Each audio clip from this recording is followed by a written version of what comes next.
Free to Lose. An Introduction to Marxist Economic Philosophy. John E. Roemer. To Sarah Margaret and Andrea Rebecca. Preface. Students who wish to learn Marxist economics must, for the most part, master a language that is a century old and not visibly compatible with what they read in contemporary social science. My aim in this book is to present the lasting ideas of Marxist economics in a way that makes them accessible to readers today. But it would be dishonest to say that only the language is new. Many classic Marxist arguments do not appear here, or have been drastically revised, because I believe they are wrong. The theory of the falling rate of profit is a case in point. And the labor theory of value, so important in the classic Marxist account, is unimportant here, for it contributes nothing to our understanding and, even when most charitably interpreted, is at best misleading. It is, indeed, a secondary purpose of this book to show that the conclusions of Marxist analysis do not depend at all on the labor theory of value. The revised Marxism I present is shaped by the insights that the tools of contemporary economics, that is, neoclassical economics, can bring to bear. In the century since Marx wrote, his ideas have been important in large part because they provide an argument for the immorality of the capitalist system, and my theme is, similarly, to trace the connections between the economic concepts of Marxism and the ethical ideas to which they are related. Whereas contemporary neoclassical economics advertises its moral neutrality, the task of Marxist economics is to challenge the defensibility, from a moral viewpoint, of an economic system based on private ownership of the means of production. The method of economic theory can provide only one kind of argument in this debate, but one that I hope reveals its usefulness, especially in connection with historical, sociological, and philosophical approaches. The material I present can form the syllabus of an upper division or graduate course in Marxist economic philosophy. I hope the book will be useful to social science and philosophy students and to the social scientist or philosopher who wants an elementary and quite brief presentation of the links between political philosophy and the ideas of exploitation, class, and historical materialism. I wish to thank my students, whose enthusiasm encouraged me to write this book, and my friends in the September group, who have met annually in London for the better part of a decade to argue about what Marxism has to offer to the social science of our day. This book reflects what I have taken from those discussions. I am especially grateful for the comradeship of G. A. Cohen and David Donaldson, who read the manuscript and commented on it in a degree of detail far beyond what duty required. Finally, I am indebted to Jody Simpson of Harvard University Press for her incisive editorial work. Contents. 1. The private property system. 2. Exploitation. 4. Classes. 5. Capitalism and freedom. 6. Method. 7a. Preview. 8. 2.14 An egalitarian distribution of capital. 14 The technical definition of exploitation. 20 Unequal ownership of the capital stock. 20 The causes of exploitation. 23 The Industrial Reserve Army. 25 Concluding comments. 26 3. Feudalism and capitalism. 28 A brief account of feudalism. 28 Capitalism and feudalism. 32 4. Exploitation and profits. 36 A difference between embodied labor and exploitation. 36 Prices and the profit rate. 39 The relationship between exploitation and profits. 40 An economy with many produced goods. 42 The social division of labor and the perception of exploitation. 46 The labor theory of value. 47 552 Exploitation as the source of profits. 52 The initial distribution. 54 Justification of unequal distribution. 69 X Contents. 6. The emergence of class. 72 A definition of equilibrium for a corn model with assets. 72 Class formation. 75 Class and wealth. 77 Class and exploitation. 82 The significance of class. 85 Exploitation deemphasized. 89 7 Exploitation without a labor market. 90 The corn economy with a capital market. 91 Capital market island, the 5-class model. 93 Capital markets and workers' cooperatives. 98 Exploitation without labor or capital markets. 99 International capitalism, imperialism and labor migration. 103 Domination versus exploitation versus property relations. 106 108 Economic structure, productive forces, and superstructure 108 The role of class struggle 114 The logic of the theory 116 Challenges from economic history 119 Evolving property relations 123 9. Evolving forms of exploitation 125 and private property 125 The failure of surplus value as a measure of exploitation 127 A property relations approach to capitalist exploitation 131 Feudal exploitation 135 A comparison of revolutionary transitions 137 Socialist exploitation 139 Socially necessary exploitation 143 Syndicalization versus socialization 147. 10 Public ownership of the means of production 148 The case for public ownership 149 3 Political philosophies 155 The story of able and infirm 160 Characterization of an economic constitution 161 Evaluation 167 11 Epilogue 172 Appendix Statements and Proofs of Theorems 179 Bibliographical Notes 183 References 193 Index 199 Free to lose 1. Marxism is a set of ideas from which sprang particular approaches to economics, sociology, anthropology, political theory, literature, art, philosophy, and history. Some Marxist ideas have been so successful that they are no longer regarded as Marxist, they have become absorbed by social science, or historical analysis. Alfred North Whitehead said that any science that hesitates to forget its founder will soon die. One does not refer to contemporary microeconomics as Smithian, although it was inspired by Adam Smith because his insights were so pervasive that they came to dominate the whole field. Marxism, in some parts of the world, has achieved this kind of intellectual hegemony. At least one-third of the world's population lives in states founded mainly on principles resulting from the Marxist analysis of capitalism.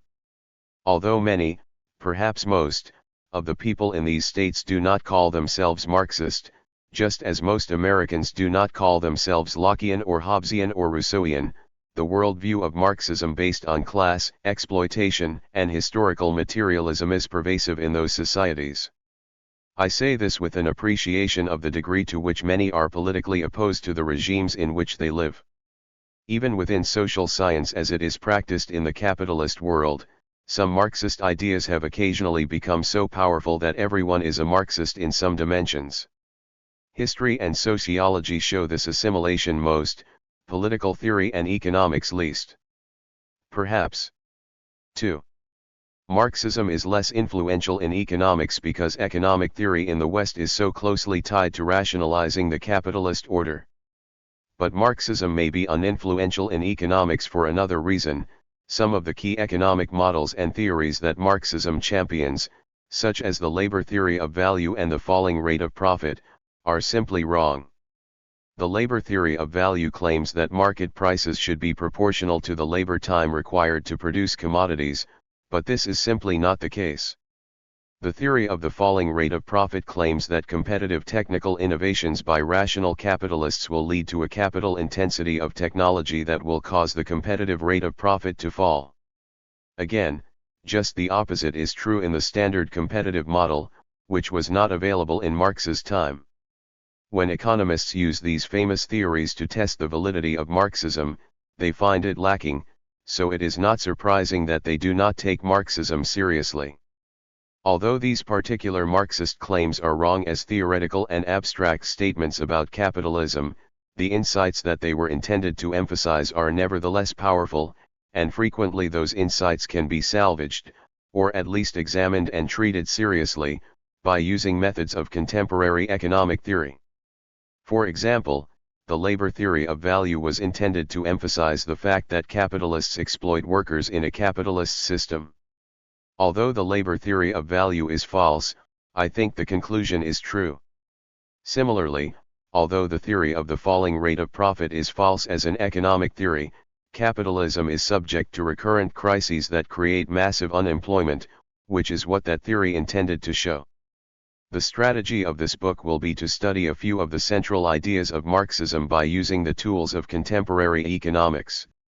Those central ideas are exploitation and class, the understanding of which are important for the applications of Marxism to sociology, history, ethics, and political theory. 1.1 The private property system. Marxist economics is not the economics of socialism, it is one analysis of the economics of capitalism. The main difference between Smithian and Marxist analyses of capitalism is this: Smith argued that the individual's pursuit of self-interest would lead to an outcome 3. beneficial to all, whereas Marx argued that the pursuit of self-interest would lead to anarchy, crisis, and the dissolution of the private property-based system itself. Thus, for Smith, the aggregation of self-interested actions taken by members of a society is socially optimal, whereas for Marx it is suboptimal. Smith spoke of the invisible hand guiding individual, self-interested agents to perform those actions that would be, despite their lack of concern for such an outcome, socially optimal. For Marxism, the simile is the iron fist of competition, pulverizing the workers and making them worse off than they would be in another feasible system, namely, one based on the social or public ownership of property. Private ownership of property, more specifically the alienable means of production, is attacked in two general ways in Marxism, on grounds of efficiency and on grounds of equity. To claim that the capitalist system is inefficient means that there is some alternative system that would be better for all. The private ownership of the capital stock holds back social development, the development of society and of individuals. To claim that the private ownership of property is inequitable means that it is unfair to some, although it might be very good for others. This book will concentrate almost entirely on the inequity of capitalism, not on its inefficiency. Can a system based on the private ownership of the means of production be just and fair, or at least as just and fair as some alternative system that does not allow that form of property?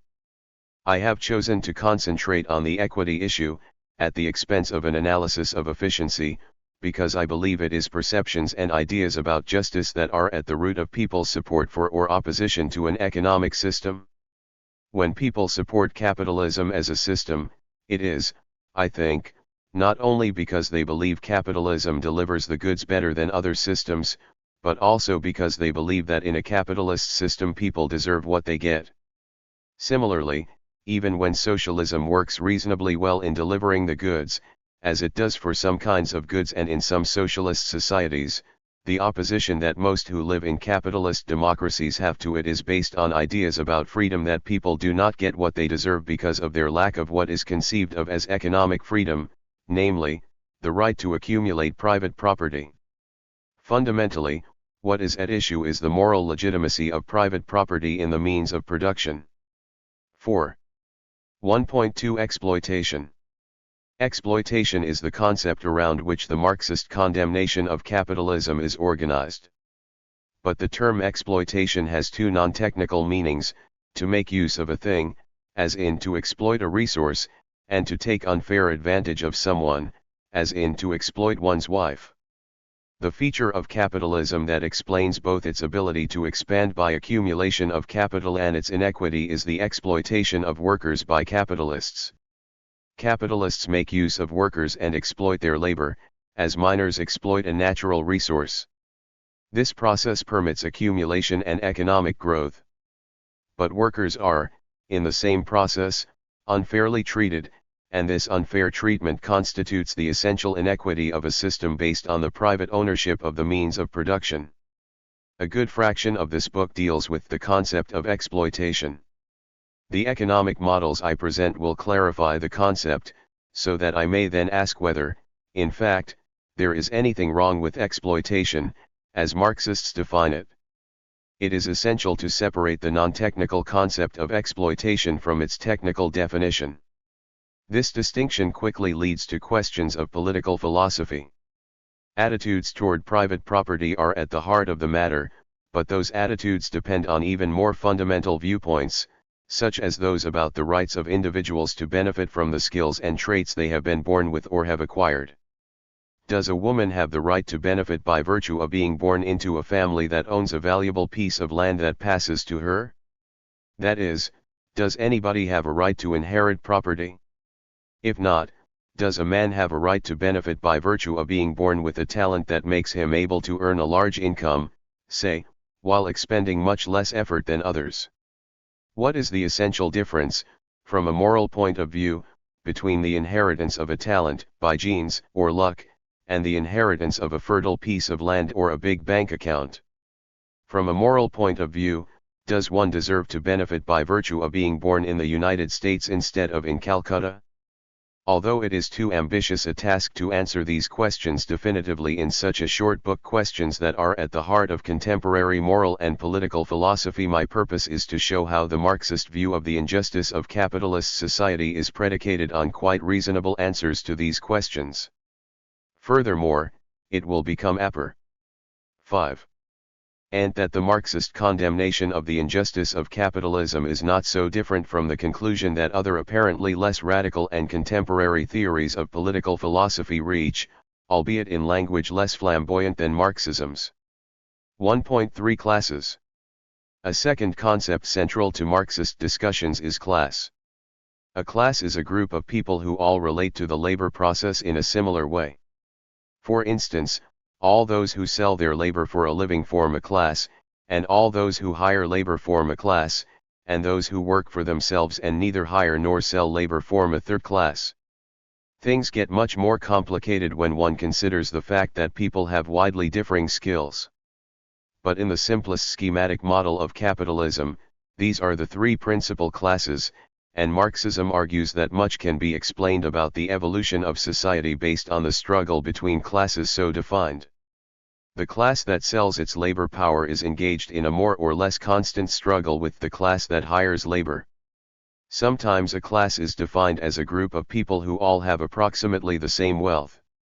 This definition of class with reference to wealth is not the same as my definition, although a relationship between class and wealth will be deduced later. I will not spend much time discussing the history of class struggle, but will concentrate on presenting microeconomic models of exploitation and class and applying them to political philosophy. With a formal economic model, I will show how classes emerge in a systematic way in capitalist society. 1.4. Marxism does not take a myopic view of capitalist society. It recognizes that a capitalist system is only one phase of class society, perhaps the last one, but certainly not the first. Whereas Adam Smith considered it natural for men to truck and barter, and for private property to emerge as an institution, the historical analysis associated with Marxism opposes this view. It claims that a system of production and exchange based on the private ownership of the means of production and on the separation of the vast majority of people from the means of production is just one relatively recent way of organizing an economy. The theory of historical materialism claims that societies evolved through class struggle and that West European society has evolved in an explicable fashion from systems based on slavery to feudalism and then to capitalism. Society will in the future continue its evolution, perhaps in the direction of socialism and, finally, communism. The mechanism that brings about this evolution is class struggle, the struggle of the exploited against the exploiters, of those dispossessed of property against those who own it. But, according to historical materialism, the reason such an evolution occurs lies somewhat deeper. Evolution occurs because the level of development of the technology outgrows the particular form of social organization, which comes to constrain and fetter it. This theory is perhaps the most famous and important part of Marxism. 1.5 Capitalism and Freedom. Capitalism is championed by those who profit from it, and even by many others, as the system that gives to each his just deserts and allows each the freedom to accomplish what he will. Historical research reveals that this attitude toward the predominant system is not so new. Slave systems and feudalism had their contemporary advocates as well. Indeed, Aristotle argued that each soul has his particular role to play. The self-realization of a slave involved fulfilling his slaveness properly. Christianity recapitulated this theme in the Middle Ages by teaching people to be content with their lot, as they were but small cogs in God's universal wheel. Now laissez-faire economists and philosophers maintain that an unfettered capitalism is the system that maximizes individual freedom and the opportunities of each. Marxism is much more skeptical. It does not claim that any social system, slavery, feudalism, or capitalism, is particularly virtuous in terms of the freedom accorded its members. Rather, it claims that such systems evolve, like organisms, in a more or less adaptive way as a consequence of the internal and external pressures they confront. Private property and untrammeled free trade do not make for the best of all possible worlds, although the results are probably better for 7. Most people than systems based on explicit bondage. Whether they are better than what can be achieved with the abolition of private property is a pivotal question of our century. Because we are just at the beginning of the period of the transition to socialism, the question cannot be finally answered. But it is possible to think about it. Before thinking about an alternative to capitalism in which the means of production are not held as private property, it is important to construct a challenge to private property. Classical Marxism made that challenge over a century ago. To many it seems antiquated, a dusty chapter in 19th century intellectual thought. I will rephrase the challenge in language that I hope is comfortable for contemporary students of these questions, so that they will not have to battle with the linguistic and logical oddities of Marxist discourse. It is unfortunate, I think, that these oddities are preserved in much modern Marxist debate, because they unnecessarily dissuade those who do not already share the ideas from becoming acquainted with them. 1.6 Method. My approach to Marxism is that of a contemporary student of economics and political philosophy. I wish to study the logic of the ideas and the internal coherence of the claims. Focusing on those aspects of Marxism that bear on the legitimacy of private property from the ethical point of view enables one to evaluate the cogency of the claim that capitalism is an exploitative and unfair system. It is of utmost importance to study this claim, for contemporary liberal capitalist thought makes the opposite claim. I do not take a historical approach or an empirical one. In one sense that is a shame, for abstract arguments are often less convincing than palpable evidence. Concrete cases of the genesis of private property in blood and slavery often do more to convince people of its moral illegitimacy than do the abstract and theoretical arguments given here.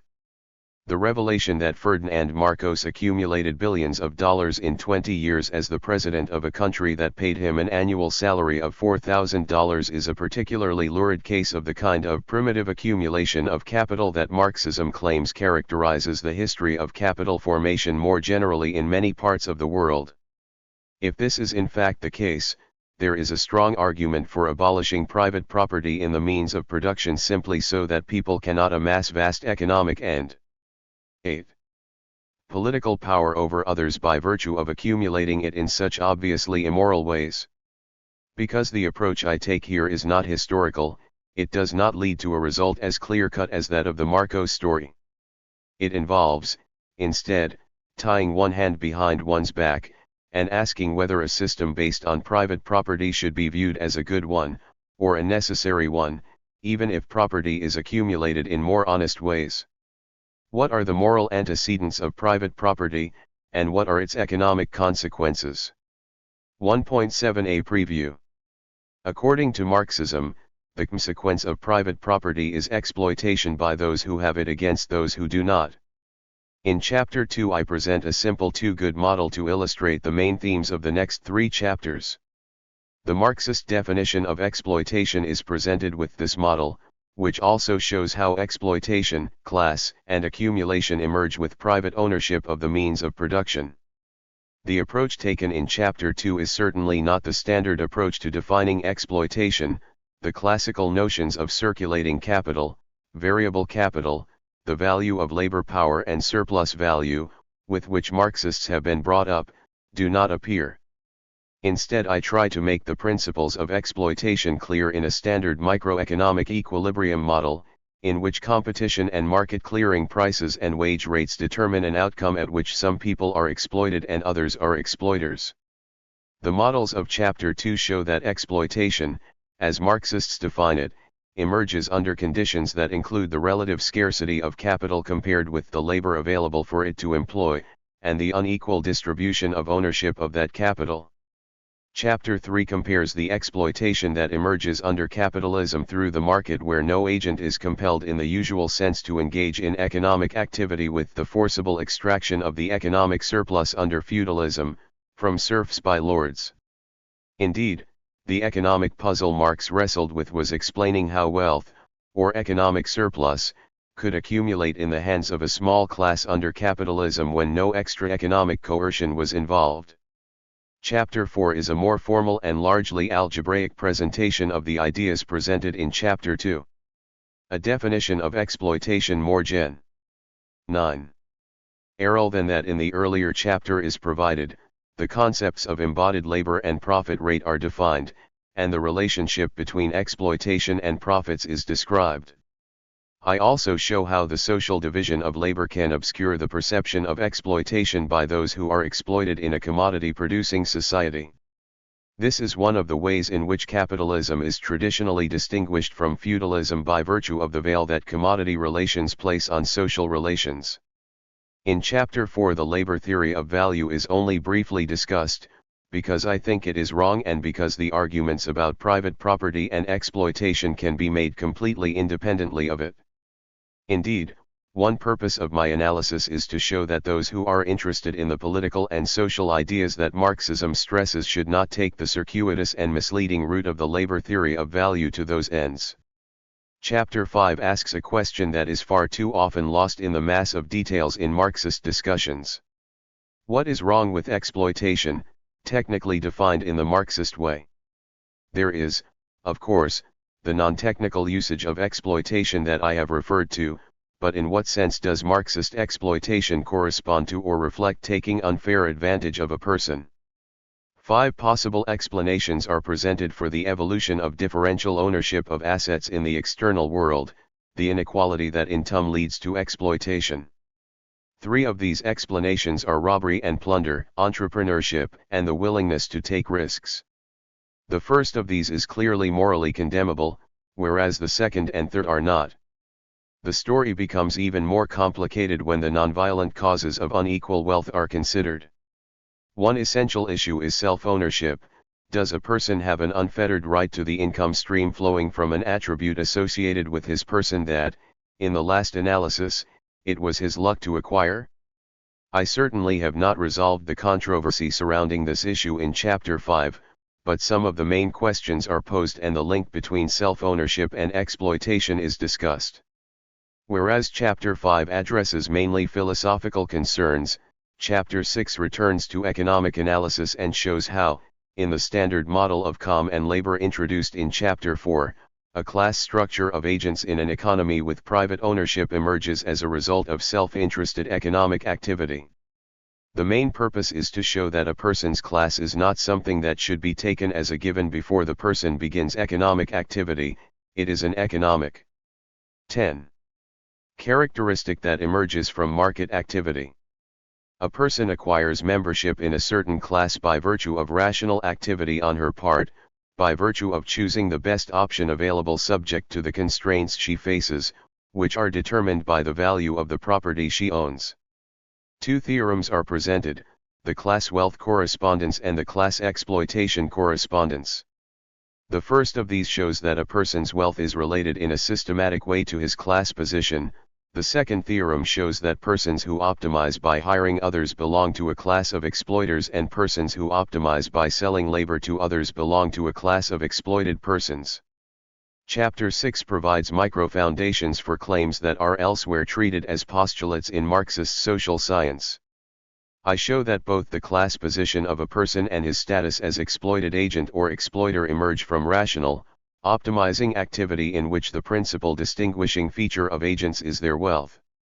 Traditional Marxist analysts postulate that those who hire are the exploiters and those who are hired are exploited. Hence, the analysis of Chapter 6 reduces what was a postulate to a theorem, and thus enriches our understanding of exploitation and class, in the sense of providing a prior determination of the phenomena.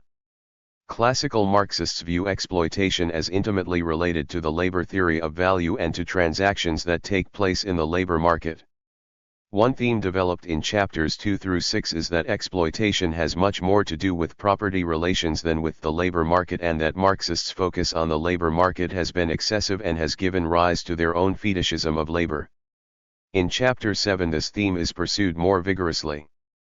I show that the phenomena of exploitation and class that are fully developed with a labor market in chapters 2 and 6 can be just as fully developed in a model of an economy in which no labor market exists, where agents borrow and lend capital to each other, but where the hiring and selling of labor does not occur. The driving factor of exploitation and class that emerges in chapter 7, on what I call Capital Market Island, is just the same as before: differential ownership of the capital stock. But I emphasize the point that it is wrong to focus on the labor market if one's concerns are the ethical ones that an interest in exploitation implies. In chapter 7 I also show that exploitation can emerge without a market for either labor or capital. All that is needed is the exchange of commodities of the usual sort, excluding labor and finance capital. 11. Given this result, the question that naturally emerges is, why has capitalism historically utilized labor markets, rather than capital markets, to organize economic transactions between those with wealth and those without it? Why does labor not hire capital instead of capital hiring labor? Although it is difficult to summarize the topic of historical materialism in one short chapter, I have attempted to do so in chapter 8, for it is necessary to put into perspective the discussion of private property. For this purpose, I rely almost entirely on G. A. Cohen's summary of the interpretation of historical materialism, an interpretation many view as a particularly deterministic form of historical materialism. I contrast Cohen's view of historical materialism with another Marxist view, that of Robert Brenner, which puts more emphasis on the determination of historical change by class struggle than does Cohen's reading. This discussion should serve as a brief to some of the exciting work being done in philosophy and history by those who view their tradition as Marxist. But the main point of the chapter is to explain the emphasis that Marxism places on the evolution of forms of property. The private property system is just one possible way of organizing economic activity. It may have been the best way for a certain period, but is probably not the best way today, nor will it be in the future.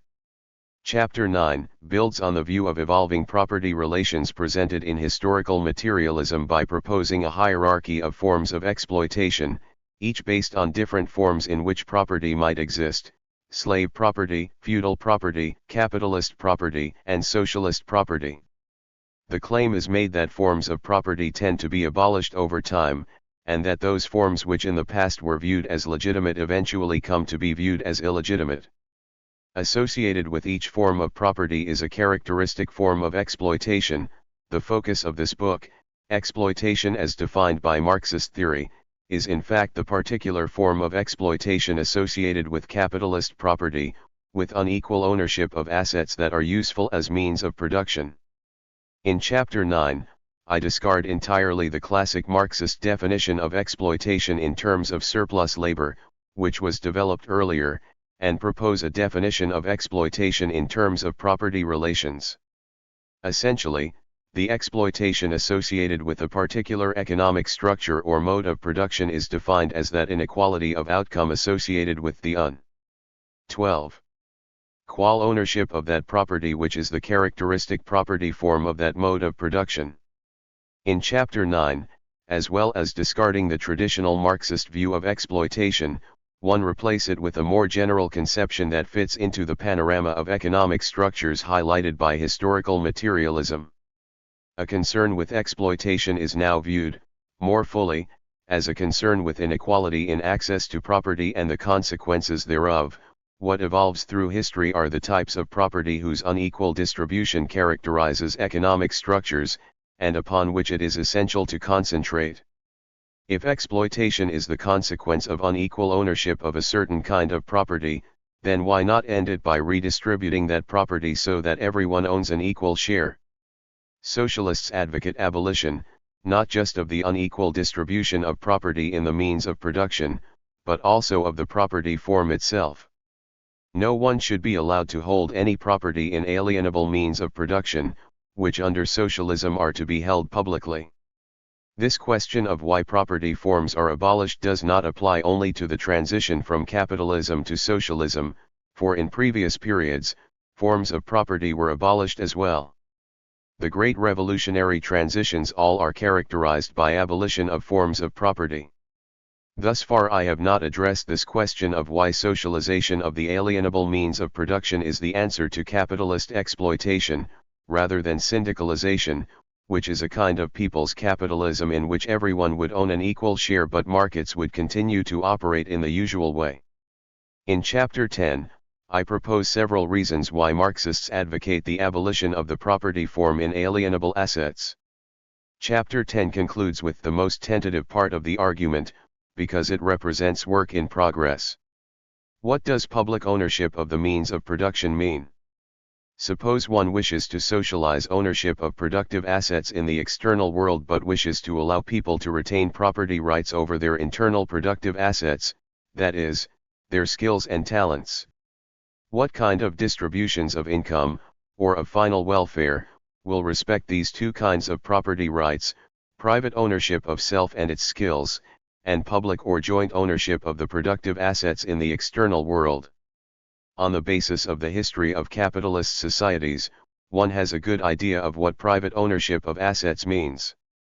The final sections of Chapter 10 take an axiomatic approach to designing an economic constitution that respects both public ownership by persons of the external world and some limited private ownership of their own skills. Are there any such constitutions, and what sort of inequality of moral outcome will they permit?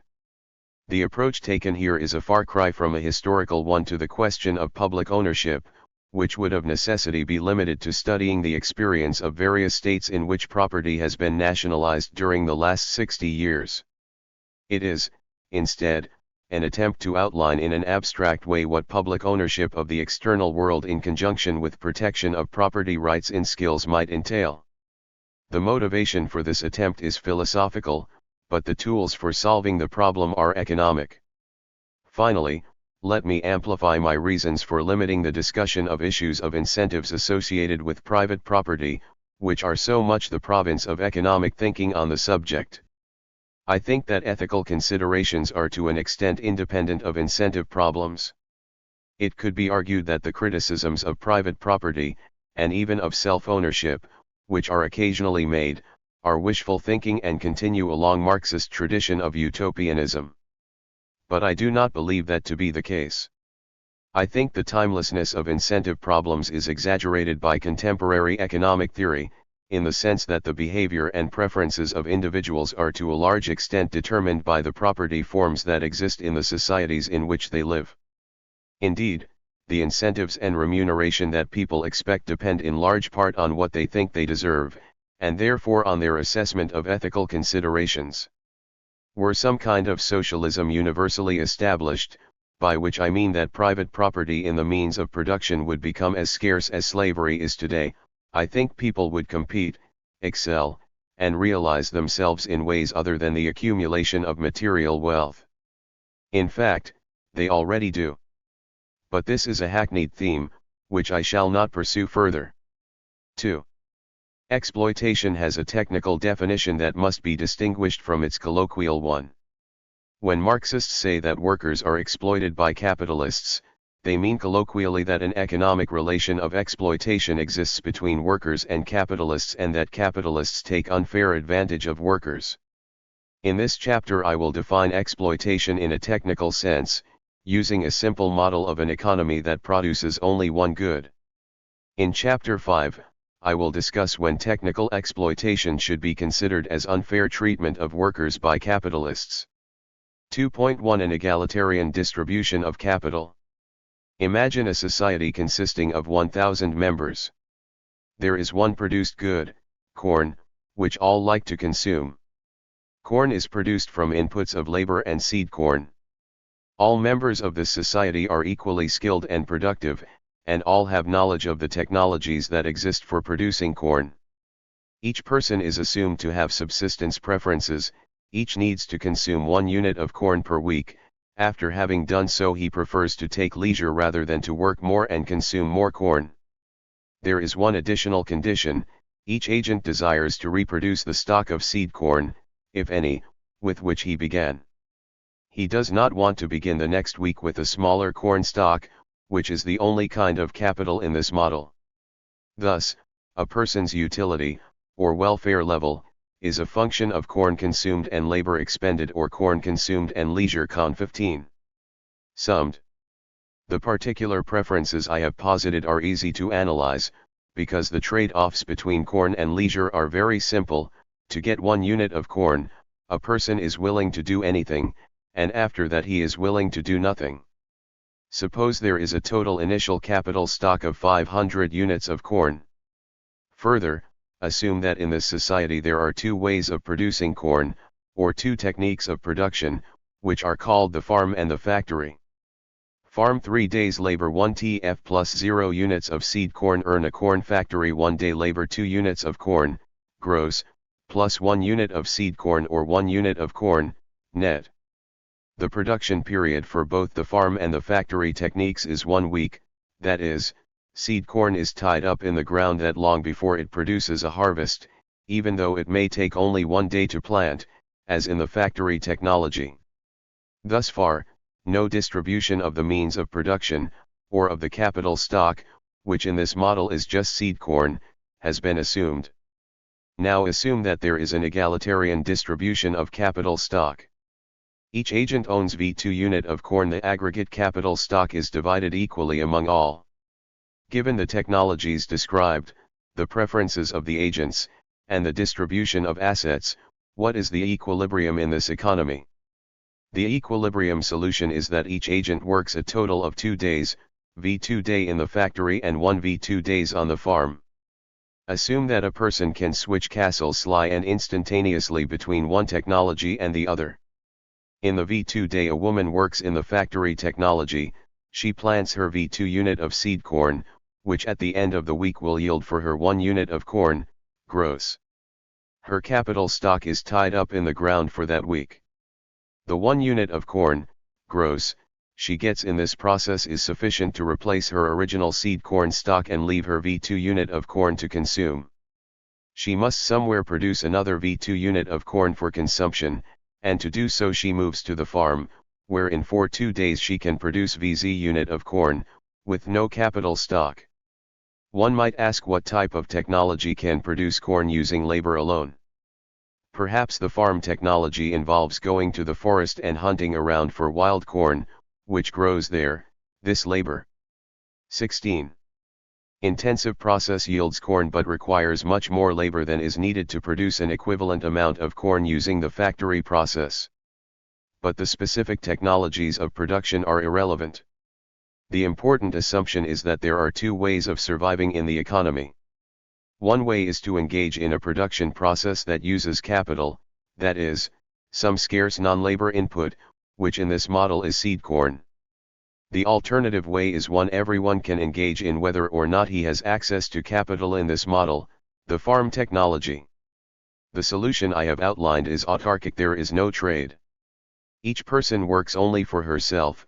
She neither sells nor hires labor, nor does anyone sell corn to anyone else. The solution is dearly egalitarian. Each person works 2 days and consumes 1 unit of corn. No one can do any better, and the corn stock is reproduced for the beginning of the next week. A careful definition of the term equilibrium is not necessary. Simply notice that this is the natural solution to the problem that people face in this economy of producing the corn they require, subject to the constraints determined by their capital stock and the technology. Given the subsistence preferences that have been posited, no one will work any longer, for after consuming 1 unit of corn, these people prefer only to take leisure. From this solution I can define the socially necessary labor time for this society to reproduce itself. Given the technologies, the capital stock, and the consumption requirement, the socially necessary labor time required to produce 1,000 units of corn is 2,000 days, or, from the vantage point of an individual, the labor socially necessary to produce 1 unit of corn is 2 days. Each producer works, in this equilibrium, precisely socially necessary labor time. More generally, the labor time socially necessary to produce a certain amount of corn is the amount of labor that is needed to produce that corn and to reproduce the seed corn used up in the process. Society will use all its capital stock first in the factory process, which in 1 week will produce 500 units of corn, net, with 500 days of labor. In the meantime, the remaining 500 units of corn will be produced by working a total of 1,500 days on the farm. Suppose that instead of requiring 1 unit of corn per week for consumption, each person requires 2 units of corn per week. Then the total weekly requirement for this society would be 2,000 units of corn. It would still be true that 500 units of corn, net, can be produced using the factory in 500 days. To produce the additional 1,500 units of corn, 17. Required would now necessitate expending 4,500 days of labor on the farm, and the socially necessary labor time for producing 2,000 units of corn would be 5,000 days. Or, from the point of view of the individual, 1 unit of corn would require 21/2 days of labor. Thus, the amount of time socially necessary to produce a unit of corn depends on the total corn production required and on the fraction of that production that must be carried out using the inferior technology.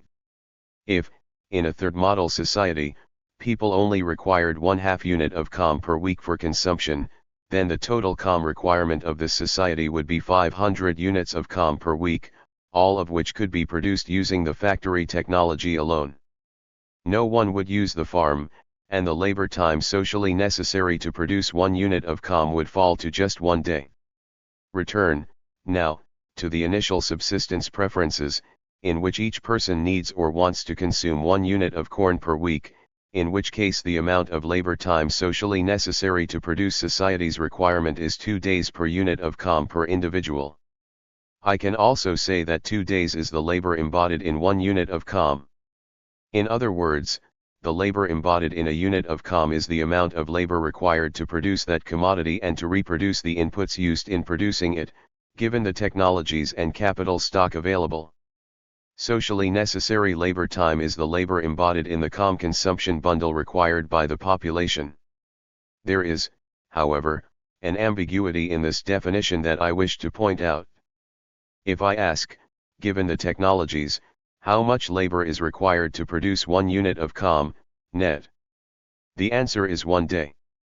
This, however, cannot be done on an economy-wide scale, that is, this society cannot produce 1,000 units of corn in 1,000 days. When I speak of the labor embodied in a unit of corn, that should be understood to mean the average amount of social labor time required to produce that unit, given the total amount of corn produced. Thus, the labor embodied in 1 unit of corn is 2 days in this economy, because at equilibrium 1,000 units of corn, net, are produced with 2,000 days of labor. The particular equilibrium solution I have discussed above is autarkic, but there are other ways of arranging an equilibrium in this economy that do involve trading among members, in particular, when some persons hire the labor of others. Suppose there are 2 groups of agents, called H and S. Any 750 agents may constitute the H group, and the remaining 250 will constitute the 5 group. Those in the 5 group are going to sell their labor for a wage to those in the H group. Each person in the 5 group first works up her own capital stock using the factory technology. That requires half a day of labor and generates for her 1/2 unit of corn, net, by the end of the week. 5. He needs to earn another V2 unit of corn to consume. Instead of going to the farm to produce that corn, she offers to sell her labor to someone, or to several members, of the H group. What real wage will prevail in this economy to make this offer of labor attractive to both hirers and sellers on the labor market? The answer is that members of H will offer to hire members of 5 to work on their capital stock at a wage rate of 3 days labor for 1 unit of corn, or a real wage of V3 unit of corn per day's labor. Why? First, observe that at this wage rate a member of 5 can work up the capital stock of 3 members of H, expending a total of 11/2 days of labor, AD she will earn as a total wage precisely V2 unit of corn. Combining the labor traded with that she has already done for herself, she will have worked a total of 2 days partly for herself and mainly for others, earned exactly 1 unit of corn, and reproduced her original seed stock, as required. 50. A member of 5 is willing to accept this wage. She is indifferent between this proposal and working autarkically in the factory and then on the farm, as in the first equilibrium solution described. Now from the viewpoint of a member of H, he will have his V2 unit of corn capital worked up by some member of 5, producing 1 unit of corn, gross. Out of that, V2 unit reproduces his capital and he pays a wage of V3 unit of corn / day x V2 day equals V6 unit of corn, which leaves a profit for him of 1/3 unit of corn. He must go elsewhere to produce the other 3 yen units of corn he needs, for his capital stock is tied up. To earn the additional corn he requires, he uses the farm technology and works for 2 days, producing 3 yen units of corn. Thus, he, too, ends up working exactly 2 days, reproducing his capital stock and having 1 unit of corn left for consumption. The second equilibrium is exactly the same with regard to the labor corn allocation as the first one. Each person works 2 days, reproduces his or her capital stock, and consumes 1 unit of corn. But the class structure differs from that of the first equilibrium. Every producer just works for himself in the first equilibrium. There is only one class of self-employed producers and no division of labor. In the second equilibrium there are 2 classes H and 5 and there is a complete social division of labor. 50 may work only on the farm and some only in the factory. 19. What is a class? That is best seen from the model. It is a group of people, all of whom relate to the labor market in the same way. In the first equilibrium each person is a self-employed peasant, or artisan. In the second equilibrium 250 people are sellers of labor power and 750 people are hirers of labor power. A more precise definition of class will be given in Chapter 4. Note that in both of these equilibria each person works just socially necessary labor time. Indeed, given the preferences of agents in this model, no one has any reason to prefer one equilibrium over the other. For in each equilibrium each person works 2 days and consumes 1 unit of corn. This indifference between the equilibria follows because the only arguments of the utility function of people in this society are leisure and corn. No person has any preference for rural life over urban life or vice versa. Nor does anyone care whether she works for herself or for a boss.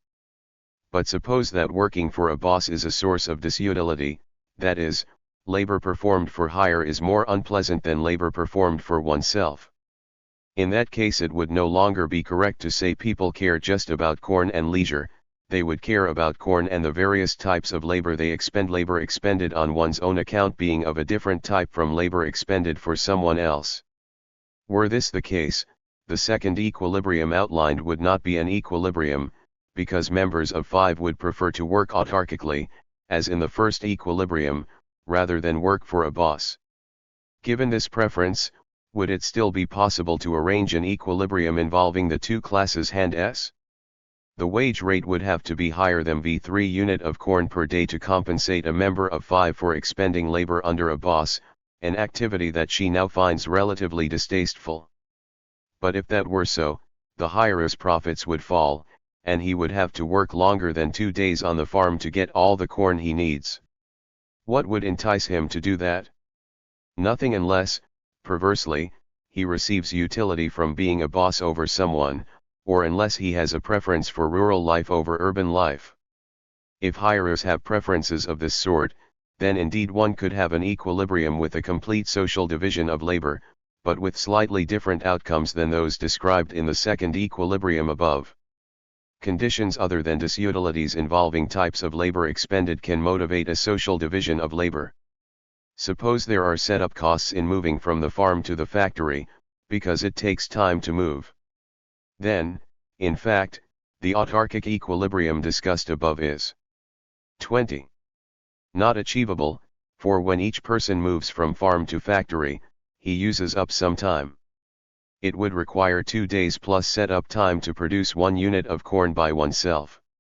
If these setup costs exist, it would be to the advantage of society to minimize them, by having one group work only in the factory and the other only on the farm.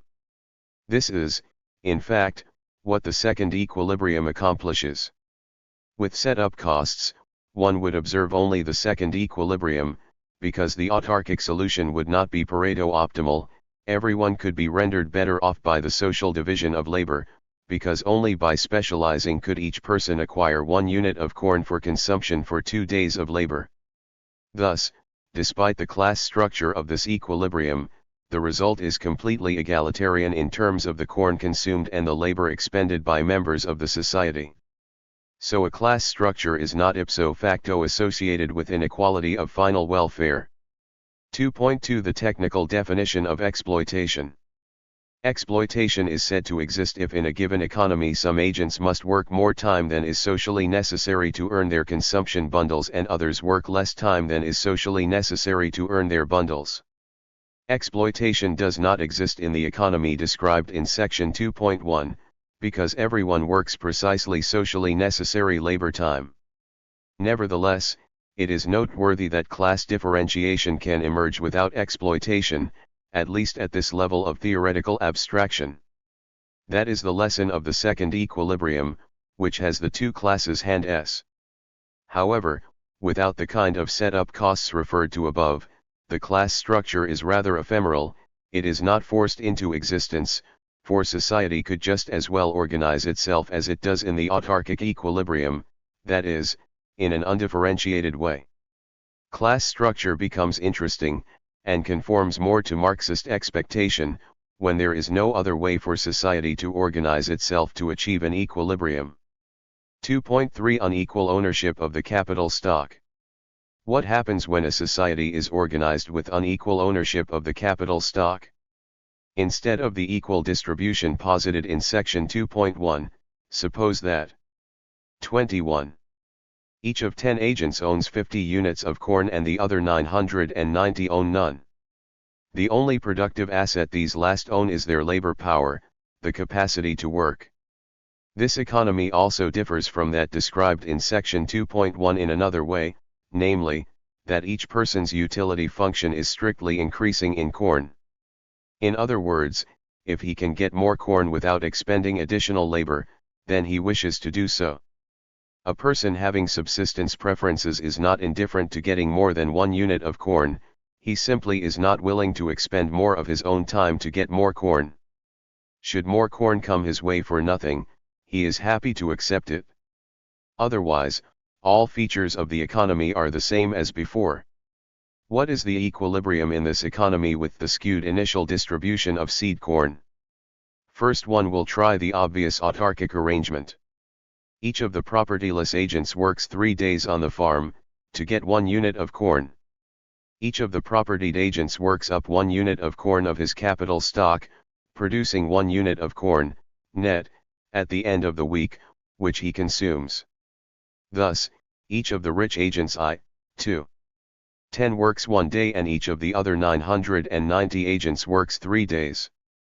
This arrangement would be a case of exploitation, but it is not an equilibrium. There is exploitation in this society because the socially necessary labor time for this society is 2 days of labor. That calculation does not change as the distribution of corn changes, because the calculation of socially necessary labor time is independent of the distribution of assets. It depends only on total consumption, technology, and the total amount of capital and labor available. But this arrangement is not an equilibrium. The rich agents can do better for themselves, without the poor ones doing any worse. Using a labor market, a deal can be struck.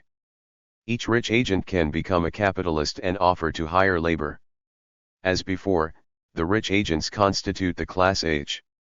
Each rich agent has a lot of unused seed corn in the preceding solution. Suppose each rich person offers to hire peasants to work up his capital stock in the factory technology at a wage rate of 2 days of labor for 1 unit of corn. Then all 990 peasants will flock to the factory gates to work, for that is a better deal than working on the farm, at a rate of 3 days of labor for 1 unit of corn. Each peasant will wish to supply 2 days of labor. but, to put this supply of labor to work in the factory requires 2x 990 equals 1980 units of seed corn, an amount that is not available. Thus, at the wage rate just proposed, the supply of labor far exceeds the demand for the labor by the capitalists.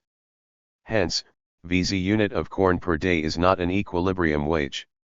The capitalists can lower the wage from V2 unit of corn per day, because the supply of labor exceeds the demand for labor at that proposed wage. How far will they lower it? The alternative for a peasant is to work at a real wage of V3 unit of corn per day on the farm. So long as the factory wage is higher than that, all peasants will flock to the factory. But there is not enough capital stock to produce the subsistence needs of this population using only the factory. Therefore, no wage higher than V3 unit of corn per day can be sustained. Furthermore, no wage lower than V3 unit of corn per day can be sustained, for at a wage lower than V3 unit of corn per day no labor will be offered, all peasants will prefer to stay peasants, earning their livelihood on the farm. Hence, the only possible wage that can clear the labor market is 1/3 unit of corn per day. At this wage each peasant is indifferent to working on the farm or in the factory, because the real wage is the same in both places. Hence, the labor supplied at the wage 1/3 unit of corn per day is anything between 0 days and 3x 990 equals 2,970 days. That is, each peasant, and there are 990 of them, is willing to work any amount of labor from 0 to 3 days for a capitalist at the wage of V3 unit of corn per day. Figure 2.1 shows the supply and demand curves of labor in this economy. An equilibrium can be arranged as follows. The capitalists hire exactly the number of peasants required to utilize fully their capital stock. This requires 500 days of labor, or 500/3 peasants, each of whom becomes a factory worker and earns 1 unit of corn for 3 days of labor. The other 823.33 peasants stay as peasants on the farm and earn their subsistence bundle of corn there. The capitalists, as a class, work 0 days. The workers in their factories produce 1,000 units of corn, of which 500 units replace the seed stock, 500/3 units is paid out as wages, and the remaining 3x 500 equals 333.33 units of corn are profits. Thus, each capitalist gets 33.3 units of corn as profit in this equilibrium, and does not work at all. He can certainly consume his needed 1 unit of corn, or even much more than that. Or he can accumulate corn. In the equilibrium in this model, there are 3 classes: capitalists, who do not work but only hire others and reap profits; workers, who 23 W R L dash dash plus dash dash comma dot dash dash 3J T I 5002970. Figure 2.1 Equilibrium in the peasant economy. LS, labor supply; LD, labor demand; W, wage. Work for capitalists and earn a subsistence wage, and peasants, who do not work for capitalists and earn a subsistence wage. Each worker and peasant works for 3 days to earn 1 unit of com. But I concluded earlier that the amount of labor embodied in 1 unit of com is 2 days, given the demands of this society. So exploitation has emerged in this model, because capitalists work less than socially necessary labor time, whereas the workers and the peasants work more than socially necessary labor time. 2.4 The causes of exploitation. What are the features of the economy described in the preceding section that have caused exploitation to emerge? 2 are worthy of mention: the scarcity of capital relative to the labor available for it to employ, and differential ownership of the capital stock. The second feature has already been emphasized by the comparison of the models of sections 2.1 and 2.3, exploitation has emerged with the differential ownership of the capital stock. But what effect does scarcity of capital have? Capital is relatively scarce in the economy described in section 2.3. By this I mean that it is impossible for the society to reproduce itself economically. 24. using only the factory technology, because it lacks the necessary capital stock to do so. Suppose, on the other hand, that capital is abundant, say, the total endowment of capital is 5,000 units of corn instead of 500, and that each capitalist owns 500 units of seed corn. What would happen when the wage rate offered is 3 days of labor for 1 unit of corn? I have computed that at most 3x 990 equals 2,970 days of labor will be offered, which can be used in conjunction with 2,970 units of seed corn in the factory, but there is much more seed corn lying around. Capitalists will start to compete with each other. One thinks that if he raises the real wage a bit, he will attract more labor, thereby using all his capital stock and reaping much more profit than he currently gets. Hence, the real wage rate will rise, essentially to the point where profits are zero. It will rise to the rate of 1 unit of corn per day's labor, at which rate the capitalists make zero profits, and no one works on the farm. If capital is sufficiently abundant relative to the labor available for it to employ, then the profit rate drops and exploitation virtually disappears. Of course, socially necessary labor time decreases in this economy as the capital to labor ratio rises, because it becomes possible to produce 1,000 units of corn with much less labor. With K equals 5,000, socially necessary labor time per individual is 1 day of labor, because society does not need to use the farm at all. The essential aspect of capital is that it is an input to production that cannot be instantaneously produced. It must already exist in order for it to be used in the present. Thus, either it was produced in the past or it is a non-produced factor. When capital becomes private property and is distributed in an inegalitarian manner, differentiation and exploitation arise, through the market process. Recall that the sense in which the exploitation that occurs here is a technical, but not obviously an ethical, one. It is not clear that the factory workers who are exploited in the equilibrium described in this section are being unfairly taken advantage of unless one had some reason to believe that the initial unequal distribution of the capital stock that gave rise to that exploitation is unfair. 2.5 The Industrial Reserve Army. In Marxist parlance, the excess of labor relative to capital is supplied by what is called the Industrial Reserve Army. That army consists of the people who are potentially in the workforce and can be employed by capital but are working lie in the farm, that is, on the margins of the capitalist sector. It is their existence that, in this story, keeps the wage rate down to its subsistence level and profits at a maximum. The most proximate source of this industrial reserve army is the unemployed, and for this reason, Marxism views unemployment as a necessary condition for maintaining a good investment climate, that is, a profit rate sufficiently high to induce capitalists to invest. Many Marxists have claimed that, because it is in the interests of the capitalist class to have an industrial reserve army, capitalism creates such an army, that is, that it deliberately maintains unemployment. Perhaps it does through monetary and fiscal policies. If so, those policies must be policies of the state. Whether maintenance of a pool of unemployed workers is a deliberate policy of the capitalist state is a subject of research and contention. A second source of the industrial reserve army is a pool of migrant workers. If the labor market becomes international and workers can move across borders in search of employment, then capitalists can hold down the real wage by importing workers from other countries, from what has been called the agricultural periphery. Or, alternatively, capital can move to where the workers are. Capital movement has become a very real phenomenon in the United States during the past 20 years as industry formerly located in the United States has moved to Southeast Asia, an area with cheap labor. The effect of this movement has been a reduction of the real wage of workers in the United States. This is not necessarily a bad thing. Do workers in the United States have any more right of access to the capital stock, and employment, than workers in Southeast Asia who were otherwise employed on subsistence farms? The hypocrisy of capitalists with respect to illegal aliens is explained by the effect these workers have as an industrial reserve. 26. Army.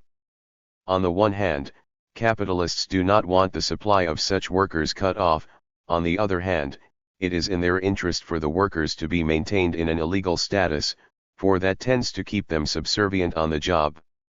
The optimal policy for capitalists is therefore to maintain a pool of illegal workers and to have the illegality only mildly enforced. An example of this policy in action is provided by an article by Robert Pear in the New York Times headlined "Reagan's Advisors Say Bill on Aliens Can Hurt Economy." The Council on Economic Advisers reported to Reagan that punishing employers for hiring illegal aliens would have adverse effects on the nation's economy. The report says that the presence of low-skilled foreign workers in the United States enables domestic business enterprises to produce goods profitably that would not otherwise have been produced here. 2.6 Concluding comments. One might ask how realistic the models of sections 2.1 and 2.3 are as schemata approximating capitalism. For instance, it does not seem as if there are two technologies today. Do people have an alternative like the farm, where they can go to produce their consumption needs outside of the capitalist sector? There might be several approximations to the farm, or institutions that take the place of the farm, in modern capitalism. Some of these are associated with the state. Unemployment insurance and welfare assistance may provide the alternative that sets a lower bound on the real wage. But the image of a farm to return to, as an alternative, is not a real one in modern capitalist society, and the real wage must indeed be set by some procedure more complicated than the one in these models. Before discussing the exploitation that has emerged in the society in section 2.3, and whether or not it is a bad thing, I want to point out that the phenomenon is one that can exist in a perfectly competitive situation. First of all, there is no cheating or coercion in the model. Nor is there any collusion on the part of capitalists. In this sense, exploitation in the technical sense that some live off the labor of others by virtue of their possession of capital is a phenomenon that emerges in a model with competitive markets. For Marx, it was important to explain this feature of capitalism. How could accumulation take place and capital be concentrated systematically in the hands of a 27. small class without cheating or coercion, or in what one would today call a regime of perfect competition? The question becomes interesting when one observes that the concentration of wealth in the hands of the landed gentry under feudalism was accomplished only with coercion. Notice, as well, that in this model exploitation and the unequal distribution of income are not the consequence of people having different preferences. Everyone has the same preferences. This may not be an accurate depiction of the world. The point is, exploitation and inequality result even under that stringent assumption. Thus, exploitation in this model cannot be explained by the existence of different kinds of people unless it is the differences between people, unalluded to here, that explain why they started off with different amounts of capital. The internal differences between people that might explain differential wealth will be the topic of Chapter 5. Finally, I want to point out the differences between the equilibria of the models of sections 2.1 and 2.3. The first difference is in the initial distribution of the capital stock. In the model of section 2.1 there is no essential class distinction, whereas in the model of section 2.3 there are three distinct classes, defined in terms of how they relate to the selling and hiring of labor. In the model of section 2.1 there is no exploitation at equilibrium, whereas in the model of section 2.3 there is. Finally, and this is a point I have not emphasized until now, in the model of section 2.1 there is no accumulation of capital, whereas in the model of section 2.3 there is. Thus, in the model of section 2.1 precisely the consumption needs of the population are produced at equilibrium, and the society ends up at the beginning of the next week in exactly the same situation as that at the beginning of the first week. In the model of section 2.3, however, each capitalist makes 33.3 units of corn profits. If I assume that he consumes just 1 unit of corn, then he begins the second week, not with 50 units of corn, but with 82.3 units of corn. Thus, there are three essential consequences of the differential ownership of the capital stock: the emergence of exploitation, class, and accumulation. 3. Adam Smith and David Ricardo were, with others, champions of and intellectual impresarios for capitalism. They constructed economic interpretations of capitalism emphasizing the aspects of capitalism that made it appear to be more progressive than feudalism, or any aristocratic system in which the form of income of the propertied class was rent from land. Capitalists were pictured as progressive because they created industry and physical capital in the process of competition with each other, whereas landed rentiers were parasites who did nothing of social value. These distinctions between capital and land are not present in the models of Chapter 2, although one can construct other models to emphasize that difference.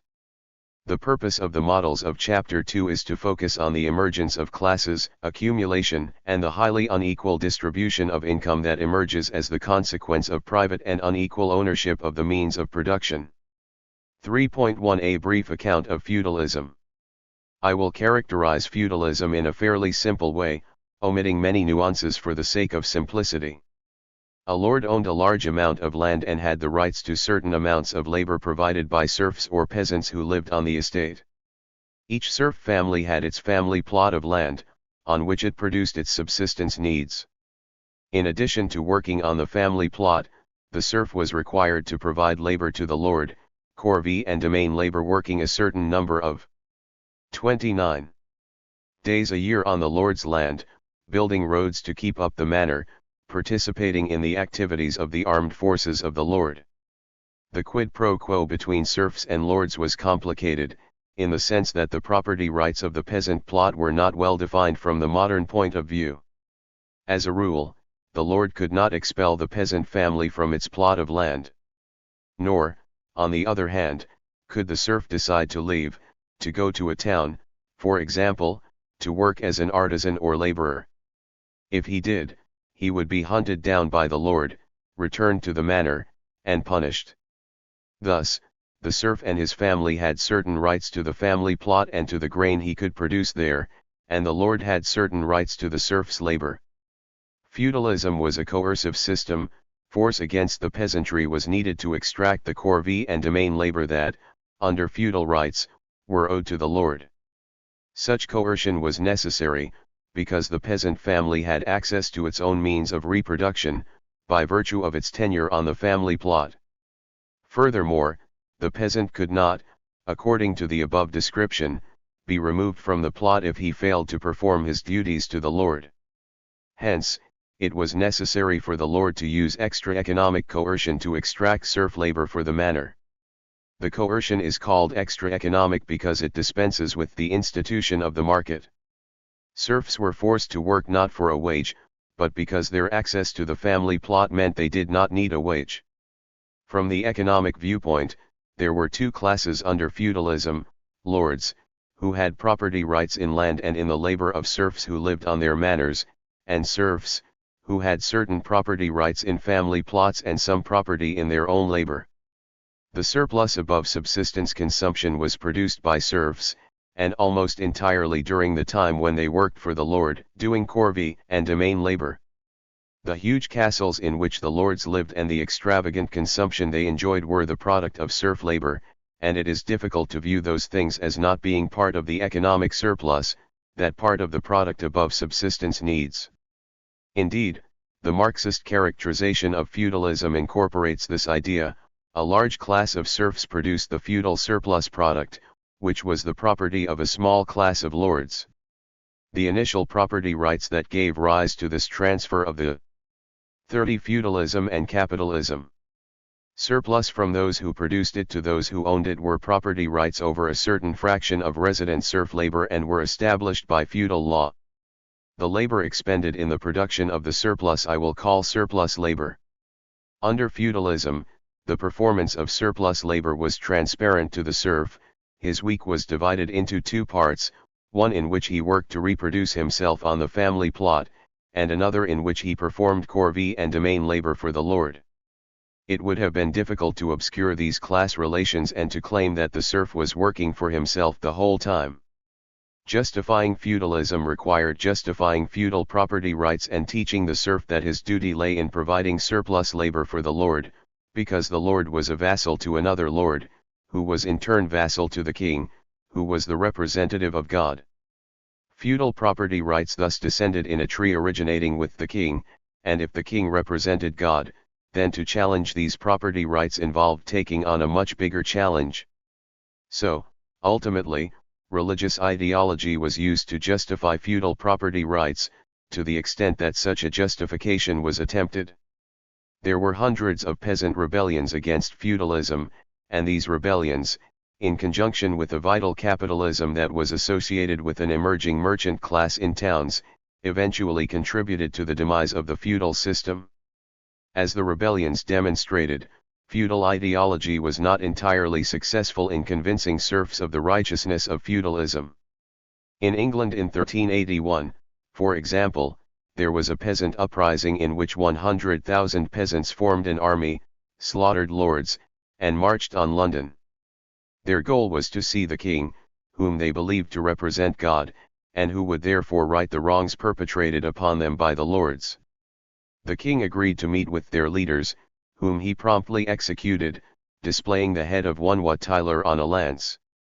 Although this ended the rebellion, the incident sounded the death knell of English feudalism. The class consciousness of some of the participants in this rebellion is indicated in a sermon delivered by one of its leaders, the priest John Ball. The sermon began, "When Adam delved and Eve span, who was then a gentleman." The Marxist interpretation of feudalism mentioned earlier has been challenged by some contemporary neoclassical economists, who maintain that it is incorrect to view the feudal surplus as an unearned return accruing to feudal lords by virtue of their property rights in serf labor. Their argument is that lords performed certain socially necessary functions in organizing life on the manor. Their income, in compensation for these functions, was what I have called the feudal surplus product. Chief among these functions was the provision of defense of the serfs and the manor against invasion by bandits and, perhaps, by other lords. The provision of defense is a public good, and there is a free rider problem in the provision of public goods. In other words, no serf would voluntarily join the manor's army, for the costs to him of so doing were greater than the marginal benefits that he derived, and whether or not an effective army existed would be unaffected by whether or not he joined. So coercion was necessary to create this public good, and the lord was the agent whose role it was to provide such coercion. The same could be said for the building of roads and the provision of an infrastructure on the manor. Feudalism, according to this account, is a system of exchange in which each factor or agent receives a return that is necessary for that factor or agent to supply its services. Were lords not to receive lordly income, they would not take on the onerous entrepreneurial, and coercive, task of manor organization, which was socially necessary. Even the amount of the lord's income could be viewed as emerging from an implicit contract between the serfs and the lord. And even the coercion of the serfs could be viewed as the outcome of a prior implicit contract between serfs and lords in which the serfs agreed to be coerced by the lord, knowing that in their myopic self-interest they would otherwise act as free riders, and ultimately deprive themselves of the public goods they needed. Serfs, like Ulysses in his P.MPT to avoid the sirens, agreed to have themselves chained to the mast for fear of otherwise acting in self-destructive ways. This account does not explain why the particular men who were lords occupied that role. One might speculate that the lords were those who possessed the entrepreneurial talent to take on these organizational tasks. They were the risk lovers and the adventurers who were capable of doing grand things. Or, more realistically, one could maintain that to a large extent lordliness was inherited. It was not so crucial who the lord was, it was only necessary that someone take on the responsibility of being the lord. According to this second proposal, the feudal class system was socially necessary, although it would be inappropriate to view any particular lord as deserving his. 32. Feudalism and capitalism. Income, in the sense of his having exceptional capacities for the provision of lordly services. According to the first proposal, there is an even stronger argument for lordly income being a return to scarce talents, in line with the general neoclassical explanation of income distribution. Deciding whether the Marxist or the neoclassical account of feudal class relations and power and income distribution is more accurate is largely a historical matter. Both views are probably internally consistent accounts, although I believe historical evidence makes it clear that the neoclassical implicit contract account of feudalism is a fairy tale. One of the authors of the neoclassical account I have summarized appears to have retracted his belief in it, which does not, of course, establish that it is wrong. For some rebuttal of the neoclassical account by a Marxist historian, see the article by Brenner. 3.2 A difference between capitalism and feudalism. In a capitalist system, no one is coerced to sell his labor power. If coercion was the driving force behind the production of the feudal surplus, then what is the driving force behind the production of the capitalist surplus? How does it come about that, in a system with no cheating and no coercion, a surplus materializes in the hands of a small class of capitalists and a large class of workers remains at a level of relative subsistence? This question was, for Marx, essentially economic. The problem was exacerbated by the apparent lack of surplus labor performed by the workers. Although it was clear under feudalism when the surplus labor was performed, such is not the case under capitalism. A particular worker does not divide his week up between production of his subsistence needs and production of a surplus that is appropriated by capitalists. Instead, he might stamp out auto fenders all day, every day. Furthermore, he is not coerced to do so, he bargains with the capitalist for his wage and is free to take his labor elsewhere if he chooses. Some, although not all, of the explanation for the emergence of a surplus appropriated by capitalists can be seen in the model of section 2.3. Because workers are deprived of the ownership of the capital stock, they are willing to sell their labor power to capitalists who own capital and can put them to work on it. In both 33 models of Chapter 2, workers still have the equivalent of a subsistence plot to return to, although that is not an essential part of the story. One can substitute for the farm technology in those models the statement that workers simply cannot live if they receive a wage lower than V3 units of com per day. In the models in Chapter 2, a worker did not work more than 3 days per week, and he needed 1 unit of com per week to survive.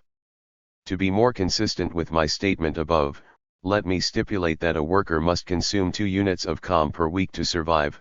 Production of this consumption bundle requires 6 days of work per week on the farm. This stipulation changes the equilibrium in the models of Chapter 2, because people must work longer. Then a wage of 1/3 unit of com per day would be a subsistence wage and must be paid by the capitalist, even in the absence of a farm technology, if he is to have a steady pool of workers. Any lower wage would not allow workers to meet their own consumption requirements while working for the capitalist, assuming 6 days is the maximum work week. The only productive asset the workers own is labor power, the capacity to work, and this they agree to sell to those who own the means of production, as the only way to gain an income with which to live. The wage workers receive is bid down to the subsistence wage, or to their next best alternative wage, because of the abundance of labor relative to capital. The Marxist expression is that workers are free in a double sense, free to sell their labor power and move around, and freed from access to the means of their economic reproduction. Because workers are separated from the means of reproduction, capitalism can operate without extra economic coercion. Workers will willingly offer their labor power for sale, because capitalists have something they need. Despite the lack of extra economic coercion, a surplus does emerge, because the wage rate that equilibrates the labor market is sufficiently low to produce a profit. This outcome was demonstrated in Chapter 2, and profits emerged even without postulating that capitalists had a strong desire to accumulate. Of course, real capitalists do not have the subsistence preferences assumed in the models of Chapter 2, so it becomes even easier to see how profits emerge in a real economy. From the viewpoint of the worker, capitalist property relations obscure the nature of surplus appropriation.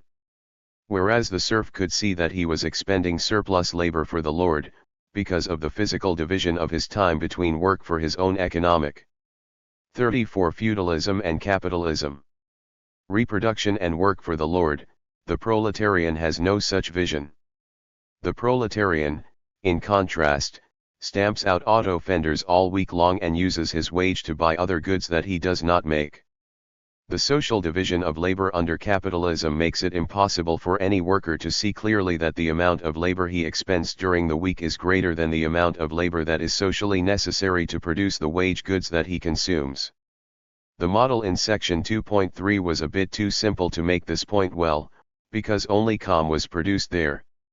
A demonstration of how capitalist property relations obscure, from the worker's viewpoint, the expenditure of surplus labor, requires a model with at least two goods, a model in which a worker might work in one industry yet consume goods from several.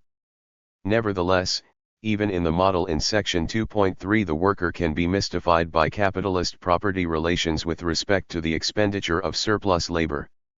If I were to ask either a worker or a peasant in that model, how long must you work to earn enough come to live? He would reply, 3 days.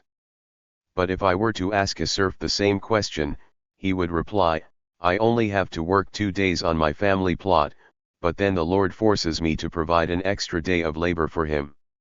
For the proletarian, there is no clear separation between surplus labor and labor necessarily expended for his own economic reproduction.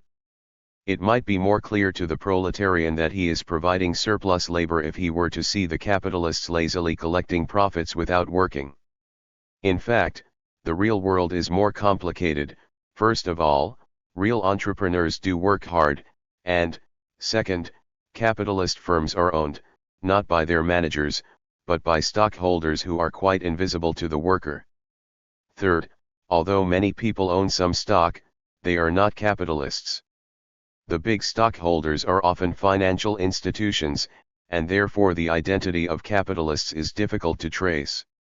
The essential point, however, is that a surplus far above the present consumption needs of a capitalist society emerges, and in the Marxist analysis, this is due to the abundance of labor relative to capital, which serves to bid down the wage to a level permitting profits.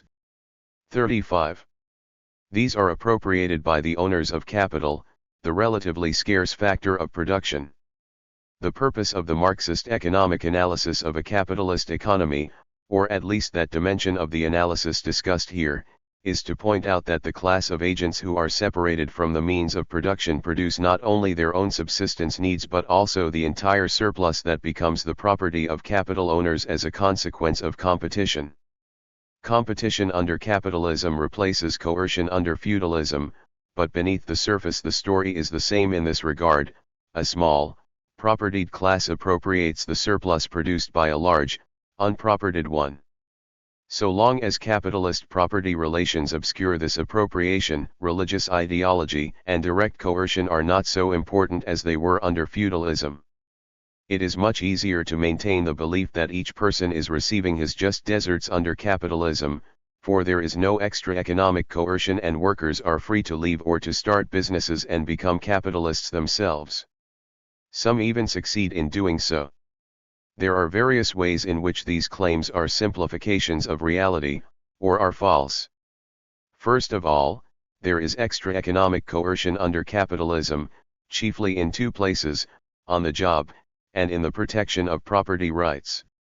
The police and judicial power of the state protect capitalist property rights, and capitalists exert coercion on the job in the form of authority that is not mediated through markets.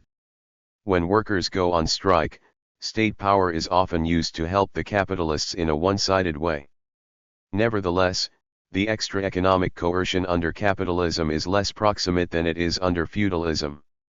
Second, I have not yet argued that the distribution of income, profits and wages under capitalism is unjust, as Marxism claims it is under feudalism.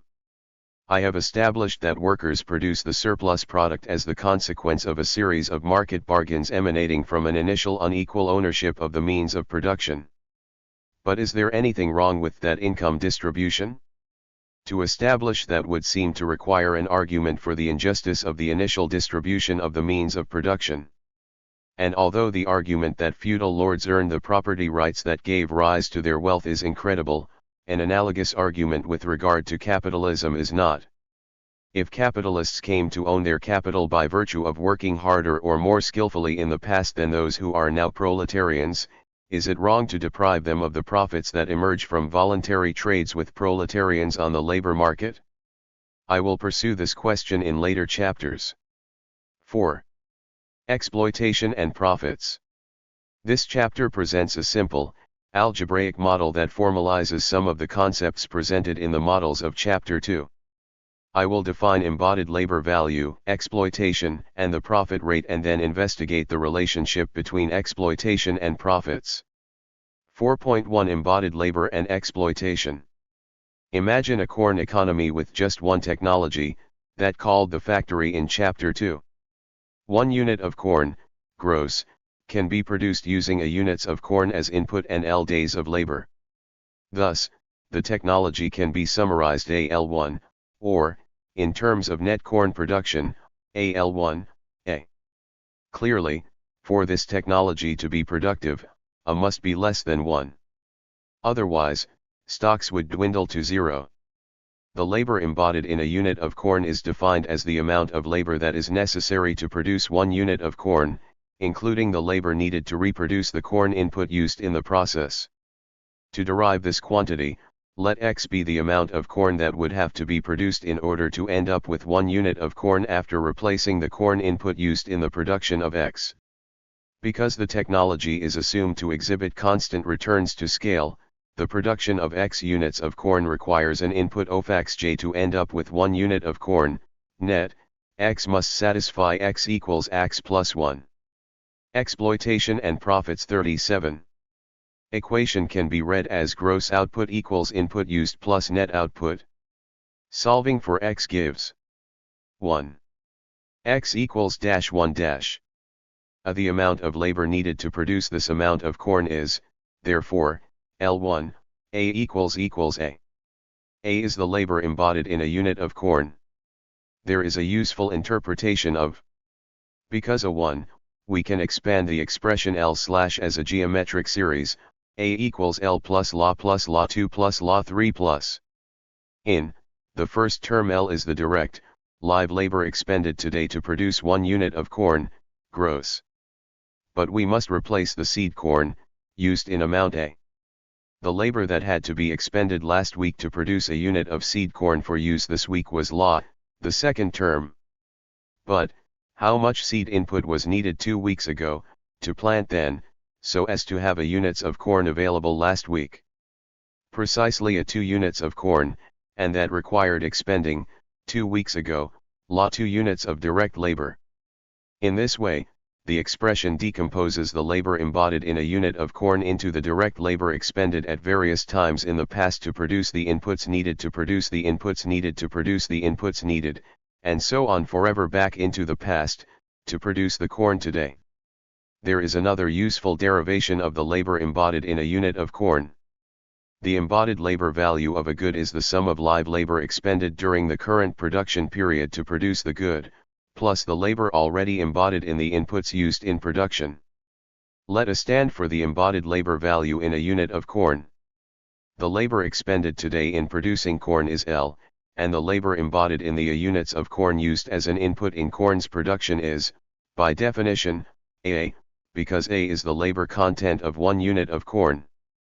Thus, by the second sentence of this paragraph, A equals L plus A. Solving equation for A yields, again, equation 38. Exploitation and profits. The expression looks very much like the multiplier in macroeconomics, and this is no accident. Recall that Y equals C plus I, C equals I plus D. Combining these two equations yields Y equals D plus 1 1, A. The interpretation is the same as that given for expression. An increase in investment from I to I plus 111 increases national income, not by M, but by 111 / where A is the propensity to consume. An increase in investment of 111 leads to an increased consumption of a 111, in TUM, those consumption expenditures generate additional incomes of M, and people receiving that income increase their consumption by a 111, and so on into the future. Thus, the decomposition equals 111 plus M plus A to 111 plus 1, A has the same sort of interpretation, going into the future, as the decomposition of equation does going into the past. Socially necessary labor time is defined as the amount of labor embodied in the bundle that the worker consumes, a bundle that he purchases with his wage. Suppose that the daily subsistence amount of com that a worker consumes in this economy is B units of com. If the wage is a subsistence wage, then his entire wage is spent on purchasing this amount of com. Thus, socially necessary labor time is defined as SNLT equals Li.B equals 1A. Notice that this definition is slightly different from that in Chapter 2, where the total capital stock available was considered and socially necessary labor time was an appropriate average of labor time expended in the factory and farm sectors. In this model, which has no farm sector, I do not have that option. Although the definitions are different, the end result will be about the same, and one should not worry about this detail, except to acknowledge its existence. Suppose labor time is denominated in days of labor. There is some exploitation and profits 39. Fixed length of the working day, by hypothesis, and, by definition, the worker works for 1 day in order to receive his wage, which is W. The wage can be paid in either corn or money. The worker is said to be exploited if the amount of corn he can purchase with his daily wage embodies less than 1 day, the amount of time the worker toiled to earn the wage. If the daily wage just suffices to purchase corn in amount B, then the worker is exploited if ab 1. The rate of exploitation is defined as 1, ab equals ab. In other words, E is the ratio of surplus labor time expended by the worker to socially necessary labor time. The surplus labor time is that portion of the daily labor that the worker expends above that embodied in the corn he is paid. It becomes embodied in corn that ends up as profits for the capitalist, as I will show in the next section. 4.2 Prices and the profit rate. Suppose a unit of corn sells for a price of P, denominated in some currency. Then the fact that the wage in this model is a subsistence one is summarized by PB equals W. The amount the worker must pay to buy his corn bundle is just his wage. For each unit of corn the capitalist produces, she must pay Pa plus WL for her inputs of corn and labor. I assume she pays the wage at the beginning of the production period, so wage costs are considered to be part of her investment costs. Then the profits per unit of corn that a capitalist makes, because I assume she is able to sell her corn at the going price, RP, equals unit profits. 40 Exploitation and profits. The profit rate, 7T, is defined as the rate at which her investment grows. It is the ratio of profits to investment. Thus, 7T equals P. Pa plus WL. Rewriting in a more convenient form yields P equals. The capitalist in this model wishes to expand her stock of capital. She is not the same sort of subsistence agent discussed in Chapter 2. Her preferences, for whatever reason, are for accumulation and dictate that she expand her capital stock as rapidly as possible. I will not inquire into what social norms or other constraints or forces give rise to these preferences in capitalists. Suffice it to say that competition among capitalists forces each to expand as rapidly as possible in order to have the funds to innovate and not be driven out of the market altogether. So in this model I will simply assume that capitalists strive to accumulate. The measure of the rate of the capitalist's accumulation is 7T, the profit rate. It is the rate at which investment capital expands from one period to the next. In summary, the data of the model are ALB. These are given, exogenous magnitudes. The endogenous variables, determined by the data, are E, A, P, and 7T. Notice that I have left out W. There is one degree of freedom in the model, because there are more unknowns than equations. Equation defines A from the data and equation defines E. I am left with equations and to determine P, W, and 7T. This cannot be done uniquely, because only relative prices matter. I therefore have the liberty to set either P or W at some arbitrary level, and I have chosen to set W equals 1. Hence, the price P is the price of com relative to the wage, or the wage price of com. 4.3 The relationship between exploitation and profits. One can solve for the rate of profit in terms of the data. Substituting from equation into and dividing through by P yields 1. 1 plus 7t equals A plus BL. The expression A plus BL is called the augmented input coefficient. The first term, A, is the amount of com that must be planted in the ground to yield 1 unit of com. The second term, BL, is the amount of com that exploitation and profits 41 must be fed into the worker to yield 1 unit of corn. Hence, from a technological point of view, A plus BL is the amount of corn that must be used as input, in one way or another, in the production of 1 unit of corn. If there are to be any profits, this augmented input coefficient had better be less than the amount of corn produced, A plus BL1. And from, this is just the condition necessary to generate a positive value for the rate of profit, 1f. Thus, the condition summarized by inequality is required for generating a positive rate of profit. What is the condition for generating a positive rate of exploitation? It is, by reference to the definition of E in equation, of 1. But by the derivation of the formula for socially necessary labor time, is equivalent to BL-11, A, which is just condition, the necessary and sufficient condition for a positive rate of profit. Thus, condition is necessary and sufficient both for the rate of profit to be positive and for the rate of exploitation to be positive. This is summarized by the following theorem. Theorem 4.11 F0 if and only if E. In other words, the necessary and sufficient condition for the existence of a positive profit rate is that labor be exploited. Some writers have called this the fundamental Marxian theorem. The theorem verifies the intuition, mentioned earlier, that surplus labor becomes embodied as profits. It is only by virtue of the fact that workers are paid a wage enabling them to buy only an amount of corn embodying less labor than they expended in production that some corn is left over for capitalists. Whether the capitalists consume this surplus, or sell it to buyers other than workers, or invest it, is not my present concern.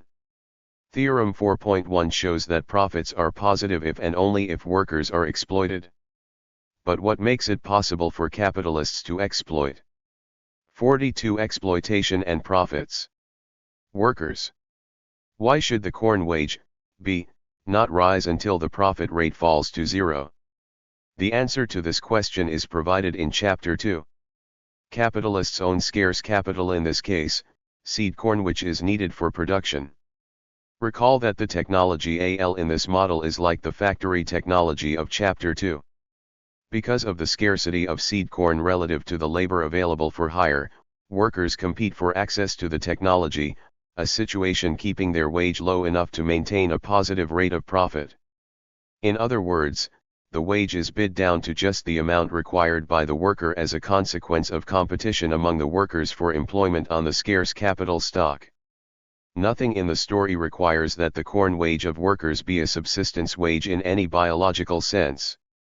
As long as labor is sufficiently abundant relative to the capital that is available to employ it, the wage rate will settle at some level that permits a positive rate of profit. At any such wage rate, exploitation occurs. 4.4 An economy with many produced goods. One weakness of the model presented thus far is that it does not provide for a division of labor among workers. Everybody produces only corn and consumes only corn. The social division of labor can be exhibited only in a model in which many goods are produced. To analyze such a model requires some linear algebra. But, in the final analysis, the result is just the same as Theorem 4.1, profits exist if and only if there is exploitation. Assume that there are n goods and that x represents a vector in Rn of levels of production of these n goods. The technology is summarized by the data AL, where A is an nxn input coefficient matrix. The JTH column of A, AJ, lists the amounts of the n goods needed as inputs into the production of 1 unit of the JTH good. Thus, in the matrix A equals, IJ is the amount of the ith good used as input in production of 1 unit of the JTH good. L is a row vector of n components, L equals, where Lj is the amount of direct labor needed as input in producing 1 unit of good J. 4.4.1 The vector of embodied labor values. Let the subsistence vector of consumption be the n vector b. No longer do people consume just corn. Then the labor embodied in b is exploitation and profits. 43. The amount of labor necessary to produce b as a net output. Thus, using reasoning similar to the reasoning prior to equation, I search for the vector of gross outputs x that will produce b as its net output. X equals x plus b is of the form, gross output equals input plus final demand. Let 1 be the nxn identity matrix. If is invertible, then the solution to is indeed. A well-known theorem of linear algebra states that is invertible and its inverse is a non-negative matrix if A is a productive matrix. A productive matrix is one capable of producing a vector of positive net outputs. This is an eminently reasonable economic condition to require of A. The amount of labor that must be expended to produce X is just SNLT equals LIB, or the socially necessary labor time. Equation is the vector analog of equation. As one might guess, the expression Li, which is a row vector with n components, is the expression for the vector of embodied labor values, A, embodied in the n commodities in the economy, and equation can be written as SNLT equals AB, which looks like the first part of equation. Indeed, this expression can be derived for the vector of embodied labor values in commodities, A, by an argument like the one leading to equation. Let A be the vector of embodied labor, or labor values. Then a typical component Aj of A is the sum of labor expended in the present production period in the production of commodity J, and labor embodied in the inputs manufactured in the past, but used today, in the production of commodity J. The first term of direct labor is the component Lj of L. The expression for labor embodied in the inputs used to produce commodity J is Aij plus A2J plus Nj. 44 Exploitation and profits, which is the scalar product of A with Aj, the jth column of A. Thus, Aj equals Lj plus Aaj. Writing equation as a vector equation, for all J, gives A equals L plus A. Equation is the vector analog of equation. It can be solved for A by inverting the matrix. Hence, A equals LL as conjectured. It follows that equation is another way of writing equation. As in the corn model, an agent is defined as exploited if socially necessary labor time is less than the amount of time he works, assuming his daily wage only allows him to purchase the vector of consumption B. The labor embodied in the vector B is A1B1 plus ASBZ plus N equals AB, and so the condition for exploitation of the worker is AB1. The rate of exploitation is defined as before, 1, AB equals dash colon dash AB, and has the same interpretation, namely, the ratio of surplus labor time in the working day to the labor embodied in the worker's daily consumption bundle. 4.4.2 Prices. The derivation of prices in the multidimensional model requires an additional argument. I must invoke the fact that capitalists compete. There are now n possible sectors to invest in, but a capitalist will only invest in lines of production that achieve the maximal profit rate, for no other line will expand his capital so rapidly. Let P be the n-dimensional row vector of prices of goods. Then the cost of inputs and labor to produce 1 unit of good J is pi plus Lj. Exploitation and profits. 45. And hence the profit rate, at prices P, of producing good J is PO, 1 to equals J underscore Iij pi plus Lj. I have argued that only those processes that achieve the maximal profit rate will be operated. Suppose that in this economy all the sectors must operate.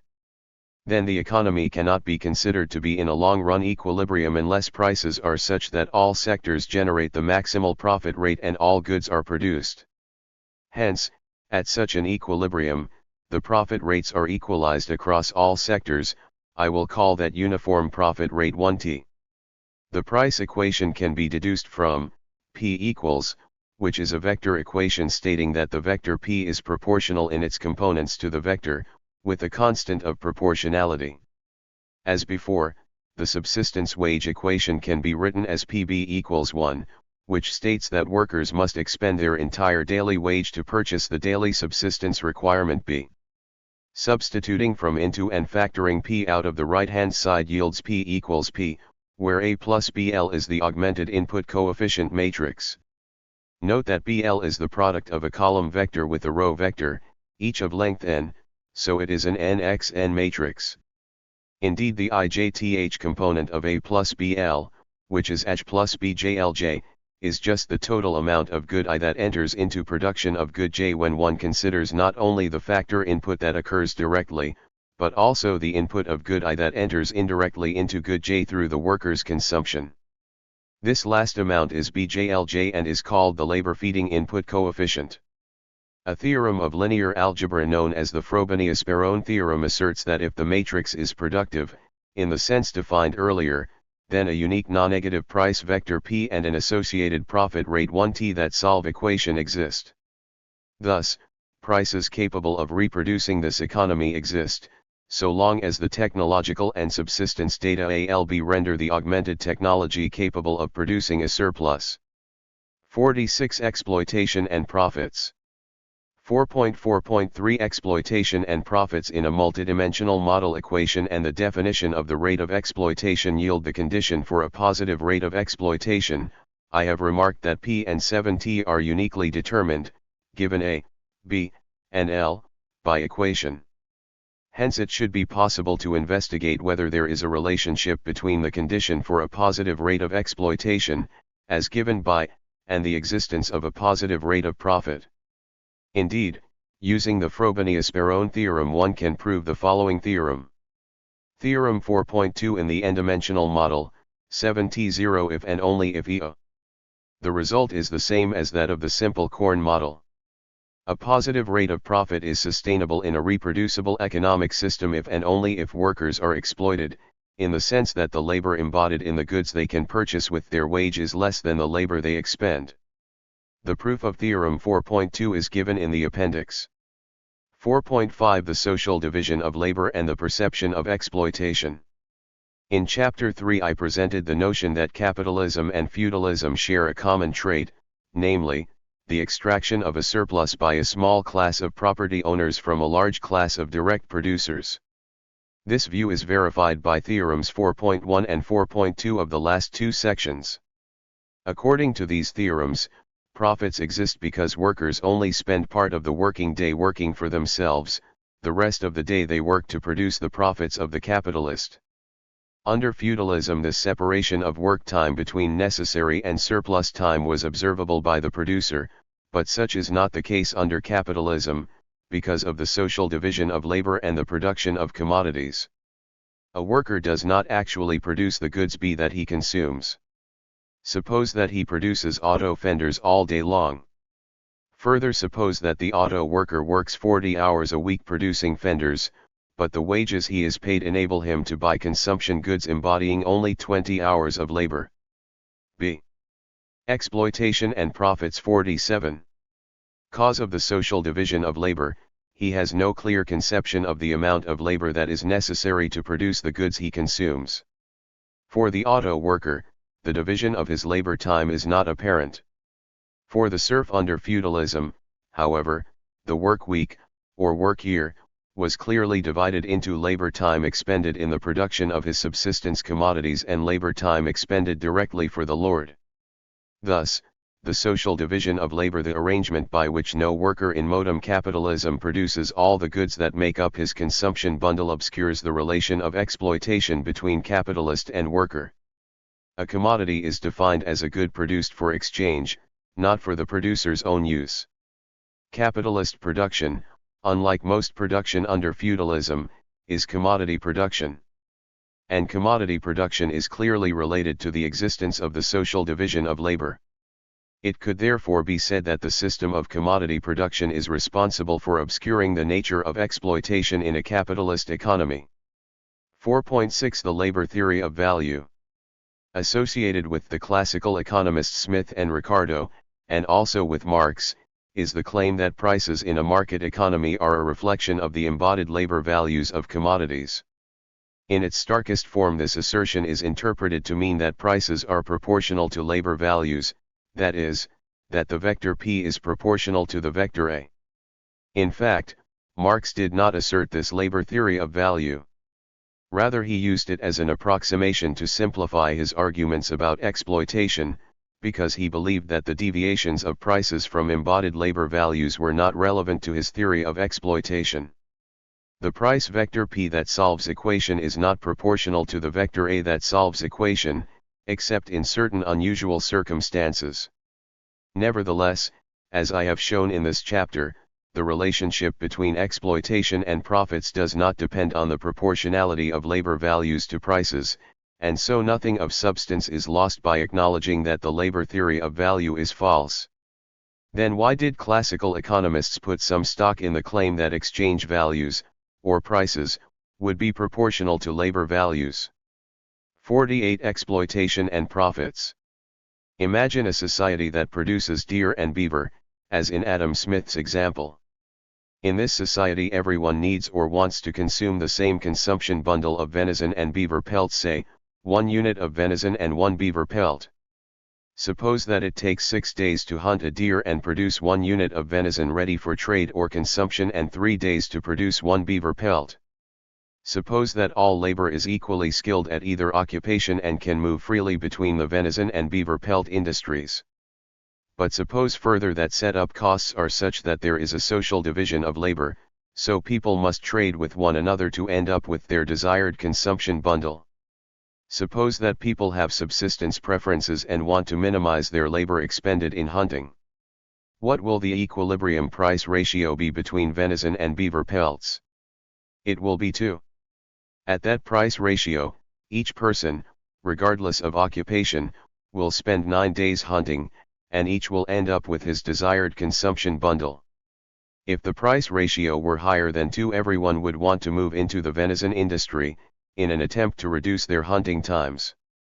More realistically, some beaver trappers would start to move into the venison industry, thereby producing an oversupply of venison and driving down its price.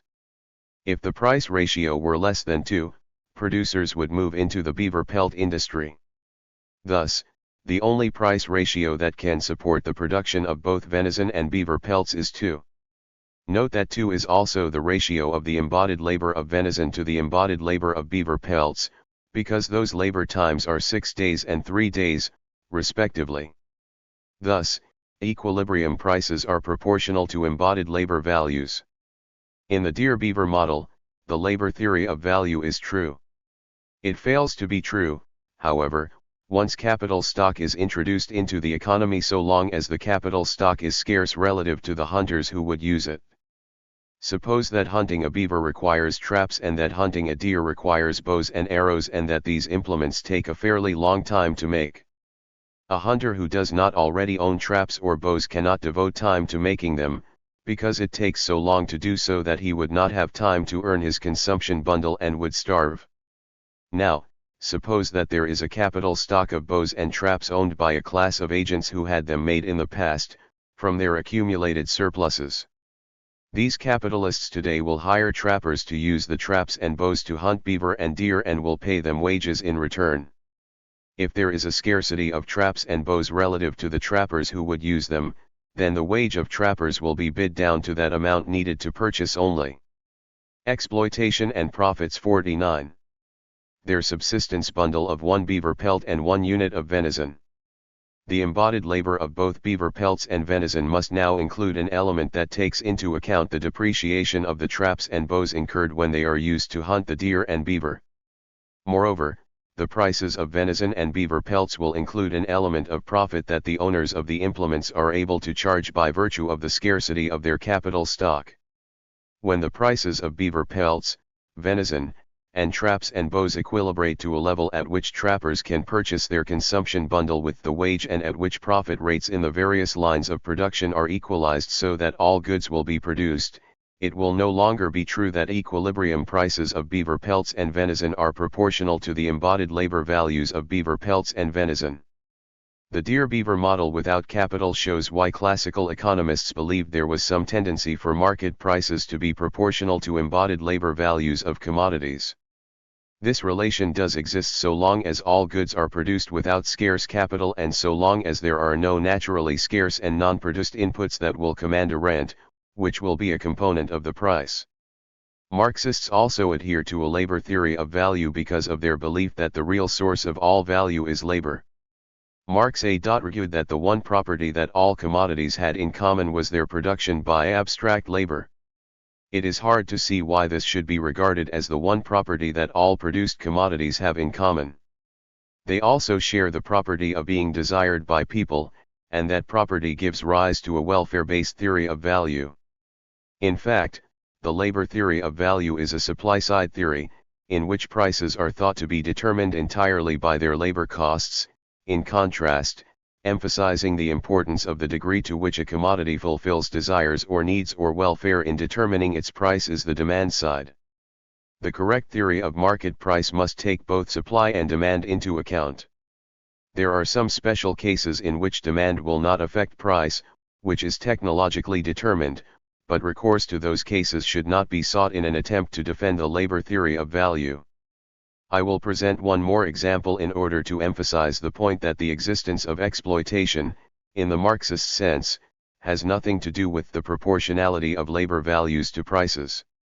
Imagine that 50 exploitation and profits. Andrea planted grapevines on scarce land several years ago and that the grapes are now ready to harvest. Bob would like to consume the wine that can be made from the grapes. Andrea expended very little labor in planting the vines, as little as you please. Furthermore, assume that no more labor is needed to make the grapes into wine today. Bob produces bread today, which requires a good deal of current labor. He wants to trade some of his bread for Andrea's wine, and Andrea does not want to drink her wine on an empty stomach, so she also wants to trade. After the trade has taken place, Bob will be consuming a bundle of bread and wine, which together embody less labor than he expended for, by hypothesis, the wine embodies almost no labor. Andrea, in contrast, worked hardly at all and consumes wine and bread that embodies a good deal of Bob's labor. The prices at which bread and wine exchange do not reflect the amounts of labor embodied in the two commodities. Andrea's wine may command quite a high price relative to Bob's bread, because no other source of wine is available for Bob, but Andrea could produce her own daily bread by expending the appropriate labor. One might wish to argue that Andrea is exploiting Bob, because some of his labor has been transferred to her, whereas he gets virtually none of her labor in return. In this case, the time elapsed between the planting of the grapes and the present is like capital. Although wine can be produced, it cannot be produced quickly, and this is reflected in the price of wine. Or, perhaps more to the point, Andrea but not Bob owns scarce land, a circumstance that explains why Bob did not plant vines some time ago. Note that this example is especially simple, because neither Andrea nor Bob hires the other. Nevertheless, Andrea exploits Bob, in the technical sense, because he expended more labor than is embodied in the bundle of bread and wine he ends up possessing and consuming, and she expended less labor than that embodied in what she consumes. The transfer of labor from Bob to Andrea occurs in an indirect fashion through the trade of the commodities they produce because the prices of those commodities are not proportional to the labor embodied in them. One might view the Andrea-Bob economy as a pre-capitalist one, because the relationship of wage-labor has not yet been established. Nevertheless, the divergence of commodity prices from labor values has emerged, because there is an exploitation and profits 51 element of capital involved in the production of some goods. As long as there is differential ownership of the capital stock used in producing goods for consumption today, commodity prices will not generally be proportional to labor values, and some producers will work more hours than the hours embodied in the goods they consume while others work fewer.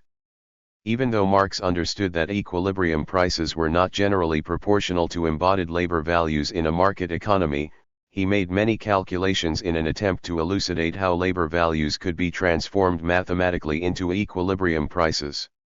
One might view this algebraic transformation problem as an attempt to mirror the transformation of economies from simple deer-beaver economies in which prices are proportional to labor values to capitalist economies in which they are not. However, this line of inquiry is not fruitful. The insights from Marxist analysis that remain useful do not require reference to the labor theory of value, or to a special Marxist theory of price determination. Prices are determined by market clearing requirements, by the equating of supply and demand. I have referred to a stark form of the labor theory of value, which maintains that prices are proportional to embodied labor values. There is a looser claim advocated by some, namely, that the labor theory of value means that embodied labor values determine equilibrium prices, though not proportionally. Although it is hard to evaluate such a claim, because determination is not as clear a relationship as proportionality is, there is no interesting sense in which this claim is true. Indeed, there is a sense in which the direction of determination is the other way, that prices determine labor values. Further references on this matter are given in the bibliographical notes for this chapter. Although I have verified the claim that exploitation of workers is necessary and sufficient for positive profits, no further headway has been made toward understanding what might be morally wrong with exploitation. Until one can pass judgment on the morality of differential ownership of the capital stock, it is difficult to form an opinion about the exploitation that is its consequence. This is why I remarked earlier that the theorems of this chapter are not so fundamental. To make headway toward understanding the essential ethical question requires some analysis of the conditions that lead to the exploitation of workers, and this is the topic of the next chapter. 5. The worker is exploited because the consumption bundle she can purchase with her wage embodies less labor than she expended, and the capitalist is an exploiter because the goods he can purchase with his profits embody more labor than he expended. Even if the capitalist works hard, this will usually be the case.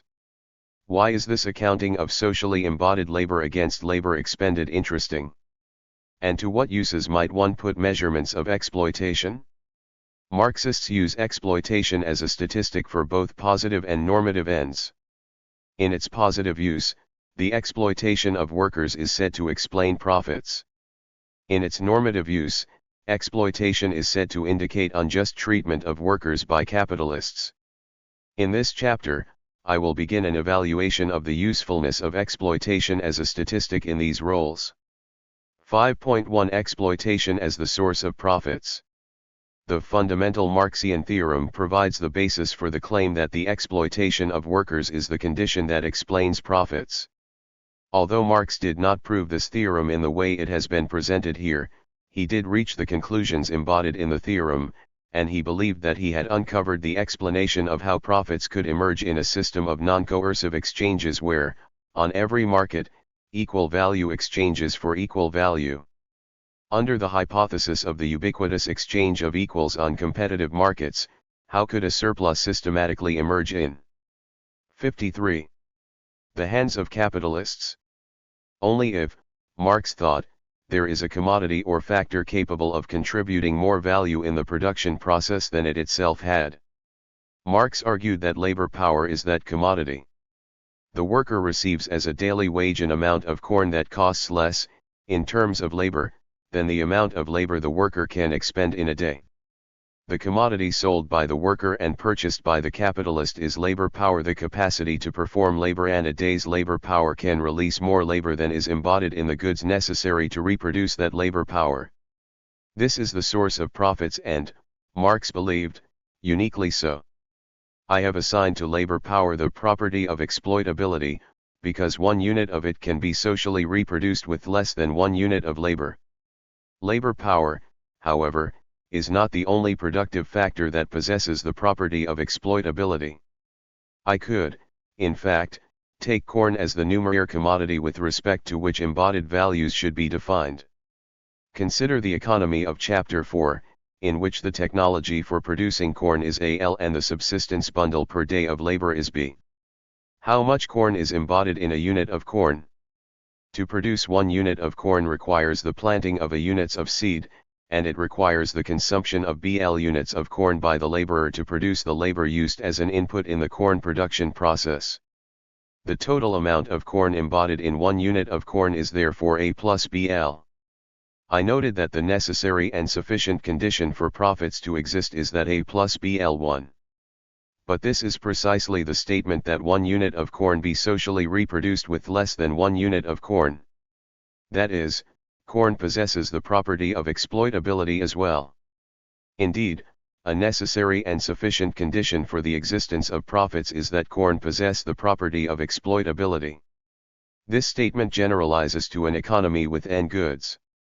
One can adopt any good as the value numeraire and prove a generalized commodity exploitation theorem, which states that profits exist if and only if each produced commodity possesses the property of exploitability when it is taken as the numeraire for calculating embodied value.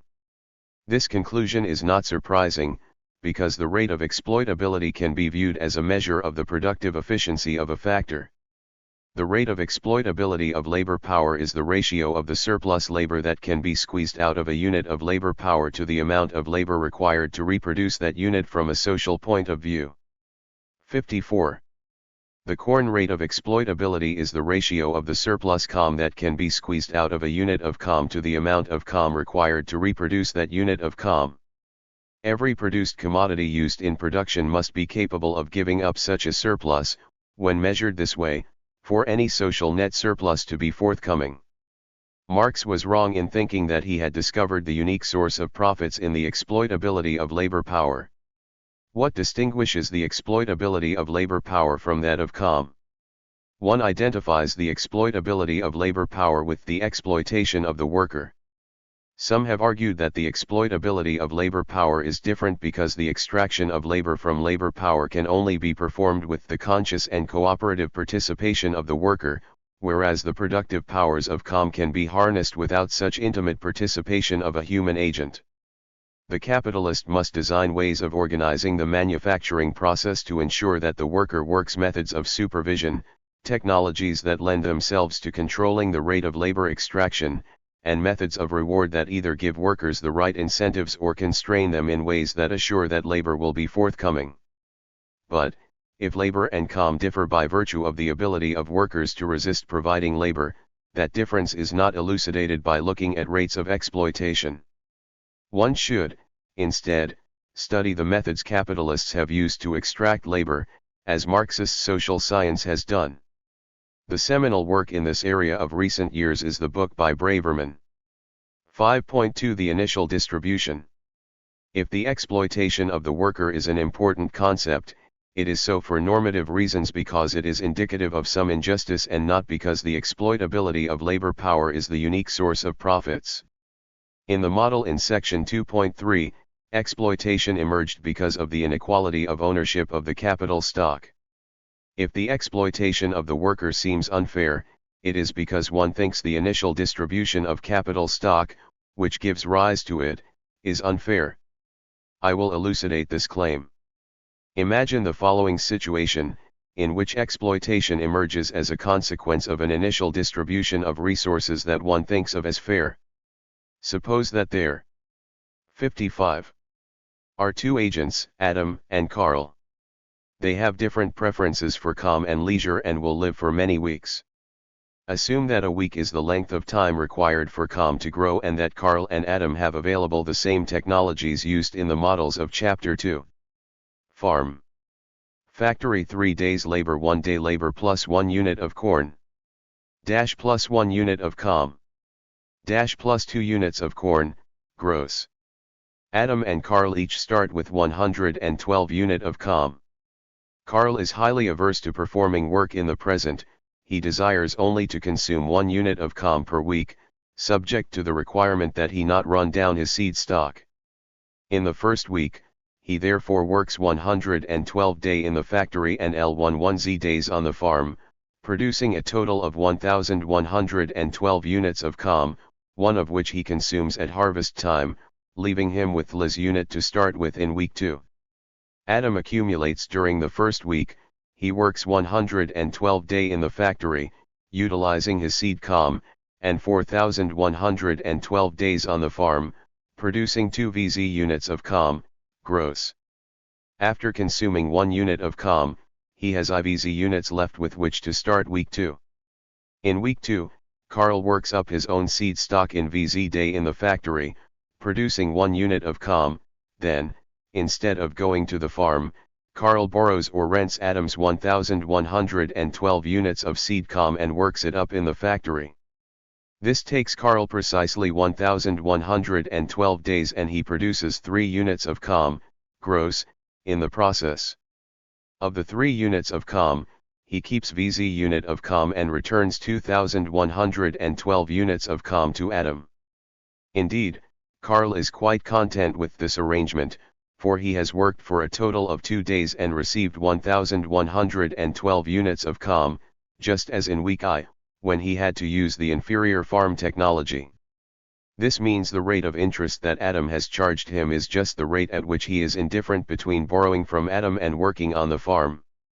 Adam, on the other hand, receives a profit of 1 unit of COM from Carl's labor, which he consumes, and is left again to begin week 56.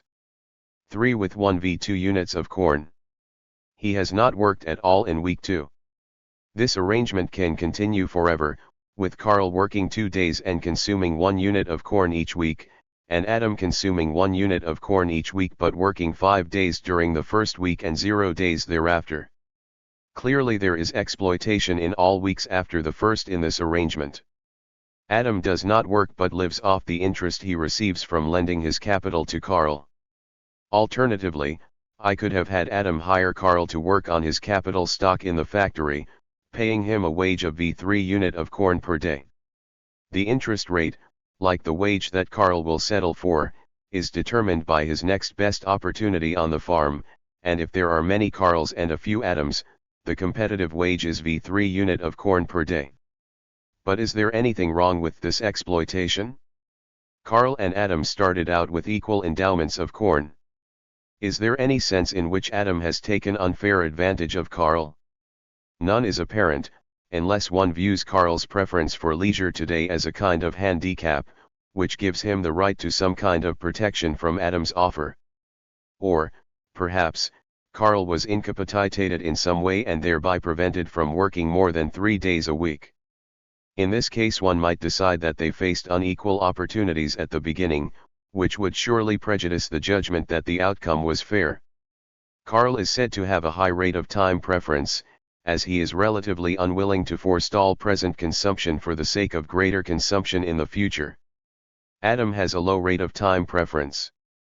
In this case, the commodity whose consumption over time is at issue is leisure. Suppose Carl's high rate of time preference is due to IMPA. Table 5.1 Work patterns of Carl and Adam. Amount of units of corn. Adam's labor, Carl's labor consumed by week expended each individual 15212021302140021. 57. Since rather than to some physical handicap that prevents him from working as long as Adam does during the first week. If one were to forbid transactions of lending or hiring between Adam and Carl, then Carl still would be no better off, but Adam would be worse off. Would it not, therefore, be spiteful to forbid these trades between them? Forbidding these transactions would only give rise to a Pareto suboptimal allocation of streams of corn and leisure over the lives of Adam and Carl. If Adam could not deal with Carl, then he would have to work every period himself, while Carl would work no less. Now supposito make the argument stronger that there are set-up costs in moving from the factory to the farm. Then, when Carl works in both places, as in week 1, he would have to expend more than 2 days of labor to get 1 unit of corn. In week 2, when he borrows from Adam, he uses only the factory, and so he works just the 2 days. Thus, with set-up costs, both Carl and Adam strictly gain by virtue of Adam's accumulation in week 1. For a socialist society to prevent such exploitation, it would have to forbid capitalist acts between consenting adults. There may be reasons to forbid such transactions, but they are not visible at the level of simplicity of this model. Yet even at this level exploitation unquestionably obtains. The conclusion to be drawn from the example, then, is this: when exploitation is an injustice, it is not because it is exploitation as such, but because the distribution of labor expended and income received in an exploitative situation are consequences of an initial distribution of assets that is unjust. The injustice of an exploitative allocation depends upon the injustice of the initial distribution. In the example, the initial distribution of equal seed corn endowment was taken to be just, and I was consequently hard put to identify the ensuing exploitation as evidence of anything nasty. What, then, might be the causes of a highly unequal initial distribution of the means of production, and what are our attitudes towards such causes? Should the exploitation that will arise from an unequal distribution, variously caused, in a system of private property be considered morally bad? 58. 5.2.1 Robbery and plunder. If the initial distribution is highly unequal because some agents robbed and plundered, then clearly there are grounds for viewing the ensuing exploitation as bad. This is the case Marx made against European capitalism, particularly English capitalism.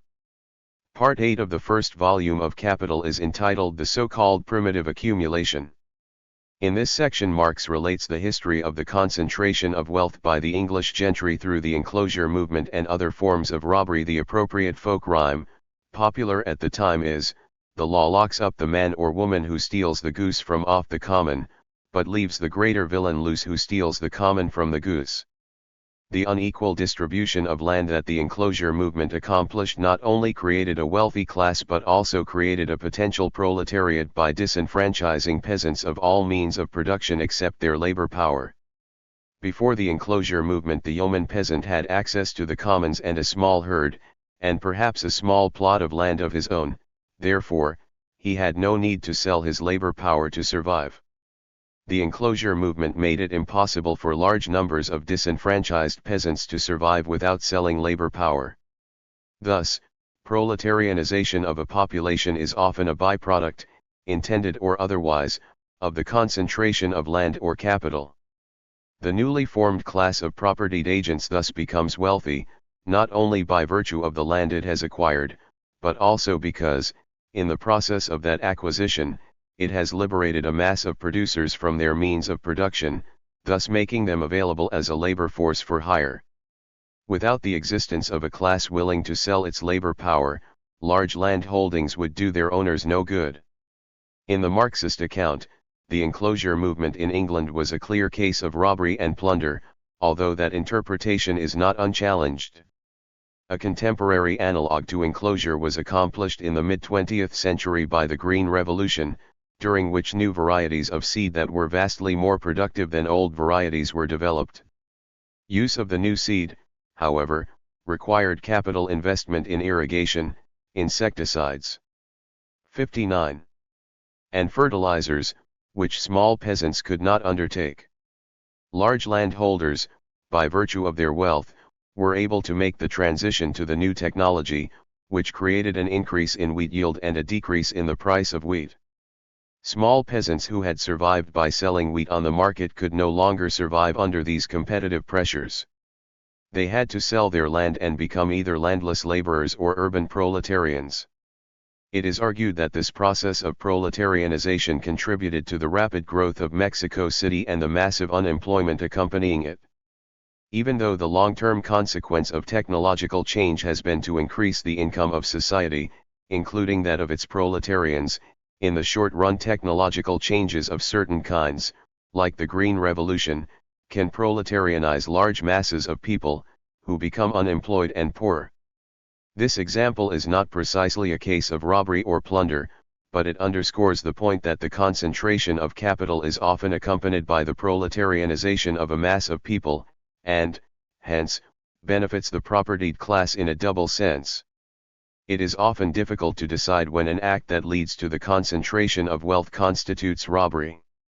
When the American Indians voluntarily agreed to sell Manhattan Island to the Dutch for $24, was that robbery? One might argue that if full information concerning a trader's alternatives is not available, then the trade is immoral, with one side taking unfair advantage of the other. Fairness involves not simply a gain to both sides from a trade but also an equitable division of the gains. Most historical episodes of rapid concentration of land in the hands of a few are accomplished either by direct force or at least by deals in which political power is used in unprincipled ways. The history of capitalism is replete with examples of the accumulation of wealth through clearly unethical means, so it is not very difficult, on these grounds, to condemn the present distribution of wealth. But the question I am investigating is whether all possible causes of an unequal distribution of capital are condemnable. 60. 5.2.2 Differential rates of time preference. If agents have differential rates of time preference, then exploitation will quickly be generated, as it was in the story of Carl and Adam. Whether one views such exploitation as bad depends upon the view one takes toward the genesis of the different rates of time preference of these agents. Suppose the different rates came about as a consequence of exposure to different environments, say, families with different habits and different wealths. Adam, with a low rate of time preference, learned to save because he grew up in a well-off family that taught him the virtues of delayed gratification, whereas Carl's impatient preferences are the consequence of never having been taught by his parents to think about tomorrow. Perhaps, in such a situation, one could say that the differential rates of time preference that brought about the exploitation were themselves the consequence of a prior injustice, the different wealths of Carl's and Adam's families, which gave rise to their attitudes. More generally, the different attitudes toward saving of Carl and Adam may be the consequence of different external opportunities that one deems to be unfair. Suppose, on the other hand, that Carl's and Adam's external opportunities were identical but that they were born with different rates of time preference. To condemn the ensuing exploitation, in this case, involves construing a high rate of time preference as a handicap. Even if Carl's rate of time preference is so high that he does not take proper care of himself, does one have some objective basis for interfering with the deals he might make? Suppose that Carl and Adam have different rates of time preference because of their prior exposure to different external opportunities. It is not necessarily the case that the preferences either one of them has are irrational. In fact, it may be that their rates of time preference are adapted to the environments in which they expect to live. Suppose that there are many Carls, each of whom expects to live only 2 weeks, and a small number of Adams, each of whom expects to live for many weeks. Except insofar as their different expectations about 61. The lengths of their lives may influence their choices. The Carls and Adams all have the same attitudes about consumption of calm and leisure over time. If a Carl only expects to live 2 weeks, it is rational for him to enjoy life this week, as well as next week, and so he chooses to work, each week, just long enough to produce his subsistence requirement. An Adam, however, is willing to work exceedingly hard during the first week, knowing that he can reap the benefits of leisure postponed to later periods by hiring the Carl types, an option that Carl does not have. Hence, to say that Carl and Adam have different rates of time preference by virtue of their different environments does not imply that one of them is behaving irrationally against his self-interest, calculated by his best estimate. Each chooses a pattern of work and consumption based on his life expectancy. In this case, one might have grounds to condemn the exploitation of Carl by Adam, not because of the exploitation as such, but because the cause of their differential life expectancies may be proximately related to an injustice. One cannot, in this example, say that the cause of Carl's low life expectancy is his poverty, because by assumption Carl and Adam each began with the same wealth income. But perhaps Carl came from a poor family or a poor country and his attitudes about life expectancy were formed in that environment. It might seem silly to discuss these possibilities, but an important justification for capitalism, which Marx attacked, was the theory that capital was the reward for abstinence from consumption. Some people abstain from present consumption and provide a benefit to everyone as a consequence, as does Adam in the example. The surplus labor that others perform is the premium they pay to those who provide the socially useful function of abstinence from present consumption of leisure or calm, which produces a capital stock for tomorrow. Marx's answer to the abstinence defense of capitalist inequality was that the primitive accumulation of capital did not come about that way. Doubtless that is true.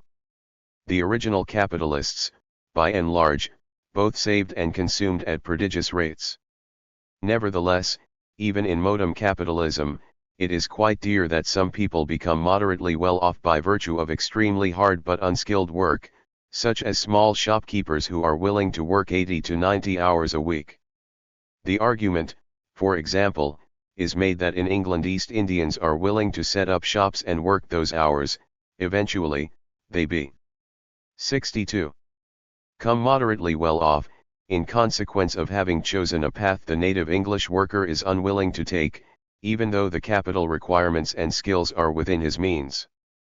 East Indian immigrants have created, for the first time, a British dream. Although one does observe different rates of time preference, it is a mistake to consider those differences to be a consequence of autonomous choices that people have made. Neoclassical economists tend to treat the rate of time preference as an aspect of a person's nature, something that the person should therefore bear the consequences of. But I think this is a myopic view. Attitudes toward saving are shaped by culture, and cultures are formed by the objective conditions that their populations face. If the East Indians work hard and build up small businesses while the native British workers do not, then that outcome is due to the history of the societies in which those populations formerly lived, societies that inculcated them with different values. Their differential success in capitalist enterprise is itself a consequence of past experience with capitalism, which in the one case demoralized the worker and in the other engendered in him a certain degree of ambition. When one sees patterns of behavior that characterize whole populations or classes, one must look for factors of social origin.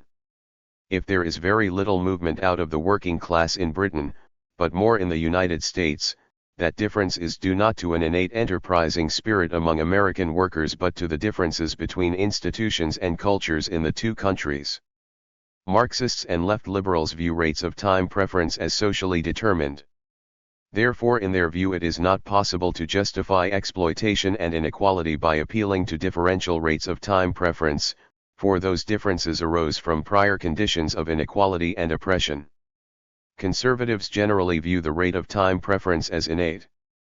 But even if one grants that the trait is innate, it does not follow that a person should bear the responsibility for that trait. In the 1960s, a number of conservative writers, such as Arthur Jensen and Richard Herrenstein, argued that blacks were innately inferior to whites, as measured by IQ tests, and that a high rate of time preference was linked to low intelligence.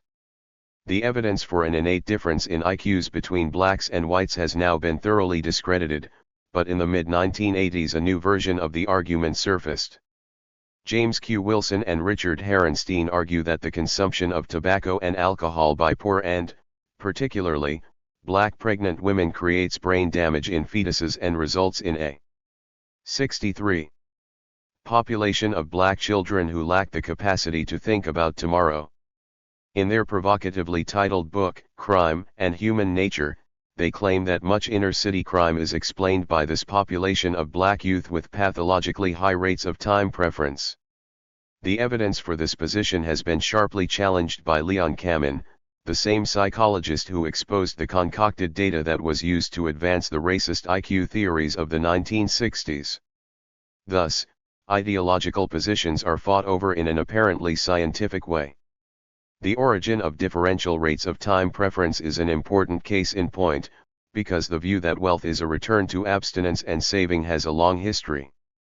If people can be shown to deserve their rates of time preference, perhaps because a preference for planning and saving is a constituent of a person's personality or character, then an argument will have been established to justify inequality. It is important to recall the structure of the counterargument. First, the initial conditions of differential ownership were established, in all capitalist societies, by processes of theft and brute power. Second, to the extent that people do have different rates of time preference, and succeed differentially in capitalist society on that account, those differences are largely due to the process by which they are formed, namely, as a reaction to conditions of inequality and oppression. It is incorrect to argue that differential rates of time preference are the primal cause of unequal wealths if the genesis of those differences is due to a prior history of inequality. Third, even if there are some genetic or innate differences in rates of time preference, why should people benefit or lose on that account? If having a high rate of time preference is a handicap in a society with minimal social insurance, then should not those with that handicap receive social compensation? 5.2.3 Entrepreneurship. It is often argued in defense of capitalist inequality that profits are a return to entrepreneurial ability. People with this ability see ways of organizing labor and producing commodities that others do not see, and this scarce factor is rewarded with profits. Entrepreneurial ability plays the role in this explanation that a low rate of time preference played in the explanation in section 5.2.2.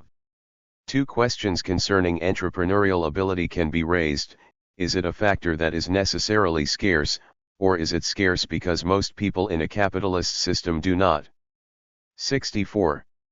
Have the opportunities to develop their entrepreneurial abilities? Even if entrepreneurial ability is really scarce, is it appropriate for it to be rewarded as it is, with the accumulation of capital? I cannot answer the first question.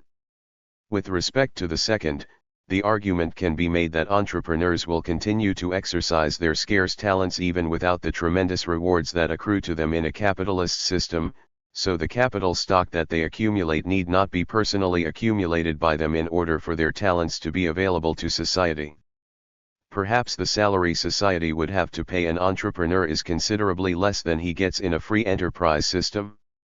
By virtue of the private property rights, the entrepreneur who organizes and hires other factors of production is the claimant who gets what is left after wages and other costs are paid.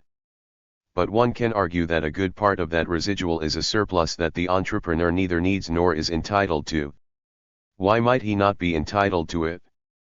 Because his entrepreneurial skill could be considered to be the consequence of environmental or genetic factors from which he does not deserve to benefit. Suppose, to invoke an example already given, he acquired those entrepreneurial skills by virtue of growing up in a family in which he learned them by example. The proletarian had no such luck. The advantage accruing to the entrepreneur over that accruing to the proletarian is then a consequence of an unequal opportunity and is perhaps one a society committed to equality of opportunity should not condone. Granted, the entrepreneur performs a socially beneficial function, but in this case he should be paid only what is required to get him to do so. Indeed, various capitalist societies do take this position to different degrees, because they tax profits and managerial salaries at very different rates. In Japan, the managers of big corporations are paid much less than their counterparts in the United States. But apparently they perform their entrepreneurial and organizational functions at least as well. Some argue that managers are not entrepreneurs but hired labor. But many entrepreneurial functions are performed by managers, and the popular justification of high managerial salaries in the United States is based on a belief in the scarcity of entrepreneurial talent. Suppose that entrepreneurs do not learn their talents but are born with them, or, more realistically, that some people are born with the capacity to acquire entrepreneurial skills and others are not. In this case, people face different opportunities, but of a genetic sort. There. 65. May appear to be more reason to allow these natural entrepreneurs to keep the capital they accumulate, if one holds to a principle of self-ownership, which claims that a person ought to be entitled to the income that can be earned by the traits coming with his person. This principle can be challenged. First, do not such genetic dispositions constitute unequal opportunities, and what is our attitude towards such inequality? Perhaps the entrepreneur will derive sufficient pleasure from exercising his entrepreneurship, a pleasure unexperienced by the ordinary person, to draw forth his scarce talent. Is it necessarily the case that he should be repaid, as well, with the accumulation of a large capital stock? Even if one endorses self-ownership, it does not obviously require that degree of accumulation. Second, the entrepreneur may be perfectly willing to exercise his organizational talent without the accumulation of capital that attends its exercise under capitalism. In that case, there would be no reason from a social point of view to reward him in this way. Thus far, I have taken the position that entrepreneurship is a talent. In reality, much of that talent may consist in having the right connections, something that is clearly associated with growing up with a certain class background. There may be an element of the feudal lord in the modem entrepreneur, somebody has to be one, but almost anyone could be, and so the positions go to those with family connections. Joseph Schumpeter argued that in early capitalism entrepreneurship was scarce and that capitalism served the function of bringing it to the fore. But now the requisite entrepreneurial skill can be taught to managers of socialist enterprises in business schools. It is available to many, regardless of connections and background. Neoclassical economists tend to argue, in various ways, that each factor receives its appropriate return. Sometimes, in cruder versions of the neoclassical theory, appropriate return is translated as just return. But, usually, appropriate return is taken to mean that return required to make the factor contribute its services. This hardly seems to be the case, however, given the large variation in remuneration to talent that exists in different capitalist societies. The Marxist position is that each factor requires some remuneration to be reproduced and for it to be offered for productive service. What is left over after the payment of these necessary remunerations is an economic surplus, and there is considerable leeway in the manner in which society may distribute this surplus. In a laissez-faire system, there is some bargaining over the surplus, but there is no guarantee that the agreement reached is just or that it reflects a socially necessary pattern of remuneration. Thus, one need not deny the existence of a scarce talent called entrepreneurship to deny the justice of the vast inequalities that may be attributable to it in a capitalist system. Moreover, it is incorrect to assume that entrepreneurship is a resource that would only be forthcoming in a private property system. Even without the remuneration to entrepreneurship available in a capitalist system, there would in all likelihood be many people who would learn and would like to exercise the entrepreneurial skill that society needs. 5.2.4 Risk propensity. The third category of scarce and valuable attributes that capitalism rightly remunerates with profits is the willingness to take risks. This factor, again, is not captured in the models presented thus far. In reality, investment is a risky business. Suppose there are two kinds of people, those willing to take risks and those not willing to take risks. Among the risk takers, many go bankrupt and some become capitalists. Proletarians are those who are not willing to take risks or those who have taken them and failed. Their surplus labor, accruing to the capitalists as profits, is the insurance premium they pay to capitalists to take risks for them. The worker is guaranteed his steady wage and sleeps well at night, paying the capitalist to gamble for him. I find this story extremely implausible.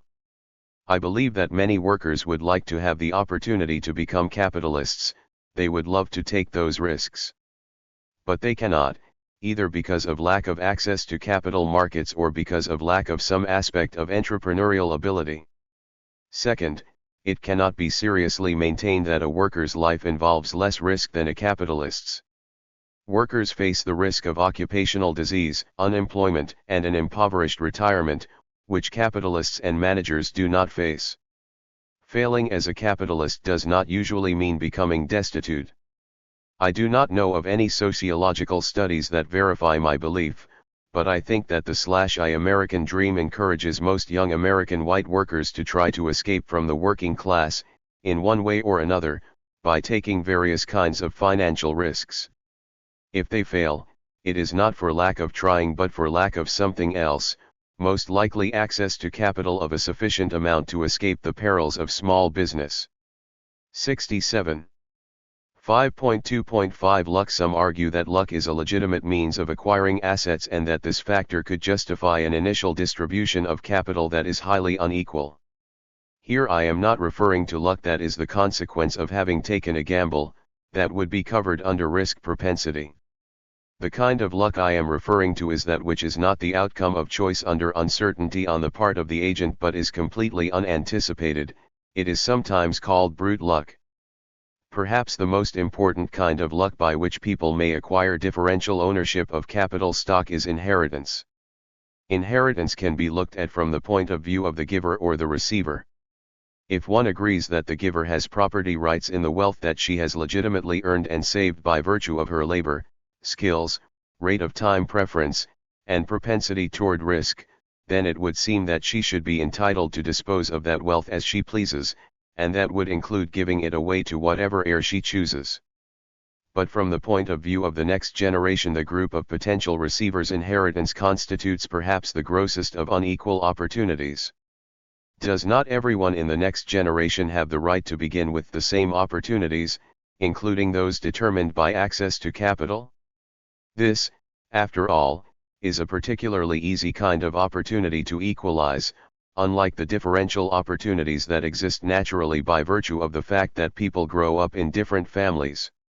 Rights must be circumscribed in many ways, because a complete set of rights one might like to specify cannot simultaneously be satisfied. It seems to me that the right of the generation of givers must be constrained by the unequal opportunities it creates for the receivers. From an ethical viewpoint, I do not think it is so difficult to argue against the right to inheritance. But there is an efficiency issue that must be faced in advocating stiff inheritance taxes, and it is of the same nature as the efficiency question discussed under entrepreneurship. If inheritance of physical assets is forbidden, will that restriction act as a disincentive for people to save? The answer to this question is unclear. We do not have enough experience with the enforcement of stiff inheritance taxes in capitalist countries to know. Alfred Nobel created the trust that finances the prizes bearing his name instead of giving his accumulated wealth to his children, for he felt that they should earn it the hard way, as he did. One might allow an estate to 68. Escape taxes if the donor gave it for some specific purpose, such as building a hospital, or buying a piece of land for a park, or financing an opera company, each of which could bear her name. Means by which her contribution to society would be publicly recognized could easily be created. These alternatives to passing wealth down to individuals might both be socially more useful than the individual alternative and create as much incentive to save as the present inheritance laws do. The efficiency argument for individualized inheritance is not convincing. Such a claim would have to be established empirically. In a recent paper, D.W. Hazlitt argues for purifying capitalism, a system that he otherwise likes, by abolishing inheritance. He regards inheritance as an institution inconsistent with the equality of opportunity that capitalism champions. Hazlitt, like Alfred Nobel, believes that virtuous incentive effects would be generated by abolishing inheritance. He offers the following analogy. If two runners start a race with one far behind the other, will the second runner try hard to win? Indeed, how fast will the leader run? Contrast this with how hard each of them will run if they begin the race together. The analogy implies that everyone will work harder if the members of each generation begin with the same level of wealth, assuming people have the usual desires to excel materialistically. It is worth noting the degree to which inheritance is responsible for differential wealth in the United States. The wealthiest 1 to 2% of American families own 20 to 30% of the net family wealth in the United States. The wealthiest 20% own 80% of the wealth, whereas the poorest 20% own just 0.2% of the wealth. Inequality of wealth is far more severe than inequality of income. The top 20% of families in the income distribution earned 57% of the total family income in the mid-1970s. In a study published in 1978, John Britton showed that 67% of the large fortunes in the United States are derived from inheritance, not present earnings. Even while nominal inheritance taxes were fairly high, the actual taxes paid on large estates were incredibly small. The average tax rate on estates was 0.2%, and on estates of over $500,000 it was a mere 0.8%. Thus it is said that the inheritance tax is a voluntary one, or a tax on poor planning. Given these facts about the origins of current American wealth, it is hard to countenance the conservative position that the position of people in American society is due to their hard or skillful work. The family into which a person is born is much more important in determining her fortune than are any voluntary choices she makes. 69. On grounds of equal opportunity, I think there is a strong argument against luck as a legitimate means for acquiring material assets. One might better argue that those assets which materialize because of luck belong to everyone, not to the person on whom they just happen to fall. Why should the point in time at which opportunities are declared to be equal be before Lady Luck has thrown the dice, and not after? After all, by definition, no one has done anything to earn the fruits of luck, and the motivation for equality of opportunity is that each is entitled to what he earns from a starting point of equality. Whether the argument of the preceding paragraph also makes a case against allowing individuals to reap the fruits of genetic luck is a more difficult question. Do I have the moral right to the income stream that my inborn talent enables me to earn? 5.3 Justification of unequal distribution. A normative justification for measuring exploitation lies in the meaning of the colloquial definition of exploitation, to take unfair advantage of. Because exploitation is the consequence of inequality in the initial distribution of physical assets, it would seem that its existence indicates unfairness only if the initial unequal distribution of assets is unfair. Marxists argue that all capitalist societies established the takeoff point of unequal capital ownership by processes akin to robbery, slavery, and plunder. If this argument is accepted, the case for unfairness is then clearly made, the unfair nature of the exploitative allocation being inherited, as it were, from the initial unjust distribution. But ideologues of capitalism have argued that the initial distribution of unequal ownership could have arisen in morally respectable ways, as a result of differences in the rates of time preference, or in risk propensities, or in entrepreneurial abilities and skills, or as a result of unanticipated luck. Such a clean beginning would establish the cogency of capitalism as a system against which there is, so they say, no principled ethical argument, although there may be specific arguments against specific historical instances of capitalism. Capitalist ideologues argue from two fronts, that it is necessary to recognize and reward these differential attributes of people. 70. Differentially in order for the good attributes to emerge and be available for society, and that the holders of these attributes deserve the fruits that thereby accrue to them in a private ownership system. These arguments are not consistent either with economic theory or with the history of developed capitalism, a history replete with the establishment of fortunes by wars, or through the exercise of monopoly power, or as the consequence of market imperfections. At the most general level, neoclassical economists maintain that all income generated can be viewed as the return to some factor. But it is unclear whether return means an income which that factor must receive to continue to offer its services, or an income that should, on ethical grounds, go to that factor. There is, furthermore, the distinction, not usually made in neoclassical analysis, between the factor and its owner. One cannot in general divide the pie produced by capital goods and labor up into two parts, one of which was produced by labor and one by capital. Nor, even if one could, is it clear that the part produced by the capital should go to the capitalist and the part produced by labor should go to the laborer. The Marxist analysis avoids the notion of returns and argues instead that the cooperation of labor and physical capital and land produces an income that is larger than the income needed to reproduce the factors used up, and is even larger than the income needed to get people to offer those factors for use. There is a genuine surplus, and society must adopt some rules for distributing it. Under capitalism, the distribution of the surplus is decided on the basis of property rights in the ownership of the initial factors. Workers and capitalists may bargain over the property rights in the surplus to which their factor contribution entitles them. The state takes some of the surplus through taxation, and the tax laws may also be the consequence of interclass bargaining, the state acting as an agent representing one of the classes, or perhaps as an independent agent with its own interests.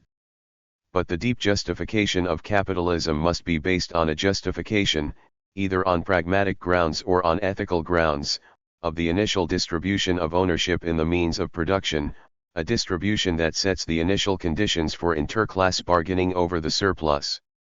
There is one particularly opportunistic argument that defenders of unequal ownership make: what's good for General Motors is good for the country. In other words, capitalists must have the prospect of a sufficiently high profit rate in order to invest.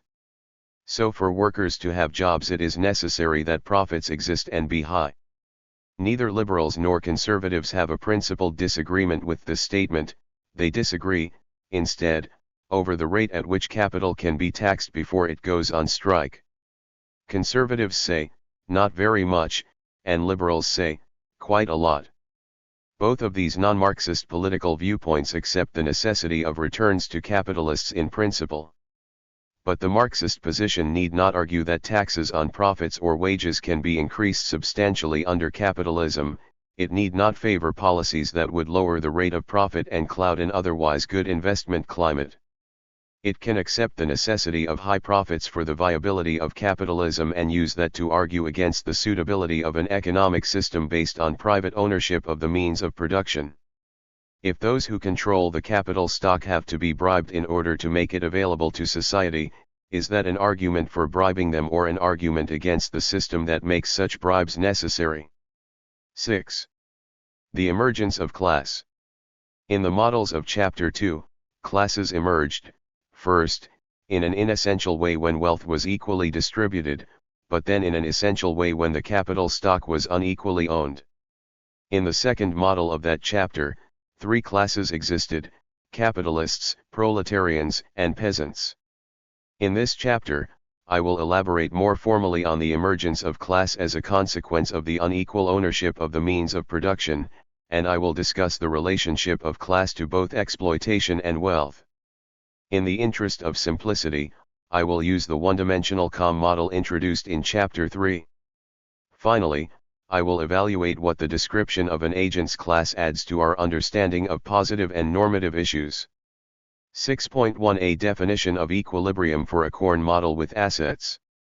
Consider an economy that consists, as before, of n agents and a technology for producing COM, AL. This model, unlike previous models, contains an explicit specification of the initial COM endowment of the ith agent. This endowment, QE, varies from agent to agent. Each agent, as before, is endowed with 1 unit of leisure, which can be converted into labor. And each agent has subsistence preferences. Each wishes to work only so long as is necessary to produce an income sufficient to purchase an amount B of COM, which I will take to be his subsistence requirement. He will not allow himself to deplete his initial COM stock of QE. Under what conditions will this economy reproduce itself and satisfy each agent's needs? The emergence of Class 73. Suppose there is a labor market. Because only relative prices matter, the wage is normalized at I, and the price of corn is P. An agent can engage in 3 kinds of activities. She can work up her own COM stock, using her own labor to produce COM. She can hire others to work up her corn stock, paying them wages, or she can sell her labor power to others at the going wage and work up their corn stock. For agent I, let she be the amount of COM she produces by working up her own seed COM, let ye be the amount of COM produced by those whom she hires to work up her seed COM, and let zi be the amount of labor she sells on the labor market. Then her total net revenues will be 11 plus ye plus zi. The first term is equal to the net revenues she receives from operating the COM activity herself, that is, revenues remaining after paying for the COM input she uses. The second term is the net revenues she receives from hiring labor, that is, revenues remaining after paying wages and paying for the capital stock used in the process. The third term is her wage income. The subsistence requirement is that agent I earn sufficient net revenues to purchase her COM consumption bundle, that is, 11 plus ye plus zi2, ph. What constraint does the agent's initial ownership of the capital stock place on her? Assume that there is a labor market in this economy, but no capital market. No agent can borrow, although she can sell her labor power. Thus, agent I is constrained to choose levels of COM production that can be supported by the capital she has available to advance, given her initial stock. I will assume that she need not advance the wage payments to the labor she hires at the beginning of the period. Instead, they are paid at the end of the period out of revenues. Under this assumption, the amount of finance capital agent I must have in order to operate corn production at level she herself and hire others to operate it at level Y is Pax I plus Pay I. Her capital constraint is Pax I plus Pay I, 5 point. Furthermore, agent I is constrained not to use more labor than she possesses. 74. The emergence of class. The first term in is the amount of labor agent I expends on her own stock, and the second term is the amount of labor she sells on the labor market. The right-hand side of is her labor endowment. The goal of agent I is to minimize the labor she expends subject to producing a subsistence income and subject to satisfying her capital constraint and labor constraint. Her utility maximization problem can therefore be written as, choose she, y, and zi to minimize lxi plus zi subject to 11 plus y plus zi pb pax I plus pay is, pwi lxi plus zis, 1. And subject to the constraint that the variables she, y, and zi are non-negative. Call this optimization problem for the agent I. In this economy there are n agents, each of whom is trying to solve a program of the type. Such an economy is in equilibrium if the markets dear. In other words, a wage price of P, will equilibrate the economy if it allows the markets to clear. There are two markets, one for and one for labor. The market clears if the net amount of produced suffices to meet the demand for which is NB, and the labor market clears if the total supply of labor offered for sale by the N agents equals the total demand for hired labor by the N agents. To represent these conditions, it is first convenient to define where X is the total amount of gross, produced by agents working for themselves, Y is the total amount of produced by agents who are working as hired labor, and Z is the total labor supplied on the labor market. The total amount of produced in this economy, without taking account of replacing the seed stock, is, the net production is. Hence, the requirement that the supply of net of replacement, meet the demand for is NB. The emergence of class 75. As defined above, the total supply of labor offered for sale is Z, and the total demand for labor by hirers is Li. Thus, the labor market clears if Li equals Z. Finally, the production plan of this economy must be feasible, which is to say that the total inputs society has available, W equals Wi, suffice to supply the inputs for the outputs generated, that is, A5W. Definition 6.1 Reproducible equilibrium. A price for corn of P will be said to be a reproducible equilibrium for this economy if the solutions to the individual optimization programs generated by this price are such that the aggregate quantities X, Y, and Z satisfy equations, and, to summarize, each agent begins with some initial endowment of seed corn. There is a corn market and a labor market. Facing a price for corn and a wage, each agent decides on his best strategy, which will enable him to earn the income necessary for purchasing his required corn consumption while not running down his seed corn stock. This strategy is his labor minimizing one, because I have assumed that the agents have subsistence preferences. An equilibrium is a price of corn, relative to the wage, having the property that, if each agent pursues his self-interest in this way, markets clear, every individual plan can be realized, and society can reproduce its capital stock. 6.2 Class formation. As a consequence of their optimizing behavior and their initial endowments, agents end up in different class positions. Hence, by this mechanism, classes are formed. Facing a price of corn P, an agent solves his program with a solution. Suppose, for example, that for him the optimum involves setting she equals 0 equals zi but y 0. He can be represented as having a solution vector of the form, where a 0 in a certain place indicates that he does not engage in that kind of activity and a plus indicates that he does. The agent in this example is a pure capitalist, because he optimizes by hiring labor power only. he neither sells labor power nor works for himself. Suppose that another agent's solution to his program involves setting xi equals degree equals y, but zio. Such a person is represented as having a solution. He is a proletarian, who optimizes by selling labor power only. He neither works for himself nor hires labor power. Definition 6.2 Class position. The class position of an agent is defined by the particular array of Ds and plus S in the optimal solution to his program at a reproducible equilibrium. In principle, there are 8 possible ways of arranging Ds and plus S in the 3 positions of. But one of them can be ruled out immediately. Everyone must earn some income to purchase his consumption bundle in this economy, because no one is willing to eat into his capital stock, so the class position will never occur as a solution. Furthermore, it is not difficult to show that no agent will ever be required both to sell labor and to hire labor at the same time. In order to optimize, every agent has an optimal solution in which he does not trade as both a supplier and a demander of labor. This rules out the class positions and is redundant in a parsimonious representation of the class structure of this economy. There remain 5 possible class positions, and they all can occur and should be named. I have assigned both industrial and agricultural names to these classes, for the value these may have as historical mnemonics.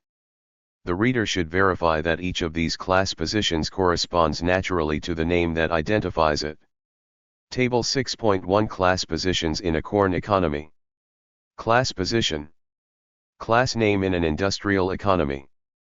Pure capitalist. Small capitalist. Petty bourgeois artisan. Semi-proletarian. Proletarian. Class name in an agricultural economy. Landlord. Rich peasant. Middle peasant. Poor peasant. Landless laborer. The emergence of Class 77. How is an agent's class position related to his wealth, and how is it related to his being either exploited or exploiting? The important idea to keep in mind during the following analysis is that a person's class position is not exogenously given. Rather, it emerges as a consequence of his optimizing procedure, which is to maximize his utility given his initial endowment. Classes emerge endogenously as a characteristic of agents in the equilibrium of the economy. 6.3 Class and wealth. In this economy, wages are paid at the end of the period, so the capital advanced to produce 1 unit of com is just PA. The equation defining the profit rate is 1T equals P, PA, or P equals PA plus WL. Equation differs from the formulation of the profit rate in Chapter 4 only in that investment capital does not include wages advanced. As I mentioned there, it is a matter of convention whether one chooses to view wages as paid in advance out of capital or at the end of the production period out of revenues, for the results with which I am concerned do not change. Class is related to wealth in the way one might conjecture. The greater an agent's initial endowment of com, the higher he is on the class hierarchy listed in section 6.2. The richest agents become pure capitalists and the poorest become proletarians. Theorem 6.1 Class wealth correspondence. The greater an agent's initial endowment of com, the higher he is on the class hierarchy of table 6.1. Proof. 1. Let the profit rate, which I assume is positive, be 1T. At the price P, the value of an agent's initial wealth is 78. The emergence of class. If an agent is sufficiently wealthy, then he clearly can generate enough revenue, simply from hiring others to work for him, to end up with profits of at least PB, which is what he requires. Thus, all those whose wealth is sufficiently great will only hire others. They will be in the class of pure capitalists, as they will neither sell labor power nor work for themselves. This establishes that those at the top of the wealth hierarchy belong to the class, as Theorem 6.1 claims. 2. It is similarly clear that the agents who are pure proletarians are precisely those who own zero corn at the beginning. For if an agent had some initial wealth, he could derive profits of 7 shui from hiring others to work it, thus reducing his own necessary work time. It would be wasteful not to use capital he owned. No such agent would, therefore, be a proletarian.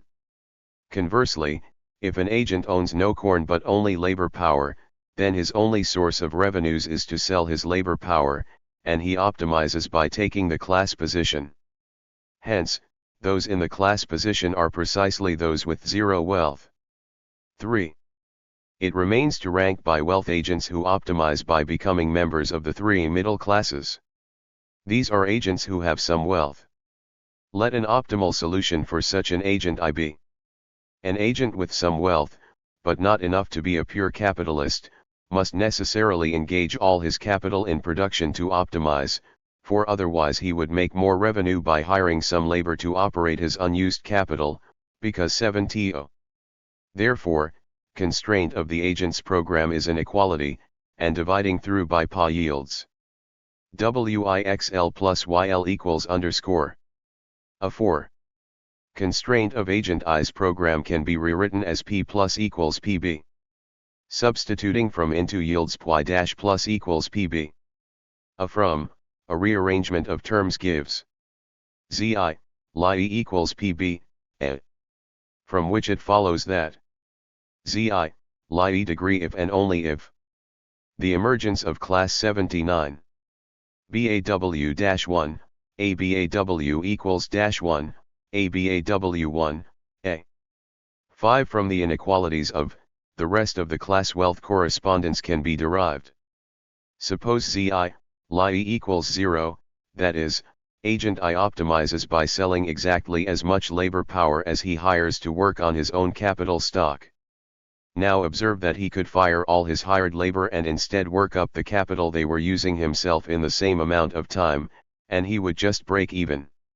He would save wages paid out in amount Li by firing them, and he would lose wages paid to him in amount Zi by taking himself off the labor market, and these two amounts are equal, by the supposition of this paragraph. Thus, he could just as well operate all his capital himself, neither hiring nor selling labor, and he would make the same revenues for the same amount of labor expended. This shows that if BAW equals -1, then agent I is a petty bourgeois artisan, he has a solution to his program of the form +0,0. And, according to, the wealth given by is precisely the wealth associated with Zi, Li equals 0. 6. Now suppose Zi, Li 0. Then agent I is hiring more labor power than he expends on the labor market. He cannot, therefore, fire all his hired labor and simply replace them with his own labor in the same amount. If he takes himself off the labor market, he can fire some of his hired labor, but to break even in terms of labor expended and revenues earned he must continue to hire labor in the amount. Therefore, such an agent is in the class plus D, he can optimize by working on his own capital stock and hiring others. According to, this agent has a wealth BAW-1, a 7. Finally, there is the agent whose optimal solution is characterized by Zi, Li 0. Such an agent can fire all his workers and can 80. The emergence of class himself work up the capital stock they were employed upon, but he must still supply wage labor to earn the revenues he was making before. He must continue to sell some of his labor power on the labor market, and his class position is therefore. According to, this agent has wealth BAW-IA. 8. The arguments in paragraphs 5, 6, and 7 establish that agents in the three middle classes are ranked according to their wealths. Only agents with wealth exactly equal to BAL are petty bourgeois artisans, and those with higher wealth must hire labor to optimize while those with lower wealth must sell labor to optimize. This demonstration establishes the class wealth correspondence. Table 6.2 summarizes the relationships between class and wealth given in the proof of Theorem 6.1. Thus, only the proletarian has nothing to sell but his labor power and nothing to lose but his chains. I must reiterate that this relationship between class and wealth is not one that is postulated initially, it emerges as a consequence of economic activity. Agents choose their own class position not willingly, but under constraint, as a consequence of optimizing, given their initial endowments. Theorem 6.1 demonstrates that the relationship between class and wealth need not be postulated. It can be derived under the assumption that maximizing agents confront one another. Table 6.2 Class wealth correspondence. Class position name wealth. Pure capitalist. BW1T. Small capitalist B. BA-W-1TIA. Petty bourgeois artisan. BAW equals -1, a semi-proletarian BA-W01, a proletarian WI equals 0. The emergence of Class 81. In a system of private property and markets.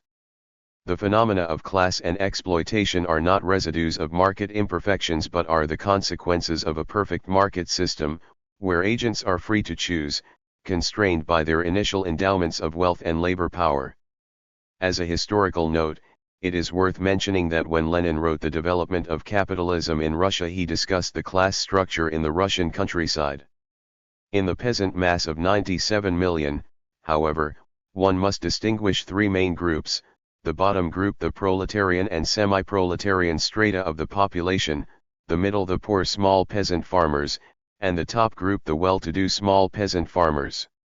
We have analyzed above the main economic features of these groups as distinct class elements. The bottom group is the propertyless population, which earns its livelihood mainly, or half of it, by the sale of labor power. The middle group comprises the poor small peasant farmers, for the middle peasant in the best of years just barely manages to make ends meet, but the principal means of livelihood of this group is independent small-scale farming. Finally, the top group consists of the well-to-do small peasant farmers, who exploit more or less considerable numbers of allotment-holding farm laborers and day laborers and all sorts of wage laborers in general. Richer than all these peasants, and not discussed in this paragraph from Lenin, were the landlords, who did not work at all by virtue of owning so much land. Similarly, Mao Zedong, in his pamphlet Analysis of the Classes in Chinese Society, wrote, "Although both the overwhelming majority of the semi-owner peasants and the poor peasants belong to the semi-proletariat, they may be further divided into three smaller categories, upper, middle and lower, according to their economic condition. The semi-owner peasants are worse off than the owner peasants because every year they are short of about half the food they need, and have to make up this deficit by renting land from others, selling part of their labor power, or engaging in petty trading. In late spring and early summer, when the crop is still in the blade and the old stock is consumed, they borrow at exorbitant rates of interest and buy grain at high prices. Their plight is naturally harder than that of the owner peasants who need no help from others, but they are better off than the poor peas." 82 The emergence of class. Ants. For the poor peasants own no land, and receive only half the harvest or even less for their year's toil, while the semi-owner peasants, though receiving only half or less than half the harvest of land rented from others, can keep the entire crop from the land they own. The semi-owner peasants are therefore more revolutionary than the owner peasants, but less revolutionary than the poor peasants. Mao refers to borrowing and lending, which is not part of the model of this chapter, but I will show later that his identification of borrowing with the selling of labor power and lending with the hiring of labor power is borne out. Moreover, he makes some sociological observations about the revolutionary nature of the peasantry as a function of their wealth, a topic that I have not discussed. The salient point is that the model of this chapter seems to capture aspects of historical observation. Textual analysis of Lenin's statement reveals that he is discussing the lower four classes in the five-class hierarchy of my model, whereas Mao discusses only the bottom three. He does not make explicit mention of rich peasants who systematically hire labor, or lend money, or rent land to others. 6.4 Class and exploitation. I have identified class position with wealth in an unambiguous way. But how is class position related to exploitation? Theorem 6.2 Class exploitation correspondence. Agents who optimize by placing themselves in a labor hiring class are exploiters, and agents who optimize by selling labor are exploited. Proof. Consider the agent who has wealth that puts him in the petty bourgeois artisan class. His wealth is WI equals BA/. He must utilize all his capital, for otherwise he could earn more revenue by hiring some labor to use his excessive capital and thereby reduce his own work time further. Therefore, if his optimal solution is, it must be the case that BAX equals W equals or 1, A. The emergence of class 83. BX equals 1, A. Hence, the amount of time he works is BL. LX equals of equals SNLT1, A. The last equation following because the labor value of corn, A, is equal to L slash. Equation says that agent I works just socially necessary labor time. Now consider an agent J, who is richer than agent I. By theorem 6.1, agent J must be in a labor hiring class, and an agent who is richer than agent I will work less time than I works, because his object is to minimize time work subject only to his wealth constraint and the subsistence constraint. Thus, agent J works less time than AB and is consequently an exploiter. Similarly, consider an agent K, who is poorer than agent I. Agent K will be in a labor selling class, by theorem 6.1, and will work more time than AB.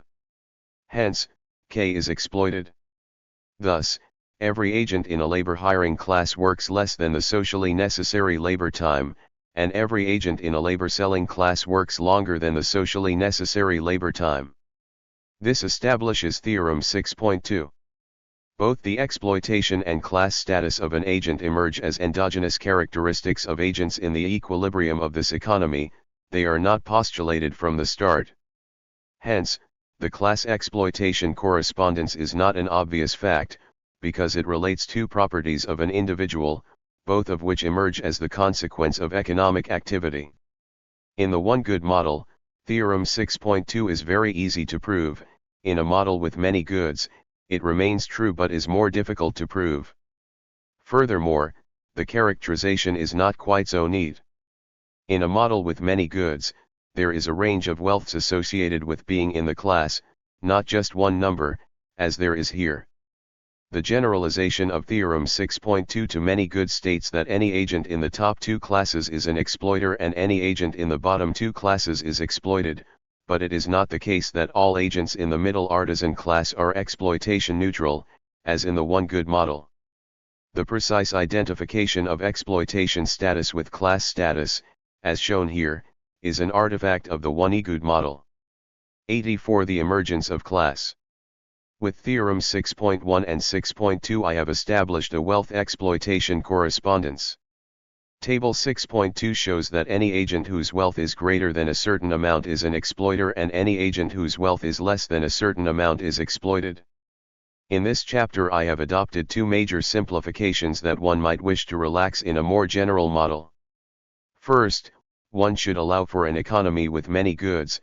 Second, one should allow for agents to have more complicated preferences than the subsistence preferences they have in this model. And it is necessary to consider how to define exploitation when people have more complicated preferences. Nevertheless, when the model is generalized in this way, theorem 6.2 remains true. Suppose people have various preferences over goods and leisure, they engage in economic activity to earn income, and they purchase goods. In this case the general definition of exploitation is as follows: an agent is exploited if the labor he expends in economic activity is greater than the labor that is embodied in any bundle of goods he could purchase with his revenues, that is, if any commodity bundle within his budget embodies less labor than he expended. Similarly, an agent is defined as an exploiter if all bundles of goods that can be purchased with his total revenues from production embody more labor than he expended. This definition allows for the possibility of a significant group of agents who are neither exploited nor exploiters, because the revenues they earn from production enable them to buy a commodity bundle embodying just the amount of labor they expended.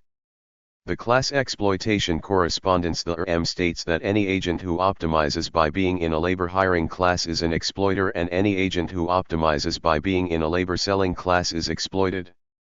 This is the generalization of theorem 6.2, and it remains true in the framework of arbitrary preferences and many goods. Does the class wealth correspondence remain true with general preferences and many goods? Not always. If preferences of agents are bizarre in a certain way, then the relationship between class and wealth can fail. This happens only for preferences that are quite unusual. When it happens, the relationship between wealth and exploitation fails as well, for wealth is related to exploitation status by virtue of the class wealth and class exploitation correspondences. The consequences will be discussed in Chapter 9. The emergence of class. 85. 6.S The significance of class. Classes are important in the Marxist theory of historical materialism. Class struggle is the midwife of social revolution, the instrument by which property relations are transformed in radical ways from feudalism to capitalism, from capitalism to socialism. Now that a theory of class formation has been formulated, it is possible to comment briefly on why classes might be interesting and why class struggle is apparently so prevalent, at least in the Marxist theory of history. Theorem 6.1 and 6. I immediately suggest two answers to the question, why is there class struggle? First, the fight of the working classes against the capitalist class may just be a fight of poor against rich, a fight against the consequences of unequal initial distribution. This position is suggested by the class-wealth correspondence. Or perhaps there is some underlying reason why the exploited should fight the exploiters. This position is associated with the class exploitation correspondence. There is a third factor that might motivate class struggle, conflict between the dominated and those who dominate. I refer to the domination by the employer of the worker at the point of production, the social relations in the workplace, in which the worker's subservience to the boss is enforced by various extra economic means, which I referred to earlier. These three explanations can be labeled, respectively, the wealth, exploitation, and domination accounts of class struggle. How sensible is the explanation that class struggle arises by virtue of the association of class with exploitation as such? That is, do the exploited classes fight the exploiting classes because they can only purchase consumption bundles embodying less labor than they expended in production? I find this account unconvincing. One of the central points of Chapter 4 was that relations of exploitation are obscured by commodity relations and the social division of labor under capitalism. Workers are not so conscious of their exploitation under capitalist property relations. They may feel unfairly taken advantage of, but not by virtue of comparing the socially necessary labor time they consume in goods with the labor they expend. Theorem 6.1 says that class is a good statistic for exploitation, but one cannot use exploitation as an explanation of class struggle unless it is perceived by the workers as an injustice they wish to erase. It is hard to make this case, when one simultaneously wishes to claim that capitalist relations obscure relations of exploitation. 86 The emergence of class. Of course, to the extent that workers fight for a higher wage, or for a shorter length of the working day for the same wage, they are de facto fighting against exploitation, for victories in those struggles will lower the rate of exploitation. But in those cases workers are fighting not against their exploitation as such, but because they want a higher real income or more humane conditions of work. It is much more likely that workers struggle against capitalists in part because of the methods of control that are used against them in the workplace, to extract their labor. This struggle takes the form of fighting about the conditions of work. Fights against speed up and the methods used to implement it are an example. The fight against domination has been institutionalized in the American trade union movement, with careful delineation of job rules that prevent the employer from having the freedom to use workers in arbitrary ways. These rules are the consequence of an attempt to limit the arbitrary power of employers to extract labor from labor power on the job. I do not claim that all struggles for better conditions on the job are struggles against domination, but capitalists do use extra economic coercion of workers to squeeze more labor out of a day's labor power, a squeezing that often has exhausting and harrowing consequences for the worker. Why is there extra economic coercion, or domination, by foremen over workers on the job? The ultra-neoclassical explanation is similar to the North Thomas explanation for feudal coercion. Recall that the serf was said to have implicitly agreed to a contract with the lord under which he was forced to work, and public goods that otherwise would not have been available were provided. A weaker version of the explanation claims that even if the serf did not so agree, provision of otherwise unavailable public goods was the upshot of feudal coercion. Similarly, if the worker does not work on the job, then profits fall and workers are fired. Thus, the story goes, workers implicitly contract with employers to have themselves coerced on the job, because otherwise in their myopia they would not work as hard as is necessary to produce the revenues sufficient to pay the wages they want. I do not think the implicit contract explanation of job site domination is credible. Rather, such domination exists because of the impossibility of writing and enforcing a perfect contract for the exchange of labor for the wage. What the capitalist buys is the worker's capacity to. The emergence of Class 87. Work for a day. But it is not easy to delineate his tasks precisely nor to enforce their execution. This difficulty gives rise to a range of acceptable performances. Naturally, the capitalist tries to get workers to perform at one end of this range, and if that involves pain and tension, the worker resists. There is also another explanation offered by Marxists for job site domination, in which its place is more central in the maintenance of capitalist property relations. Such domination is said to be a method by which the capitalist exerts power over the worker and demoralizes her, keeping her in a subservient position from which it becomes difficult to challenge either the individual boss through collective action on the job or the capitalist system more generally. Domination breaks down the worker's ability and will to resist, and because of that its role is much more central in the maintenance of capitalism than the one assigned to it in the imperfect contract argument just presented. Is it plausible to argue that class struggle is a direct attack on the wealth differential of capitalists and workers? Certainly the most revolutionary struggles are just that, the working class supporting a call for a massive redistribution of private property or an end to the institution of private property. In our times, this call is typical of the great socialist revolutions. One Soviet slogan of 1917 was bread, land, and peace. Land meant redistribution of land to the peasants. A Chinese slogan was land to the tiller. Indeed, socialist revolutions have gone much further than redistributing private property. They have abolished private property in the means of production. In less generalized struggles, such as strikes, it is not plausible to argue that class struggle attacks the wealth differential of capitalists and workers. Trade union struggles do not call for such a redistribution, they only call for better wages and working conditions.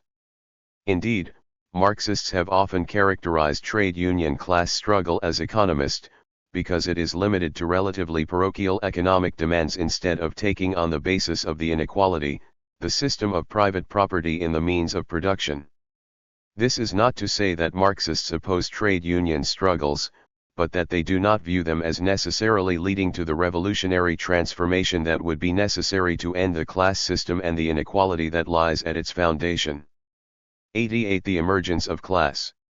The working class may sometimes become an important historical actor by virtue of the consciousness created among workers of their power, consciousness that arises as a result of the conditions of capitalist production. The factory system brings together many workers and teaches them to work in a disciplined, coordinated fashion in one place. It creates both relations of cooperation among workers and a conception of their power that were lacking in the small-scale private production characteristic of the putting-out system or of artisan work. Having this consciousness, workers see the possibility of changing their conditions through collective action. According to this explanation of class struggle, the combination of having nothing to lose but one's chains and being educated with respect to the potential collective power of the class is a byproduct of the nature of capitalist production and enables the working class to fight.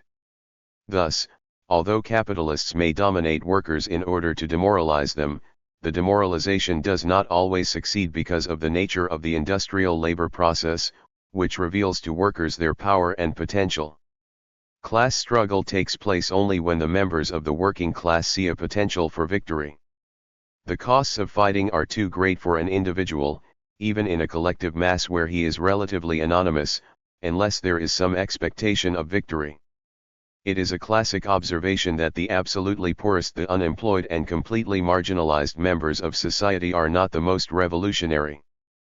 People must have some vision of their power, and this is provided, in the Marxist account, by their class relation to one another, the discipline and cooperation that is a byproduct of capitalist production. Marginalized individuals do not achieve this vision because of their isolation from the cooperative enterprise of capitalist production.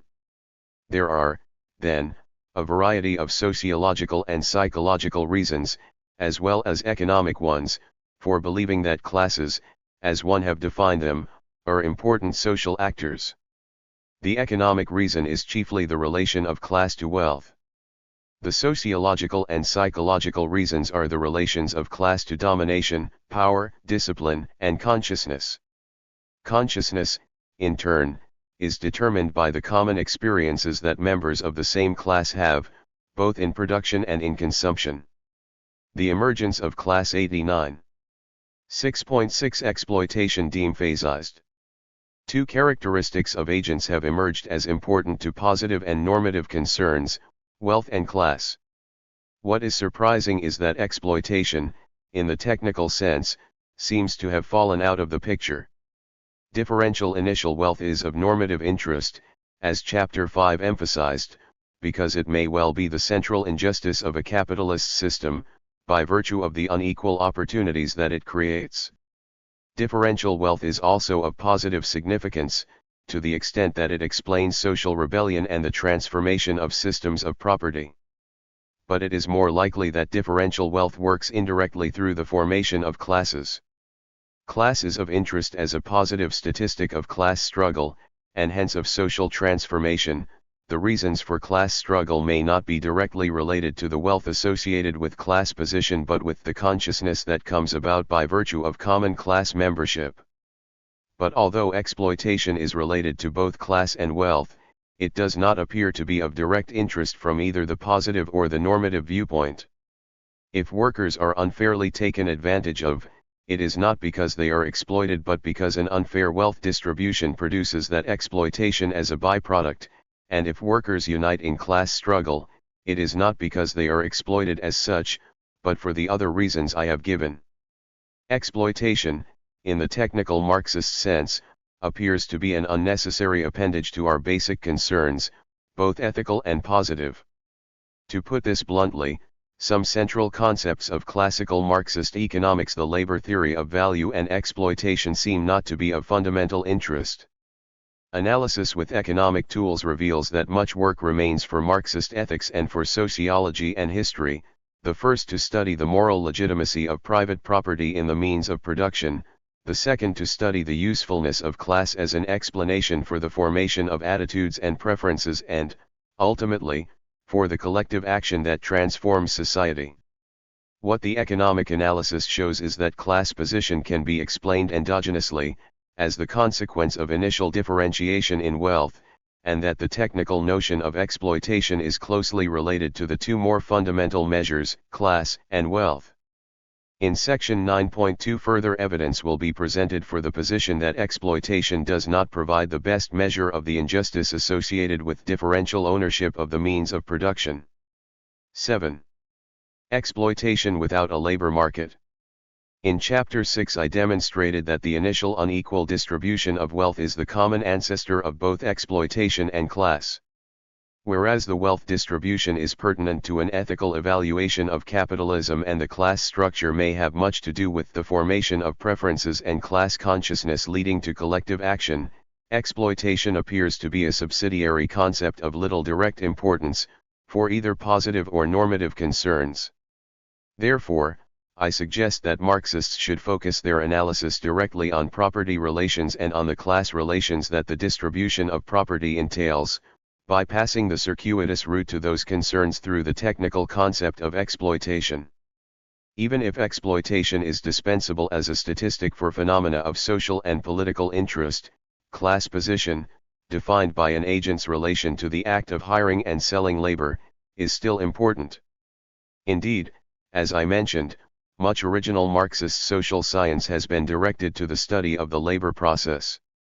The evolution of the labor process under capitalism has been determined by, among other things, the confrontation of workers and capitalists at the point of production. Stephen Marglin argues in his article entitled "What Do Bosses Do?" that capitalists adopt technologies and ways of organizing production with the purpose of maintaining control of workers in the labor process. Technological development, in this view, would take significantly different directions were property relations not capitalist, for the class power of capitalists is dependent upon their monopolizing the knowledge of production. I will not evaluate this argument, but I do want to point out the central role it ascribes to the relationship between the capitalist and the worker at the point of production. Exploitation without a labor market. 91. I claim that the labor market is, perhaps surprisingly, not central to an understanding of the emergence of class and exploitation. Indeed, a class structure just like the one of Chapter 6 can be produced using only a capital market. Instead of the hiring and selling of labor, only the borrowing and lending of capital need occur. In actual capitalist societies, both capital and labor markets exist, and labor markets seem to be much more important in the relations between capitalists and workers. But I believe that capitalism's apparent dependence on labor markets must have some explanation beyond the traditional Marxist one that capitalism thrives on exploitation, because the phenomena of exploitation and class can be reproduced in their entirety in the absence of labor markets. I must reiterate that I am not claiming that capitalism can dispense with labor markets. Rather, I am arguing that the labor market should not be the focus of Marxist concerns, to the extent that those concerns are property relations, exploitation, and class. The Marxist concern with the labor process should focus on issues that differentiate capital markets from labor markets, issues that are not those directly related to property relations. I will amplify this point after I have shown how a class structure can emerge when only capital markets operate. 7.1 The corn economy with a capital market. Suppose the economy in Chapter 2 exists on Labor Market Island, where a labor market exists and agents trade in labor. Suppose there is another place, Capital Market Island, which is identical to Labor Market Island in its technology, agents, and initial endowments, but on Capital Market Island the agents have not discovered the labor market, or perhaps for some reason they have social norms against the hiring of labor. They do, however, allow the borrowing and lending of capital. I begin, then, with 1,000 agents and an aggregate capital stock of 500 units of seed corn. Each of 10 wealthy agents owns 50 units of corn, and the other 990 own nothing but their labor power. The technologies are, as before: farm 3 days labor 1 unit of corn, factory 1 day labor 1 corn, net, or plus 1 unit of corn 2 corn, gross. 92 Exploitation without a labor market. Agents can borrow and lend seed corn to each other, but each agent must work only for himself. Subsistence preferences are as in Chapter 2, each agent desires only to reproduce his initial capital stock and in addition to consume 1 unit of corn. After that, leisure is preferred to more corn, but if more corn can be forthcoming with no labor cost to the individual, so much the better. What is the equilibrium? The 10 rich agents will offer to lend seed corn to the peasants. The equilibrium rate of interest is 66.3% per week. At this rate, what does a typical peasant do? If she borrows 3 units of corn from some rich agent, she can produce 6 units of corn, gross, with 3 days of labor. Of that product, she must repay 3 units of corn as principal plus 2 units of corn as interest, leaving her 1 unit of corn to consume. She is indifferent between this arrangement and working for 3 days on the farm. The lender, on the other hand, earns 2 units of corn from this transaction without expending any labor, so he is clearly satisfied. Note that at this interest rate there is not enough seed corn to lend to all the peasants, so assume that 500/3 peasants each borrow 3 units of seed corn, and the other 823-odd peasants stay on the farm, an alternative that satisfies them just as much at this rate of interest. Could the interest rate be any lower? No, for if it were, then every peasant would want to borrow capital, because she could then get a strictly better deal in terms of corn and leisure consumption than she can on the farm, but there is not enough seed capital to employ all the peasants in the factory.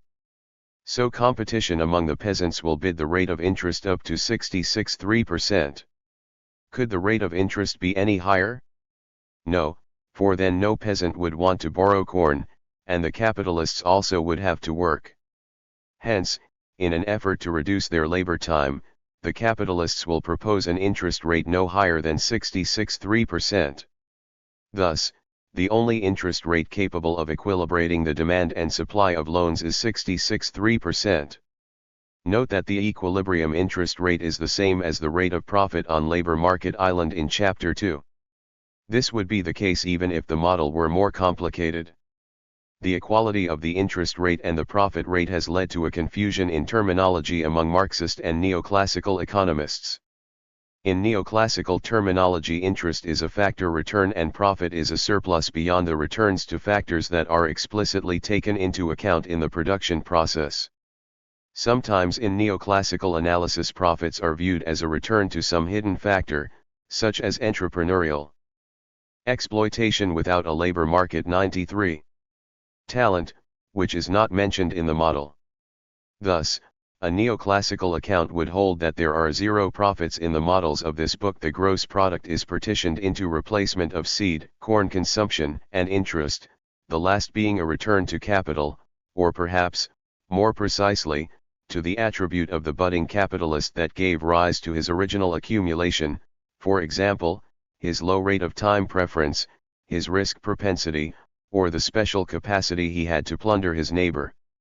In the Marxist account, interest is viewed as a surplus whose distribution must be decided by social convention, and private ownership of the seed corn stock, in conjunction with competitive markets, determines one convention.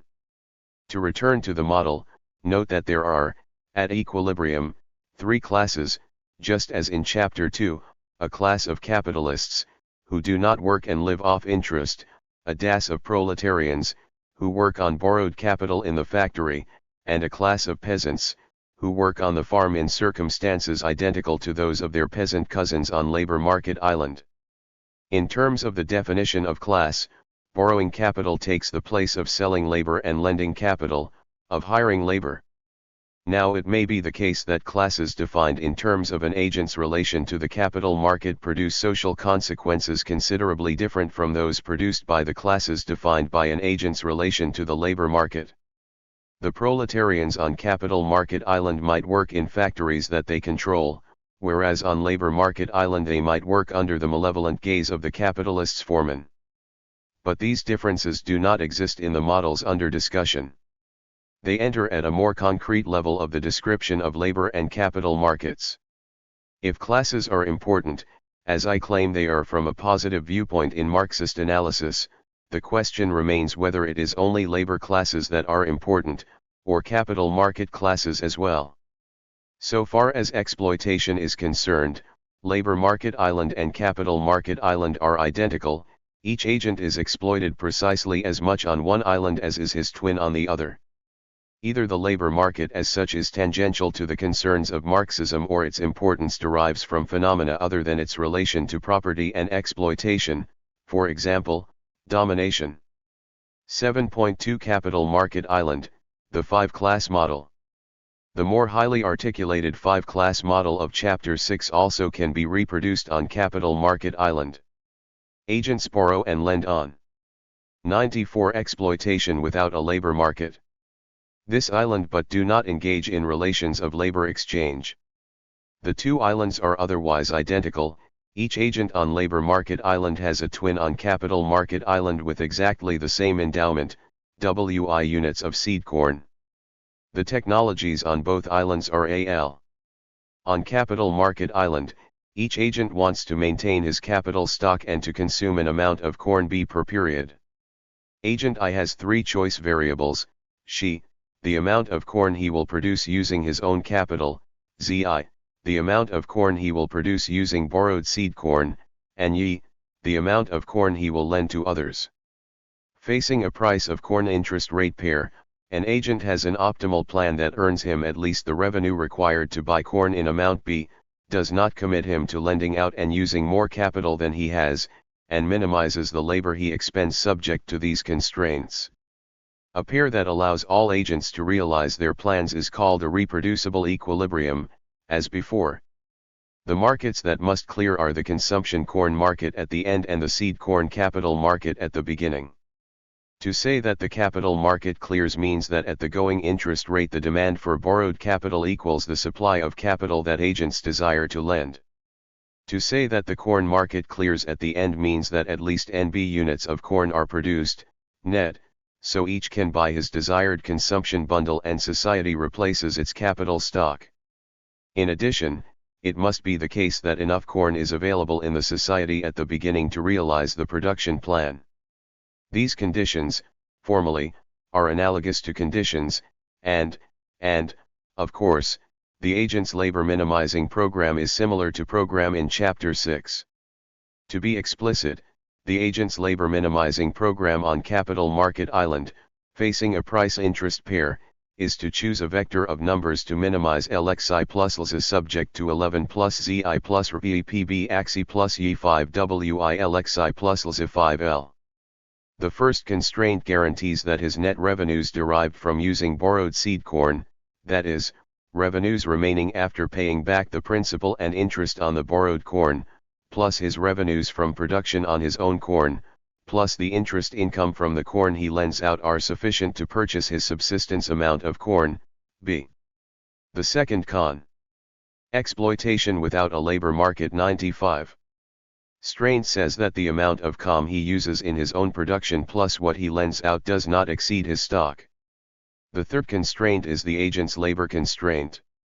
The relevant class positions into which society can be partitioned at equilibrium are summarized in Table 7.1. As in Chapter 6, a plus in a particular spot means that the agent does engage in that kind of activity, and a zero means he does not, at the equilibrium. The agricultural descriptions are the same as those on Labor Market Island. Motivation for those descriptions may be found in the quotations from Mao and Lenin in Chapter 6. The main theorem states that at a reproducible equilibrium on Capital Market Island, conditions of class and exploitation of each agent are identical to the conditions of his twin on Labor Market Island. Theorem 7.1 Capital Market Labor Market Isomorphism. Suppose there is a reproducible equilibrium on Labor Market Island. Then there is a reproducible solution on Capital Market Island in which the interest rate, R, on the latter island equals the profit rate, 7T, on the former. Furthermore, each agent on Capital Market Island has the same class and exploitation status as his twin on Labor Market Island at this solution. Each agent works precisely as long as his twin on the other island. For example, if an agent with Commonwealth WI is in the class on Labor Market Island, he neither hires nor sells labor to optimize. Then on Capital Market Island his twin will be in the capital market class, he neither borrows nor lends to optimize. Because of Theorem 7.1, I can state, precisely, that the capital market and the labor market perform the same function and that the hiring of labor is identified with the lending of capital and the selling of labor is identified with the borrowing of capital. Table 7.1 Class positions on Capital Market Island. Class position. Class name with credit market. Pure lender. Mixed lender. Independent producer. Mixed borrower. Pure borrower. Class name in an agricultural economy. Landlord. Rich peasant. Middle peasant. Small peasant. Landless laborer. 96 Exploitation without a labor market. Furthermore, what on one island appears as profit, on the other appears as interest. The early 20th century Swedish economist Knut Wicksell was perhaps the first explicitly to remark upon this isomorphism when he observed that it does not matter whether capital hires labor or labor hires capital in a perfectly competitive system. On Labor Market Island capital are hiring labor, whereas on Capital Market Island labor hire capital. The upshot is the same, with regard to income distribution, to the rate of profit, and to the exploitation status of every agent. What conclusions can be drawn from the isomorphism theorem? Mainly, that whatever objection one may have to the hiring of labor on grounds related to exploitation, it is not intrinsically connected with the labor market. 4. With respect to income distribution and exploitation, exactly the same results are produced by banning the labor market and replacing it with a capital market. The agent who is exploited at a rate of 0.5, for example, when he is hired by a capitalist on labor market island, will be exploited at a rate of 0.5 when, on capital market island, he borrows capital at the equilibrium rate of interest.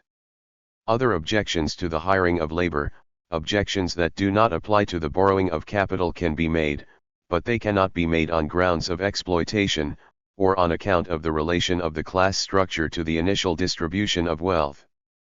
4. According to the isomorphism theorem, it follows from the class wealth correspondence and the class exploitation correspondence that exactly the same relations hold among class, exploitation, and wealth on capital market island as hold on labor market island. The class an agent belongs to on capital market island is a proxy for his wealth and his status as exploited or exploiting. What might be some special objections to the hiring of labor that do not apply to the borrowing of capital? Perhaps working for someone else involves a relation of subservience that does not exist if one borrows capital from someone else. The former may be associated with slave or serf-like relations.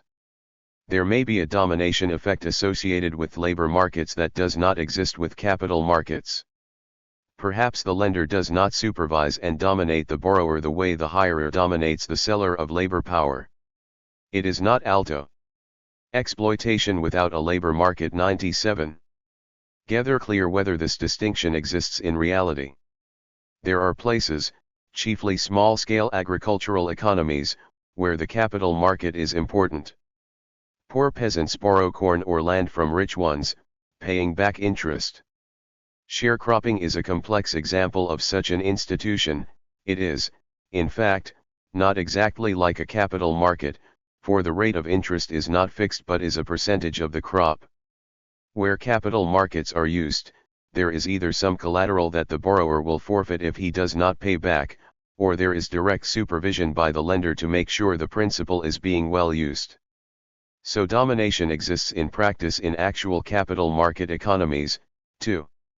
If neither domination nor collateral exists, but capital markets still operate, it may be because the borrower wants to borrow again next year, and the necessity of maintaining a good reputation minimizes the amount of supervision necessary.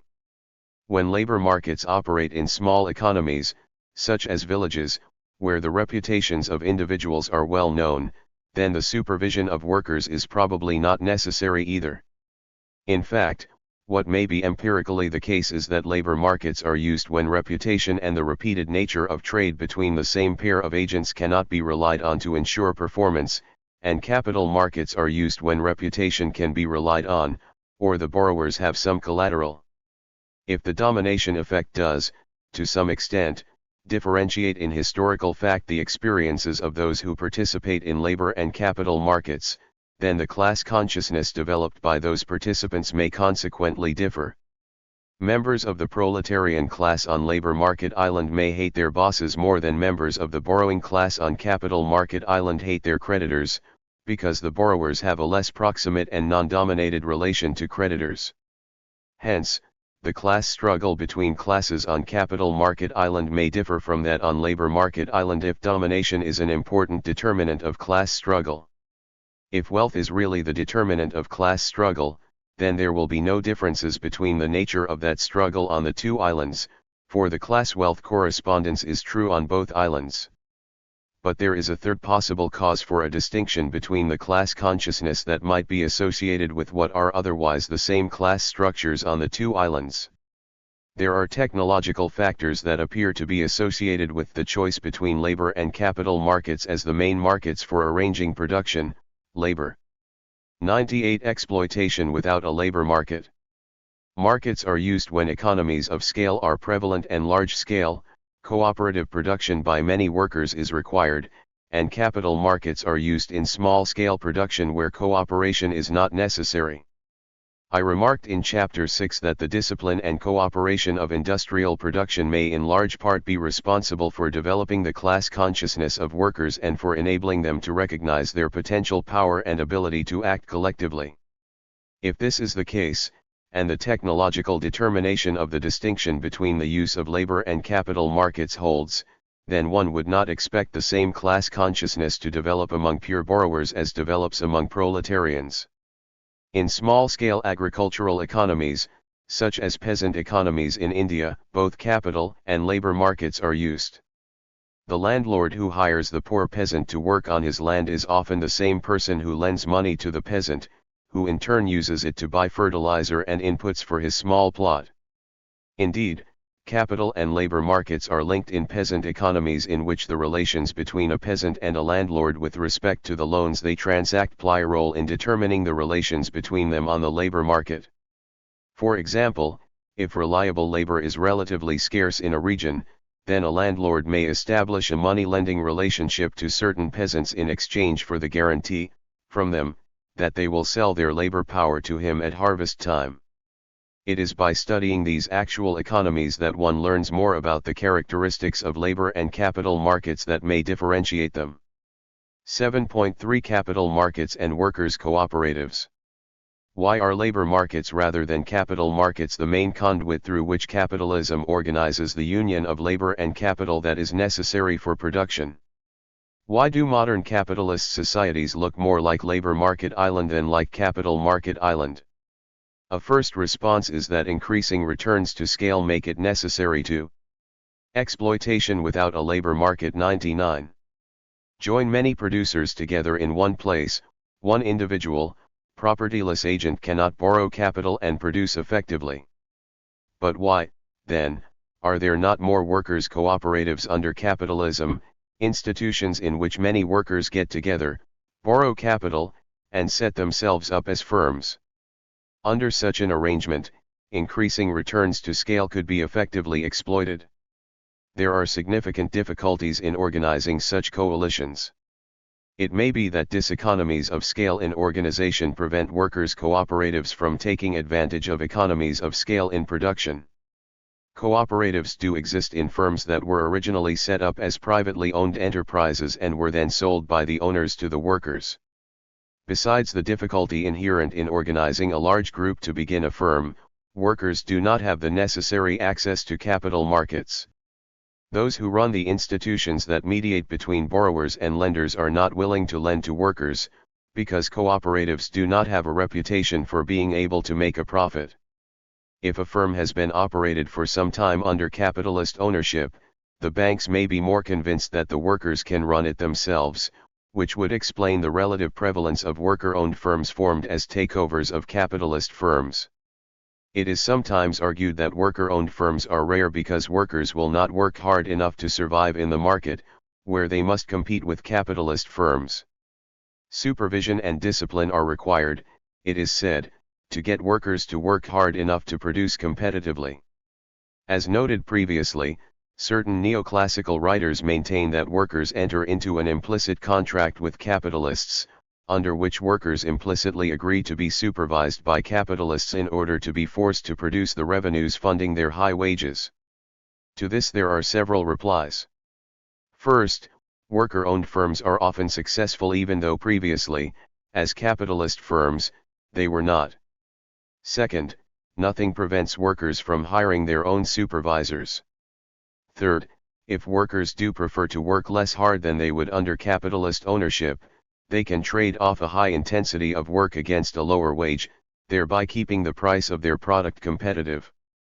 7.4 Exploitation without labor or capital markets. I have claimed that the exchange of labor power for the wage on a labor market is not an essential part of the Marxist story of exploitation. 100 Exploitation without a labor market.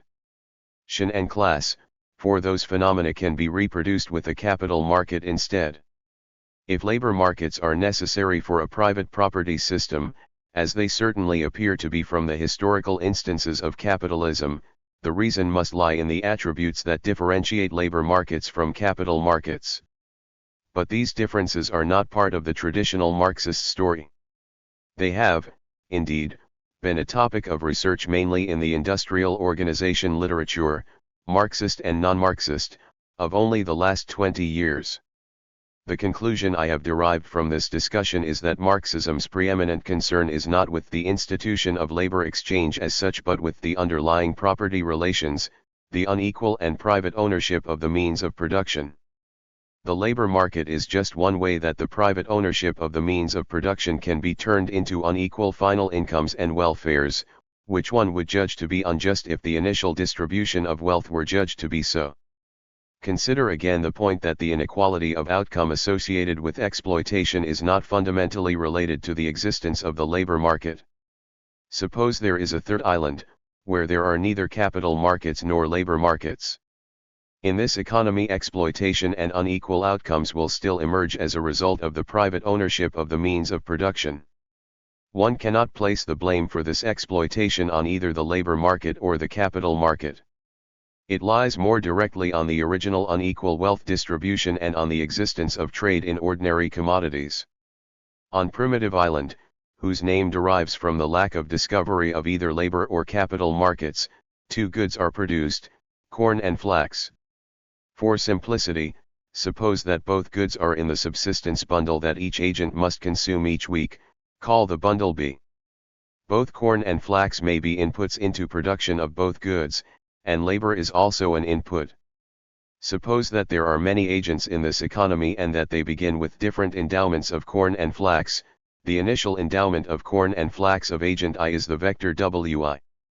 Although there are no labor and capital markets on Primitive Island, agents do trade corn and flax with each other, and they do so at 2 times at the beginning of the period, to acquire the inputs they need for production in the right proportions, and at the end of the period, to trade what they produce for the proper bundle B of corn and flax each wants to consume.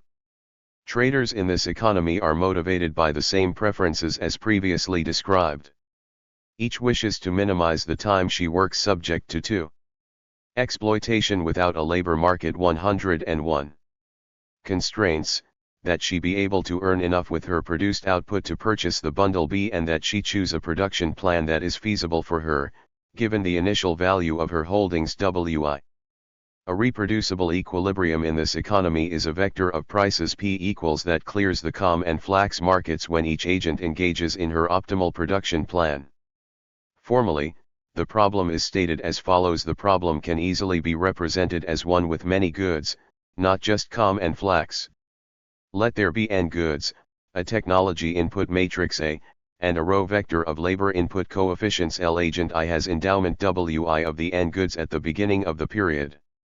Each agent desires to consume a subsistence vector B of goods. Suppose there is a price vector P for the n goods. Then agent I chooses to produce a vector Xi of goods, or to run the n production processes at levels 11. To solve this program, choose Xi to minimize LXI subject to P11, PBPA 11.5 PWI LXI 5.1.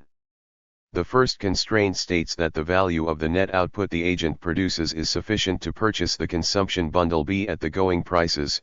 The second constraint says that the inputs for the production plan Xi can be paid for at the beginning of the period given I's man's capital, which is why the third constraint states that the plan Xi does not involve the expending of more labor than I has, which is 1 unit. If Xi satisfies the 3 constraints, then I will not run down the value of his capital stock, and his needs will be satisfied. Subject to these constraints, agent I chooses that plan that minimizes the labor he must expend. A price vector P equilibrates the economy if, when every agent pursues his optimal plan, markets clear, that is, X5W, X, NB, where X equals Xi and W equals Wi. Inequality says that the inputs required at the beginning of the period by society's aggregate product. 102. Exploitation without a labor market. Plan are available in aggregate, and hence agents can trade with one another to get the inputs they require for their individual plans, and inequality states that the aggregate net output of society is sufficient for each of the n producers to consume B. Thus, society meets consumption needs and replaces the capital stock used. The important property of a reproducible equilibrium on primitive island is stated in the following theorem. Theorem 7.2 At a reproducible equilibrium, Lx equals nab, where A is the vector of embodied labor values and N is the number of agents. Socially necessary labor time is AB, the amount of labor embodied in the production of the consumption bundle B. Theorem 7.2 states that the total labor expended at a reproducible solution is just socially necessary labor time for the society as a whole. This statement means that if some individual works more than socially necessary labor time, then some other individual must work less than socially necessary labor time. Now it will generally be the case, as can be seen from examining the programs of the individual agents, that they will work different amounts of time. The richer one is, the less one works. Thus, at the equilibrium, agents are divided into two groups: exploiters and exploited, who work, respectively, less than and more than socially necessary labor time. The key observation is that this partition of society into exploiters and exploited agents occurs without the mediation of either a labor or a capital market. It is simply the consequence of unequal initial assets and trade. The intuitive explanation for what happens is that those agents with small amounts of initial capital choose more labor-intensive activities to operate. They substitute their labor for the capital they do not have, whereas wealthy agents can choose labor-saving activities to operate. This phenomenon cannot occur in a one-good corn economy. At least two goods are required, for there must be some reason for agents to trade with one another, because they are not trading either labor or capital. In this model, trade allows a social division of labor to unfold. The wealthy agents operate capital-intensive activities and the poor ones operate labor-intensive ones, and at the end they trade the outputs with one another so that each gets the subsistence bundle he needs. At the equilibrium prices, this social division of labor is implemented. Exploitation without a labor market. 103. I do not propose this model as a representation of any actual economy, but as a thought experiment to illustrate that property rights should be the focus of those concerned with exploitation or with inequality of final outcome, rather than the particular markets that mediate that outcome.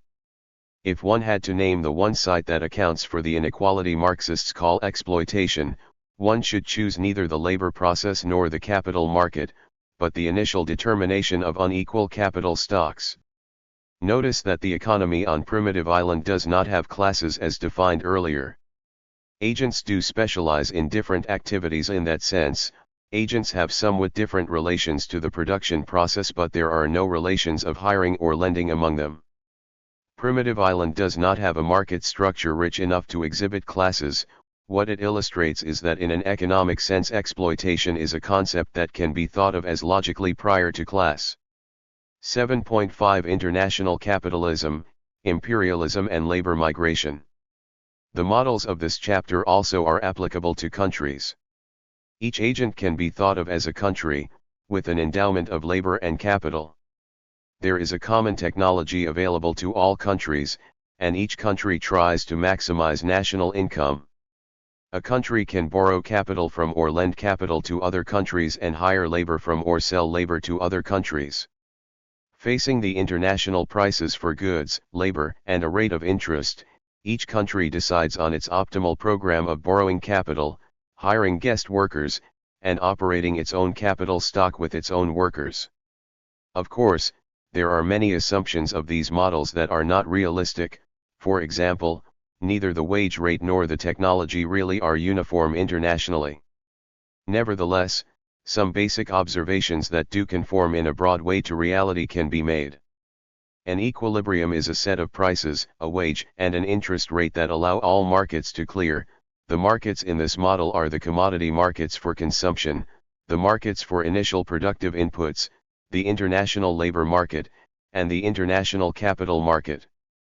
At equilibrium, countries fall into different classes. The 104 Exploitation without a labor market. Index that determines a country's class is not its initial wealth but its initial capital-labor ratio. Thus, countries with high per capita wealth lend capital to other countries and hire workers from other countries. They are imperialist, in the classic sense that they export capital and import labor. Countries with low per capita wealth do the opposite, they optimize by importing capital or exporting their labor or both. Indeed, the 5 class positions listed in Table 7.1 are all represented by countries of various capital-labor ratios. For example, let be the levels at which country I uses its own workers on its own capital stock to produce goods, hires workers from other countries to work on its capital stock, and sends workers abroad to work. Then the class decomposition of countries becomes that shown in Table 7.2. One does not observe countries of the first class. Such a country would be one with no domestic labor force, but with some capital stock. In reality, all countries use some of their own labor force at home, because countries are not trying to subsist but are trying to maximize national income. If this is the case, they must use their own labor, either at home or abroad. Nor does one observe purely proletarian countries, because in fact every country has some capital stock. But the middle 3 classes of countries do exist. The class exploitation correspondence has its analog in this international model as well. A country is said to be exploited if the labor embodied in its net national product is less than the amount of labor its labor force expends. A country is an exploiter if its national income can purchase goods embodying more labor than its nationals expended in production. It is simply a reinterpretation of the class. Table 7.2 Class decomposition of countries. Class position. Description of countries on the basis of their relation to the labor market: countries that only hire foreign workers, countries that use their own workers and hire foreign workers, countries that neither export nor import workers, countries that use their own workers and export workers, countries that export all their own workers. Exploitation without a labor market. 105. Exploitation correspondence: that countries optimizing by exporting labor are exploited countries, and ones that optimize by importing labor are exploiting countries. Indeed, according to the isomorphism theorem 7.1, the same relationship can be demonstrated between a country's exploitation status and its relationship to the international capital market. Let she be the level of industrial activity that a country finances with domestic capital, let ye be the amount of capital that it exports to other countries, and let zi be the level of domestic production that it finances on capital borrowed from abroad. The class decomposition of countries with respect to the international capital market, then, is shown in Table 7.3. One does not see countries of the first and fifth classes, but one does see the others. The isomorphism theorem states that the relationship of exploitation to class is the same for countries with respect to the international capital market as it is for countries with respect to the international labor market. Thus, a relationship called economic imperialism can be demonstrated between capital exporting and capital importing countries, with the exploitation of some countries by others. An imperialist country is one that exports capital to others or imports their workers. The class exploitation correspondence states that imperialist countries are exploiters, and imperialized ones are exploited. Whether a country becomes imperialist is determined by how large its domestic capital to IBOR ratio is. Thus, the imperialist nature of countries with high per capita wealth can be demonstrated to be a predictable outcome in a world with international markets for labor and capital. Table 7.3 Class decomposition of countries. Class position. Description of countries on the basis of their relation to the capital market: countries that export all their capital and import none, countries that use domestic capital and export surplus capital, countries that neither export nor import capital, countries that use domestic capital and also import capital, countries that only import capital, having none of their own. 106. Exploitation without a labor market. Demonstrating that technical exploitation exists does not establish that the exploitation of one country by another is necessarily a bad thing. Recall that in Chapter 5 I concluded that the exploitation of one person by another is not ipso facto a bad thing. Similarly, one's opinion about international exploitation must be founded upon a judgment of the equity of the initial inequality of capital to IBOR ratios that drives the relations of exploitation. The common ancestor of the class and exploitation status of a country is its capital to IBOR ratio, or rather, where that ratio falls relative to other ratios in the international spectrum. There has been a debate in Marxist circles about unequal exchange between countries, which, roughly speaking, maintains that international exploitation takes place and is the source of the wealth of the rich, imperialist countries. I would prefer to say that the source of wealth is their high initial capital to IBOR ratio. The exploitation that exists is just a symptom of that initial distribution. There are many imperfections in international markets that allow powerful countries to take unfair advantage of poor countries in non-competitive ways and in politically imperialist ways, which inhibit competition. Poor countries may tend to trade with their former colonial masters, not seeking out better deals. That, in fact, may be the kind of unequal exchange that is more significant than the phenomenon I have referred to as international exploitation. The point of this section is that, even in a world of perfect, frictionless markets, countries will be in different classes: borrower countries, lender countries, labor importing countries, and so on, and class status will have a predictable relationship to each country's per capita wealth, and to its exploitation status, which is defined as the relation between the labor its population expends and the labor socially embodied in its net national product. 7.6 Domination versus exploitation versus property relations. I have argued that the existence of a labor market is inessential for exploitation. Both the exploitation and class structure associated with a labor market can be reproduced with only a capital market, and exploitation alone can exist, without either a capital or a labor market.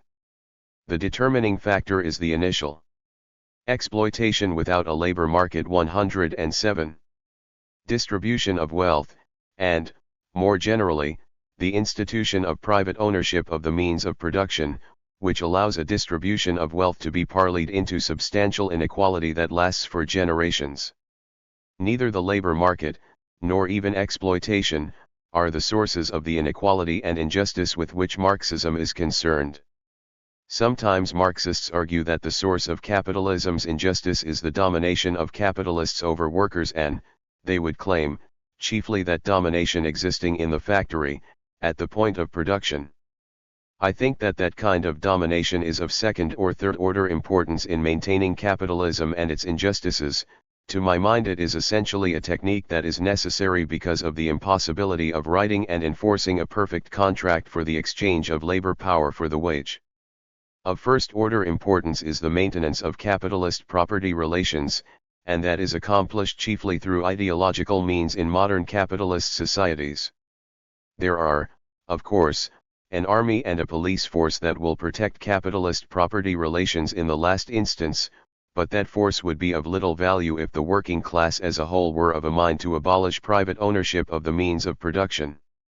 They do not do so because they do not believe the system is unjust, or because it is too difficult for them to organize to do so, or because they perceive the costs of transition to socialist forms of property as being too high, or because they see socialism as an alternative that is not worthwhile.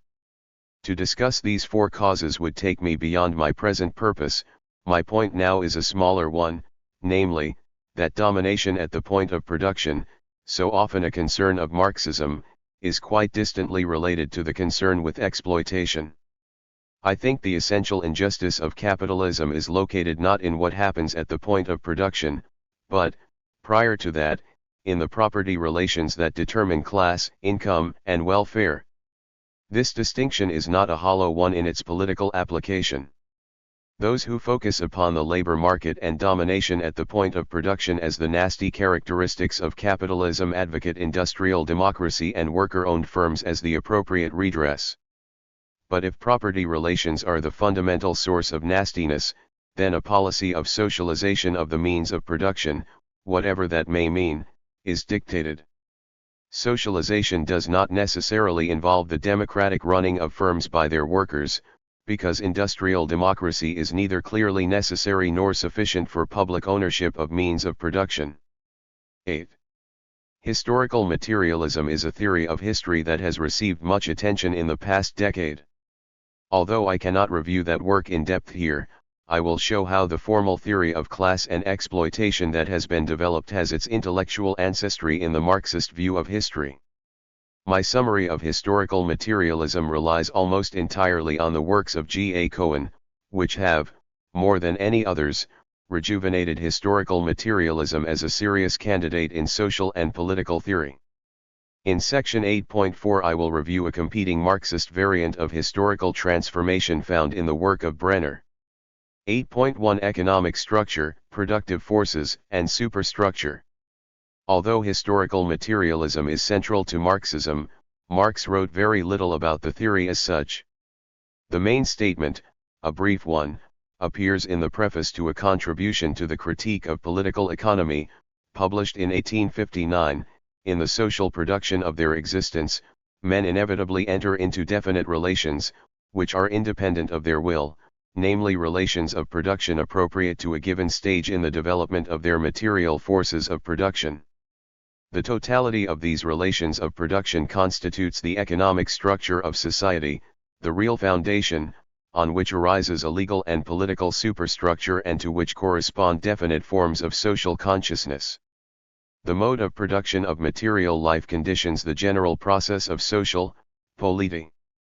109. Cal and intellectual life. It is not the consciousness of men that determines their existence, but their social existence that determines their consciousness. At a certain stage of development, the material productive forces of society come into conflict with the existing relations of production, or this merely expresses the same thing in legal terms with the property relations within the framework of which they have operated hitherto. From forms of development of the productive forces these relations come into their fetters. Then begins an era of social revolution. The changes in the economic foundation lead sooner or later to the transformation of the whole immense superstructure. In studying such transformations it is always necessary to distinguish between the material transformation of the economic conditions of production, which can be determined with the precision of natural science, and the legal, political, religious, artistic, or philosophic, in short, ideological forms in which men become conscious of this conflict and fight it out. Just as one does not judge an individual by what he thinks of himself, so one cannot judge such a period of transformation by its consciousness, but, on the contrary, this consciousness must be explained from the contradictions of material life, from the conflict existing between the social forces of production and the relations of production. No social order is ever destroyed before all the productive forces for which it is sufficient have been developed, and new superior relations of production never replace older ones before the material conditions for their existence have matured within the framework of the old society. Mankind thus inevitably sets itself only such tasks as it is able to solve, since closer examination will always show that the problem itself arises only when the material conditions for its solution are already present, or at least in the course of formation. In broad outline, the Asiatic, ancient, feudal and modern bourgeois modes of production may be designated as epochs marking progress in the economic development of society. The bourgeois mode of production is the last antagonistic form of the social process of production, antagonistic not in the sense of individual antagonism but of an antagonism that emanates from the individual social conditions of existence, but the productive forces developing within bourgeois society create also the material conditions for a solution of this antagonism. The prehistory of human society accordingly closes with this social formation. I have italicized some key phrases in the passage. Relations of production are relations of economic power. People have or do not have economic power over the means of production, which include the physical means of production and their own labor power. Thus, 110. Feudal relations of production involve only partial control by the serf over his own labor power, and only partial control by the lord over the serf's plot. In other words, both the serf and the lord have some economic power over both the serf's labor power and the land. Under capitalism, in contrast, the proletarian has complete control over his labor power, in the sense that he can decide whether or not to sell it, and he has no control over the non-labor means of production. The slave has no power over either his labor power or the means of production. The ideal vision of communism has the producer having complete control over both his labor power and the means of production, although many would regard that vision as unacceptably utopian. The economic structure is defined as the total of all the relations of production. The form of the economic structure, that is, whether society organizes itself as feudal, capitalist, slave, or communist, is the consequence of the level of development of the productive forces, which includes the level of development of technical knowledge and the skill of the producers. The first claim of historical materialism is that the existing economic structure is not the consequence of ideas people have, or of their religious notions. Instead, each economic structure is fitted to the level of technological development of the time. At one time, Western European society was feudal in its organization because feudalism was the most efficient way of organizing production in an economy with the productive forces of that era. When the productive forces developed further, feudal relations of production were no longer an efficient way of organizing the economy, but capitalist relations of production were. The feudal economic structure became a fetter on the further development of the productive forces and were successfully challenged by a capitalist economic structure, which eventually won out. Historical materialism also claims that eventually the forces of production will be so advanced. 111. That capitalist relations will no longer be optimal for harnessing them. When capitalist relations become a fetter on the further development of the productive forces, then socialism will win out as the optimal economic structure for organizing productive activity. Marx refers to the period up to the end of capitalist society as the prehistory of human society, because after that there will be no further exploitative class relations and a full flowering of human potential can be realized. The key point of this analysis is that the underlying motive force is the development of the forces of production, to which the economic structure adapts. Associated with any given level of the development of the productive forces are, presumably, one or several feasible economic structures. If there is only one, then it must exist at that level of productive forces. If there are several, there will be some kind of competition for the realization of one economic structure. The economic structure adapts to the level of technological development, which, according to this theory, has a more or less exogenous tendency to develop. The second major claim of historical materialism concerns the relationship between the economic structure and the legal and political superstructure, which is the political form of the state and the laws that enforce property rights. The superstructure is corollary to the economic structure. Thus, laws and politics are what we observe after the dust from the brawl has cleared and an economic structure has been established. Laws reinforce the set of economic powers that constitute the economic structure, but the primary relation of causation is held to be from the economic structure to the legal superstructure. Law and politics implement what the economic structure requires, and the economic structure is, in turn, required by the underlying productive forces. Thus, legal and political developments are determined 2 steps back by material economic developments. The 3 main theses of historical materialism, then, are that the productive forces tend to develop independently of the will of people, but surely somehow because of actions people perform in striving to improve their situation, that the social relations of production are explained by their efficacy with regard to organizing economic activity, given that the productive forces are at their particular level, and that the legal and political superstructure of a society is explained by its effect in stabilizing and legitimizing the existing economic structure. All 3 positions have been vigorously challenged and debated. 112. By social theorists, Marxist and otherwise. They maintain, first of all, that the claim that the productive forces tend to develop is a Europacentric observation. In Asia there were long periods with essentially no development of the productive forces, because the economic structure successfully fettered that development, contrary to the claim of Marx's preface. Second, they claim that the way the technology and technical knowledge of the producers develop is determined in large part by the relations of production, rather than the other way around. Not only can the productive forces be successfully fettered by an economic structure, but also, when they develop, they do so with a strong imprint of the existing economic structure. These claims are put forward by Braverman, Margolin, and Brenner, to name only a few. A third challenge is made to the claim of the subordinate nature of the superstructure.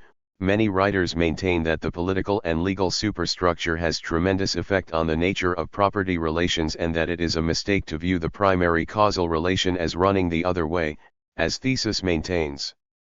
Theses through represent what is called economic determinism, and most contemporary writers, whether Marxist or not, do not think these claims emphasize sufficiently what historical materialism would consider to be merely feedback effects, namely, the effects of ideology, religion, and nationalism on the way in which economic structures evolve. The virtue of historical materialism, whether or not it is a true theory, is that it is a theory of history, a sufficiently clear and simple statement of an economic theory of history with which any other theory must come to grips. As an example of how an economic structure may come to fetter the development of the productive forces, consider Marx's statement. The hand mill gives you society with the feudal lord, the steam mill, society with the industrial capitalist. The milling of grain made possible by the water mill was useful on the scale of a manor, but it did not provide enough power to produce grain on a massive basis.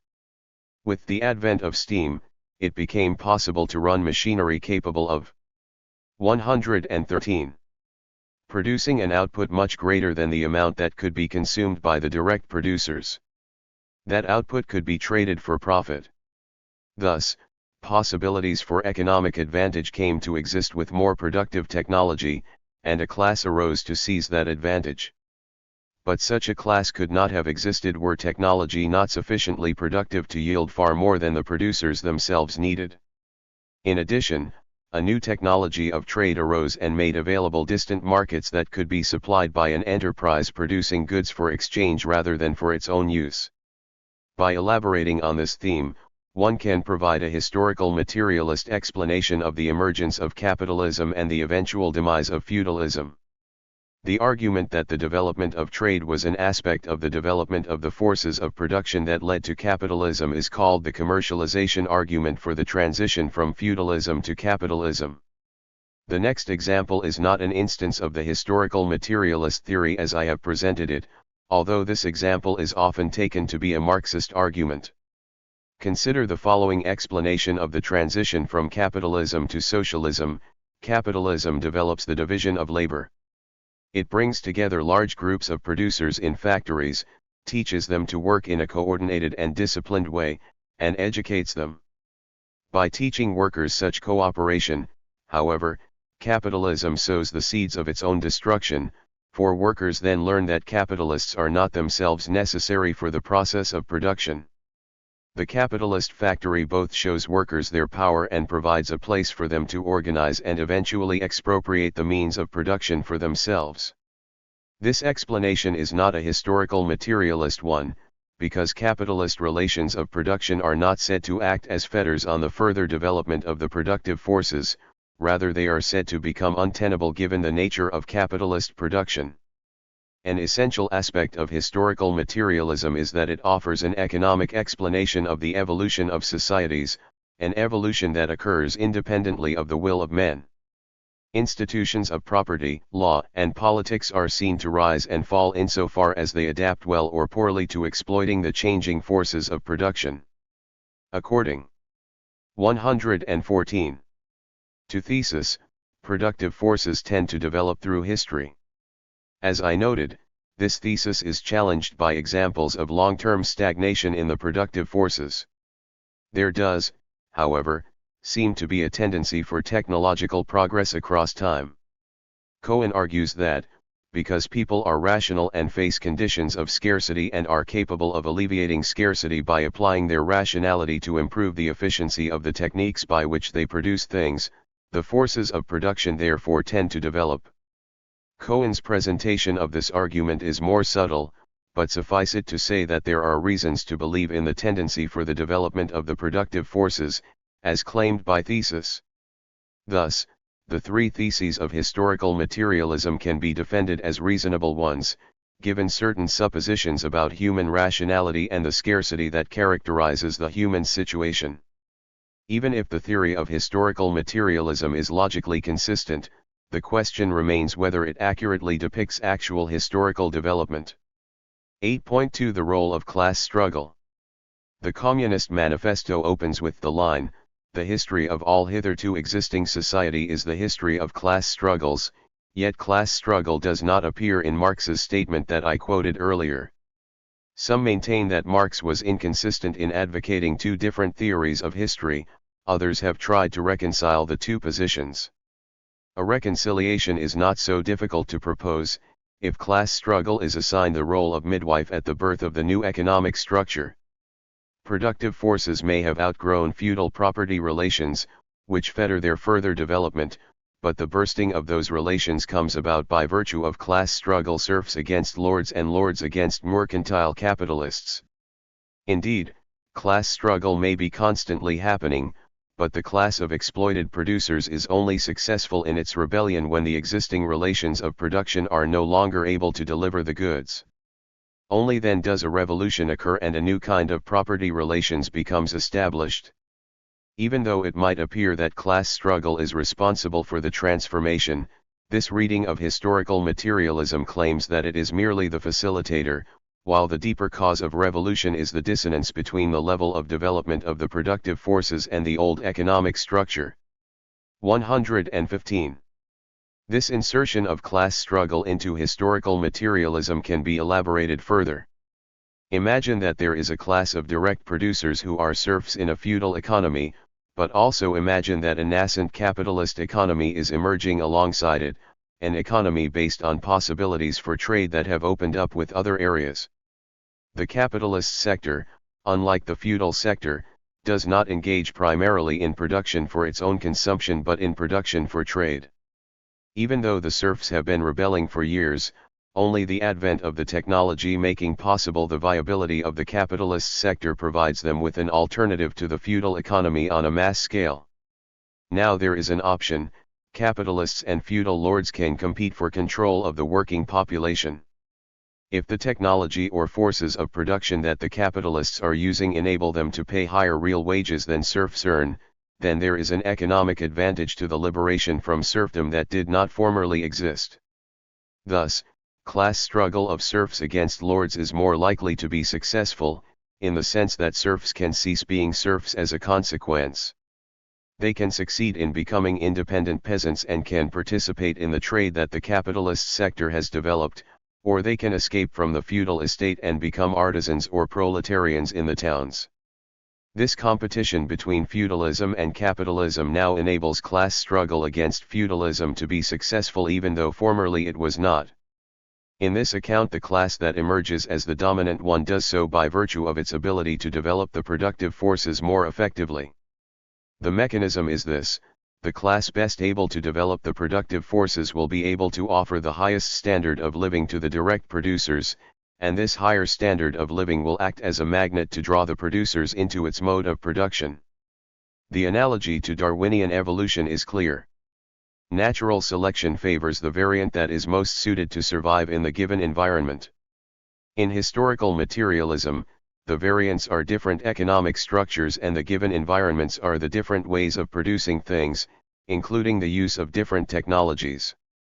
The variant that wins is the one that can provide the best conditions for the class of direct producers, who are constantly fighting for an improvement in their conditions and therefore constantly looking for alternatives. A capitalist class will eventually succeed in defeating a feudal class for control if it has knowledge of a technology sufficiently superior to feudal technology to act as a mag. 116. Net, in the long run, for serfs and peasants. Such a change in control is effected through class struggle, but it is made possible only by the level of development of the productive forces. Historical materialism works best as a theory of the transformation from feudalism to capitalism. But perhaps it is too closely tied to that one important historical episode to be a universal theory. The main purpose of this section has been to argue that it is possible to conclude both that class struggle is central to Marxism and that economic structures change to accommodate the developing forces of production. This is not to say that my account is historically correct, but that it appears to be logically possible. Some contemporary Marxists place class struggle in a less subservient role to economic determinism than does the account just given. 8.3 The logic of the theory. The logic of the theory of historical materialism has been attacked by opponents who claim that the explanation of the adaptation of the economic structure to the productive forces is a functional one. According to the theory, the level of development of the productive forces explains the nature of the economic structure, and the economic structure promotes the development of the productive forces. Indeed, the economic structure associated with a given level of productive power obtains because it enhances the further development of that power. The explanation is functional, because the cause of the existence of this economic structure is said to be in an effect or a function that it has to facilitate the development of productive power. How can the cause of a thing be the very effect that it has? This seems to reverse the temporal order of cause and effect that is part of the definition of the statement "a cause is B." Cohen argues that there are functional explanations that are logically valid and do not explain causes by their effects, and therefore he considers the argument against the functional explanation of historical materialism offered in the last paragraph to be wrong. Consider the case of an industry in which large factories replace small workshops over a period of time, and succeed in doing so because of economies of scale in the technology. It is reasonable to say that economies of scale explain the evolution of large firms in the industry, although the economies of scale are only realized after the large 117 firms come into existence. The functional explanation is that the increase in scale occurred because the industry was of a sort in which increases of scale yield economies and hence lead to a competitive advantage. One can state this with fair assurance even without knowing the mechanism by which large firms were introduced, whether prescient managers saw that large firms were the way to go, or whether by accident some large firms were introduced and then drove out the small firms by virtue of the scale economies they could exploit. A second example illustrates that the functional nature of the historical materialist explanation may be valid. The analogy is again to evolution. Consider the statement, "Birds have hollow bones in their wings so that they can fly." It is sensible to say that birds have come to have hollow bones because hollow bones facilitate flying. The hollow bones may have been an adaptation from birds who were formerly poor flyers, lacking hollow bones. One can say that the hollow bones are explained by their function of enabling birds to fly without committing the logical error of putting the effect before the cause, because there is a process whereby the skeletal structure of birds adapted itself to flying animals, and the one most favorable to their survival involved hollow bones. The mechanism whereby the hollow bones came about may still be one of several. Perhaps an almighty being gave the birds hollow bones, perhaps birds learned to eat foods that induced hollow bones, perhaps selective adaptation by chance mutation created birds that had hollow bones and therefore were more biologically successful. Similarly, although the mechanism by which the economic structure adapts to the productive forces is not understood, it may still be clear that there is an adaptation occurring by virtue of some mechanism, so a functional explanation is justified. A major problem with many Marxist arguments is their uncritical reliance on functional explanation, in instances where the evidence is insufficient to support one. For example, acts of a state in a capitalist society are explained by their function of preserving the capitalist order, even when those acts seem to be in the interest of the workers. Consider the enactment of 8-hour-day laws. The functional explanation is that, had these laws not been enacted, workers would have revolted and the capitalist system would have fallen.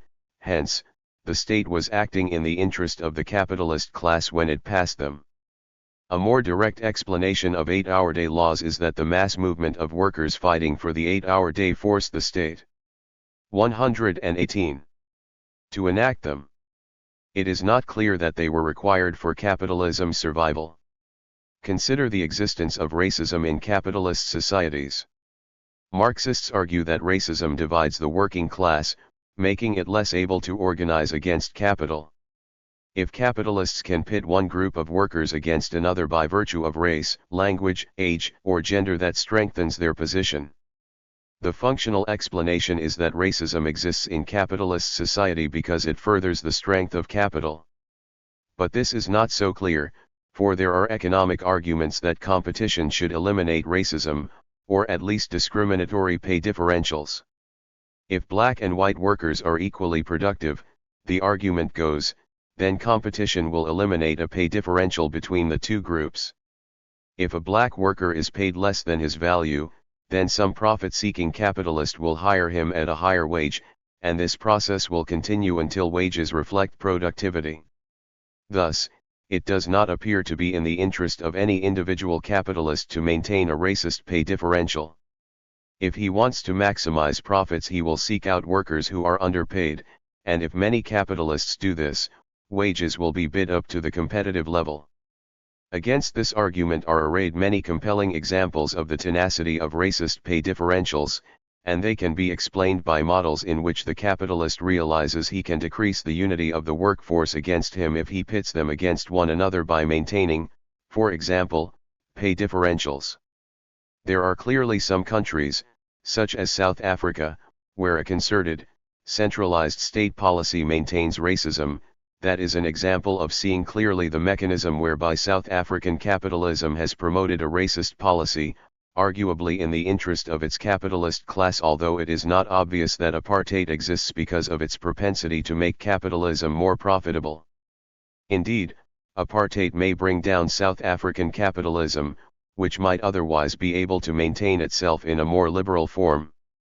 In the liberal capitalist democracies, racism may be functional for capitalism, and racism may exist because of its propensity to increase the profits of firms and the stability of capitalism, but careful documentation is necessary to make the case for this mechanism convincing. A third example of an insufficiently documented functional explanation concerns the education of working-class children in the United 119 states. The literacy rate of these children is low. Some Marxists maintain that capitalism requires an underclass of relatively poorly educated workers, who learn discipline and obedience to their boss but do not learn enough to read about the world and realize they have nothing to lose but their chains.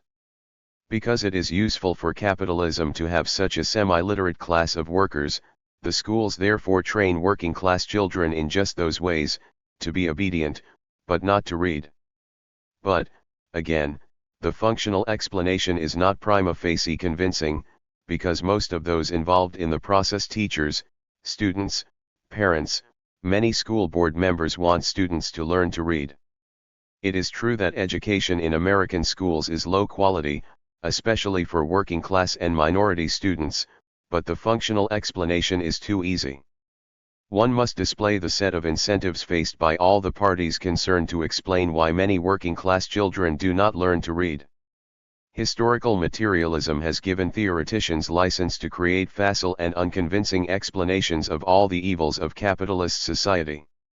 Even though the assertions may be true that states in capitalist nations act in the interest of the capitalist class, that racism is greater under capitalism than it would be under socialism, that working-class children do not learn because they are in a capitalist society, their proofs require detailed historical documentation, not simply the invocation of the function these attributes of capitalist societies have for the maintenance of capitalism.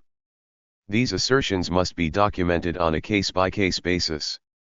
Historical materialism is intended as a theory that explains certain massive historical transitions.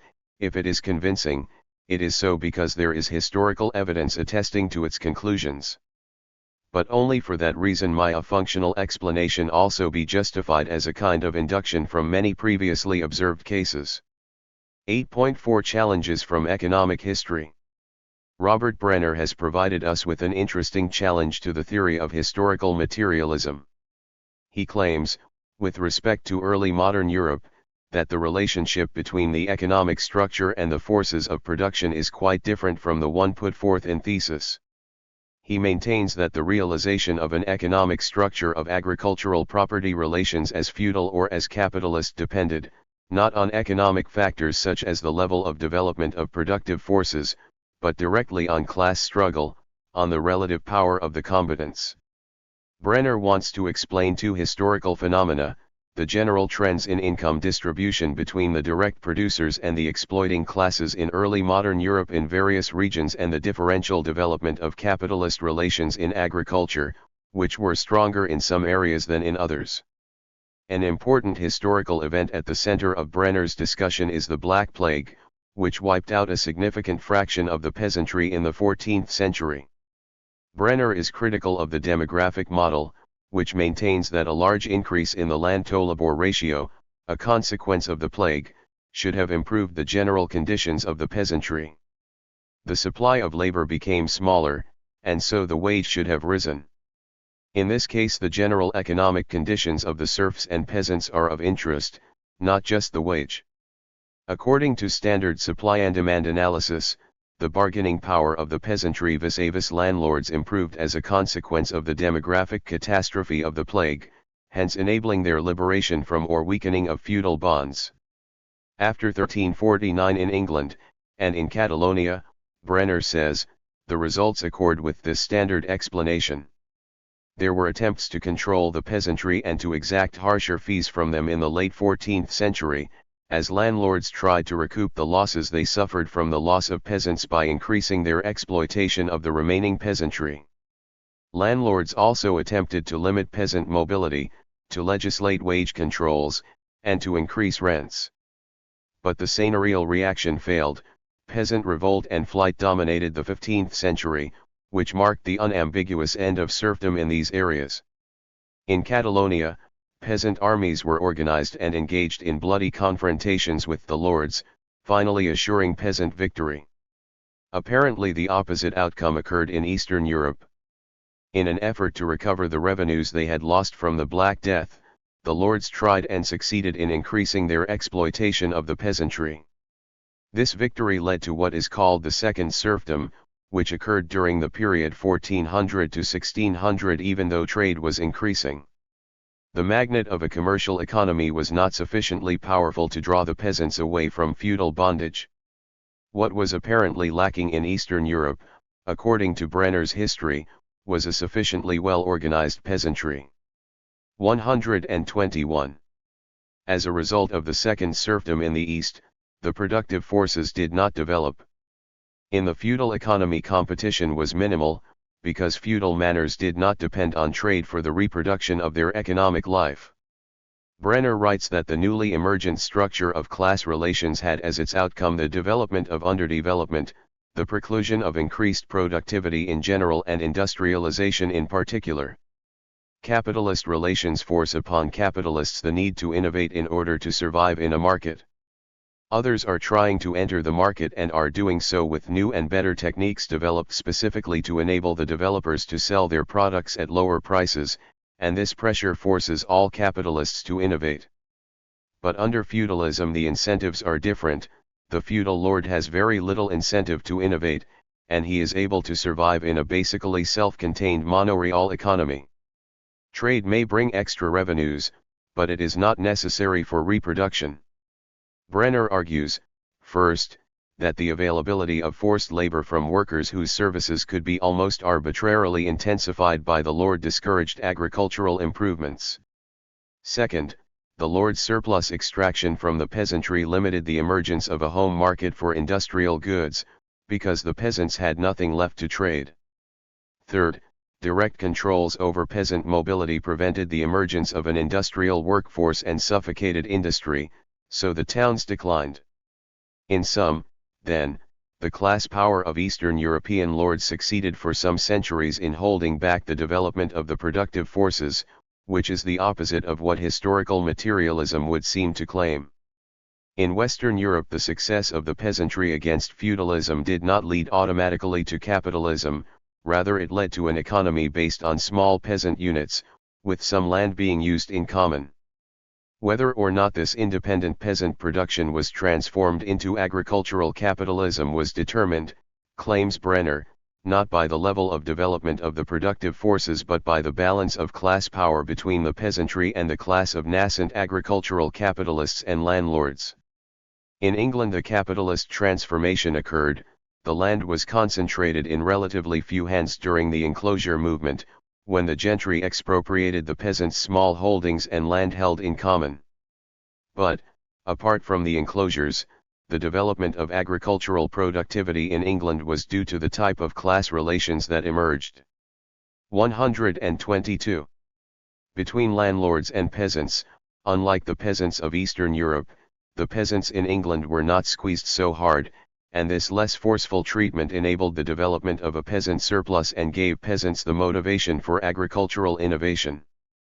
This innovation, in turn, provided the grain surplus that was a precondition for successful industrialization to feed an industrial proletariat living in towns.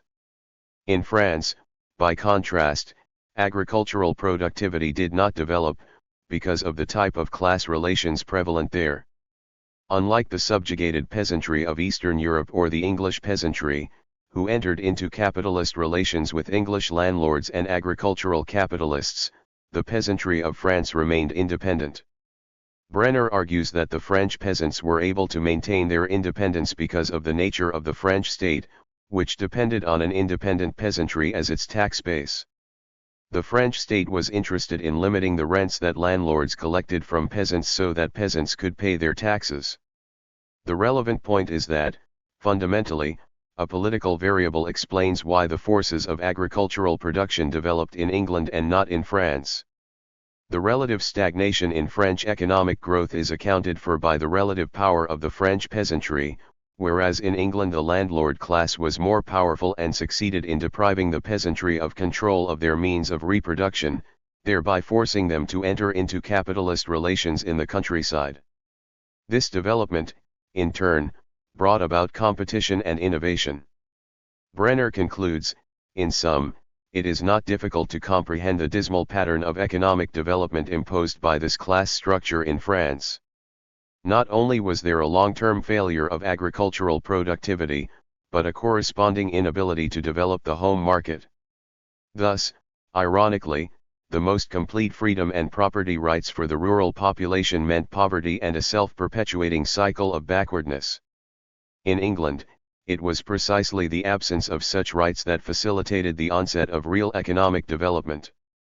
This is a clear statement of a theory that turns classic historical materialism on its head. It is not the level of development of the productive forces that determines the economic structure, but class power that determines property relations, which in turn determine the speed of development of the productive forces. This is asserted both with respect to the emergence of the second serfdom in 123. The East, which contrasts with a free peasantry in the West, and with respect to the development of industrialization in England, which contrasts with relative stagnation in France in the early modern period. Class struggle and the balance of class forces is the exogenous and driving element in Brenner's argument, to which economic factors such as supply and demand for labor are of subservient explanatory significance. 8.5 Evolving property relations. I have presented two different Marxist views concerning the cause of the transformation of property relations. The classic, historical materialist position asserts that the productive forces develop by virtue of the ceaseless effort of rational humans to alleviate their conditions of scarcity, and property relations must necessarily adjust to the productive forces as they are. Only certain kinds of economic structures can coexist with a given set of productive forces, and the determining factor is, in this account, the productive forces. Also, in this account, class struggle is the mechanism through which transformation of property relations occurs, but it is not the deep cause of that transformation. That cause resides in the fact, noted earlier, that only a certain economic structure can coexist with the productive forces as they are at a given time, and hence the structure in question comes about, with class struggle taking the role of midwife. In the second account, the balance of class forces is the exogenous datum, and the productive forces develop or stagnate as a consequence of existing property relations, which are in turn explained by class struggle. Both accounts agree that economic development is associated with capitalist relations of production and relative stagnation with feudal relations. They disagree on the centrality of class struggle in the transformation of class society from feudal to capitalist. In the second account, the economic structure need not adapt to ceaselessly developing productive forces, it can, indeed, hold back that development for significant periods.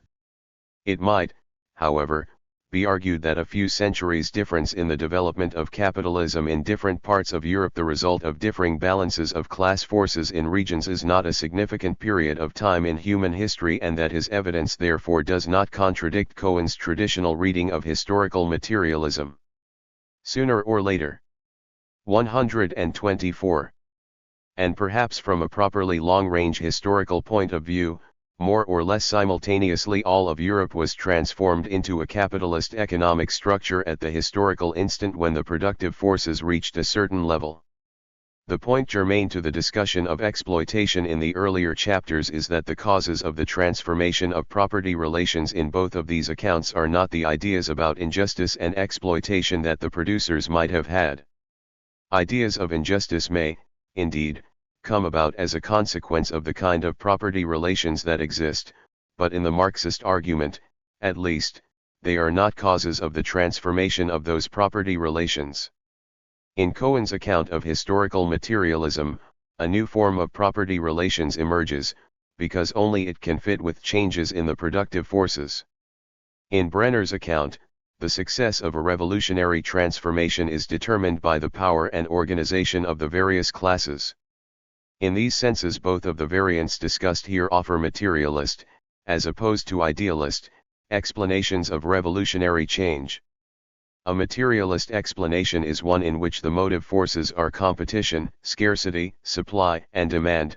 An idealist one emphasizes the role of ideas, usually of certain great men, which are taken to be the exogenous driving element. In the Marxist view, the ideas of great men matter only when they fit with appropriate underlying economic structure. Just as class struggle may be the midwife of a change that is bound to come sooner or later, so a great idea is bound to come, sooner or later, when the underlying material and social conditions create the proper medium for it. Although very few social scientists and historians today would endorse in a wholehearted way either of the two Marxist accounts given here of the evolution of property relations, it is probably the influence of historical materialism that accounts for the almost completely materialist approach to these questions now taken by social scientists and historians.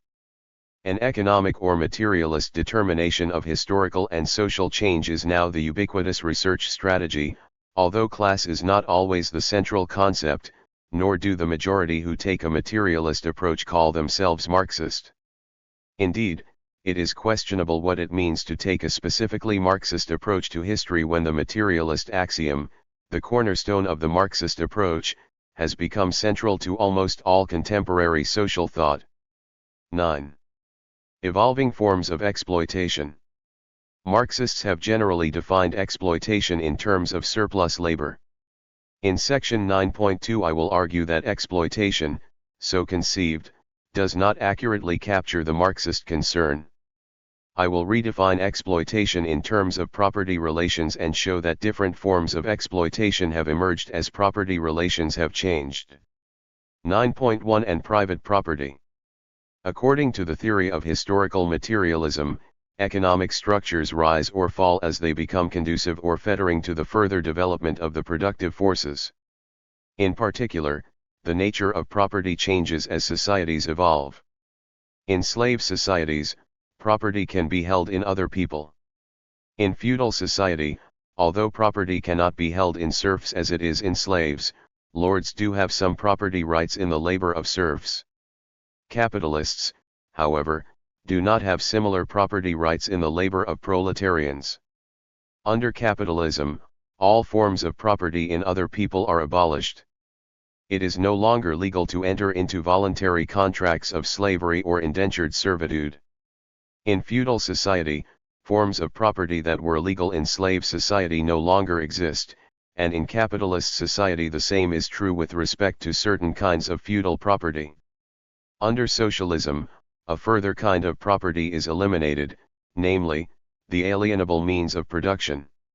It is no longer legal to own factories and land for productive. 126 Evolving forms of exploitation. Purposes, but people still maintain ownership of their labor power in the sense that differential remuneration to differential skill is legitimate under socialism. Thus, according to the historical materialist description, An evolution in property rights takes place in which various kinds of property are progressively eliminated. The scope of private property diminishes. It is important to note, however, that this claimed progressive socialization of property takes place not because of ethical views that the producing classes have but for reasons more related to efficiency. Only certain kinds of economic structures can support certain levels of the development of the productive forces. Why it should be that the kinds of economic structures associated with more advanced productive forces should involve the socialization of more types of property is a question that has not been addressed, nor is it addressed explicitly in the theory of historical materialism. An unsubstantiated and teleological view associated with Marxism is that society naturally progresses to more and more egalitarian forms, and hence, more types of property become socialized. In the end, if all productive factors were socialized, no person would have a right to benefit by virtue of any skill. If, in addition, other attributes of people, such as their needs, were socialized, no person would suffer more than another on account of some special need. She had to do so would be to respect private property in needs. If needs are socialized, then the income distribution would have to be one that fulfilled the needs of all people equally. That is sometimes the view of communism that Marxists have put forth, from each according to his ability, to each according to his needs. I shall have little to say about that. It is doubtless true that Marx held this teleological view to some extent. Elster comments that Marx's writing is imbued with wishful thinking. Just as contemporary evolutionary biologists are critical of the notion that species are evolving to higher and higher forms, so contemporary Marxists must be wary of the view that societies necessarily evolve to be increasingly free and self-fulfilling. What does seem clear is that in the last 2 millennia an evolution of property has occurred and that progressively fewer kinds of productive factors remain acceptable as property as time has passed. Associated with each economic structure, and its acceptable forms of property, are characteristic kinds of inequalities. The inequality associated with capitalist property forms Marx called exploitation, but 1. Evolving forms of exploitation 127. Can also discuss feudal and socialist exploitation as the inequalities characteristically associated with those economic structures. How the several forms of exploitation evolve as property forms evolve and how each revolution in economic structure has the result of eliminating the form of exploitation characteristic of its predecessor structure will be the topics of discussion in the following sections. 9.2 The failure of surplus value as a measure of exploitation. The inequality called exploitation that Marxist theory seeks to measure is that inequality of outcome due to the differential ownership of a certain kind of productive input, the alienable means of production.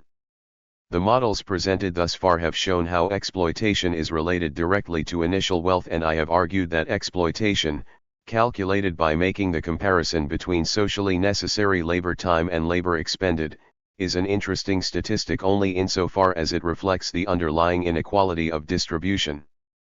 Furthermore, I have argued that exploitation is only unethical if that initial distribution of wealth is judged to have come about through means that are not moral. In Chapter 5 I gave some examples of how exploitation might emerge in a moral way. If, for example, 2 people have different rates of time preference that can be judged to be their own responsibility, then an initial equal distribution of wealth can turn into an unequal one through the use of markets. The same is true if people have unequal skills, and the consequent inequality of income would be ethically protected if people were believed to legitimately own property in their own skills. I will show that the Marxist concept of exploitation does not properly reflect, in all cases, the underlying inequality of productive assets that it purports to measure. This is a different point from the claim that exploitation, when it exists, is not necessarily bad unless the initial distribution of wealth is bad. I now claim that exploitation calculated in the Marxist way is a not the robust statistic for the inequality in the ownership of the means of production that would justify our interest in it. Consider 2 examples. The first is taken from Chapter 2. In this model there were 1,000 agents, each of whom owned V2 unit of 128 evolving forms of exploitation. The egalitarian initial distribution of capital. Recall that the technologies are farm 3 days labor plus 1 unit of factory 1 day labor.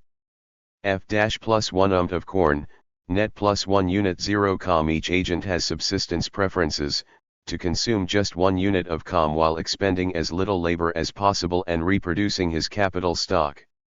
One option for arranging an equilibrium involves a social division of labor in which agents divide themselves into the two classes H and 5, hirers and sellers of labor. Each member of 5 first works up her own 1/2 unit of in the factory, producing 1/2 unit of net.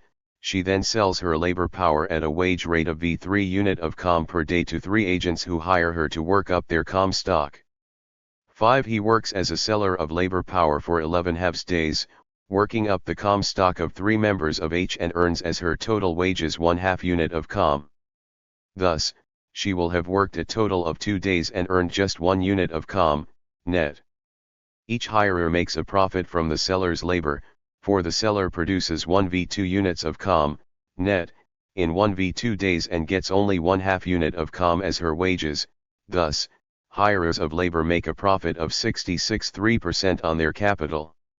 Each hirer makes, indeed, V3 unit of net profit and then must go to the farm himself to work for 2 days to make the other 3 units of he requires for consumption. Thus, members of the class H hire others to work up their capital stock, while they work only on the farm, and members of the class 5 sell their labor only in factories. Now, according to a property relations view, and a welfare view, there is nothing morally wrong with this arrangement.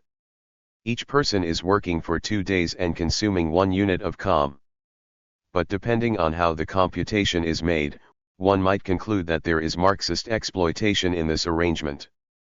After all, the members of H are living off the labor of members of 5, they are profiting from their labor in the normal sense of the word. A labor seller is paid at the rate of V3 unit of per day but produces, in the factory, at a rate of 1 unit of per day. Her surplus labor is expropriated by the owner whose seed she works up. Whether one calls this Marxist exploitation depends on how one measures socially necessary labor time. In Chapter 2, I concluded that the socially necessary labor time for 1 unit of in this model was 2.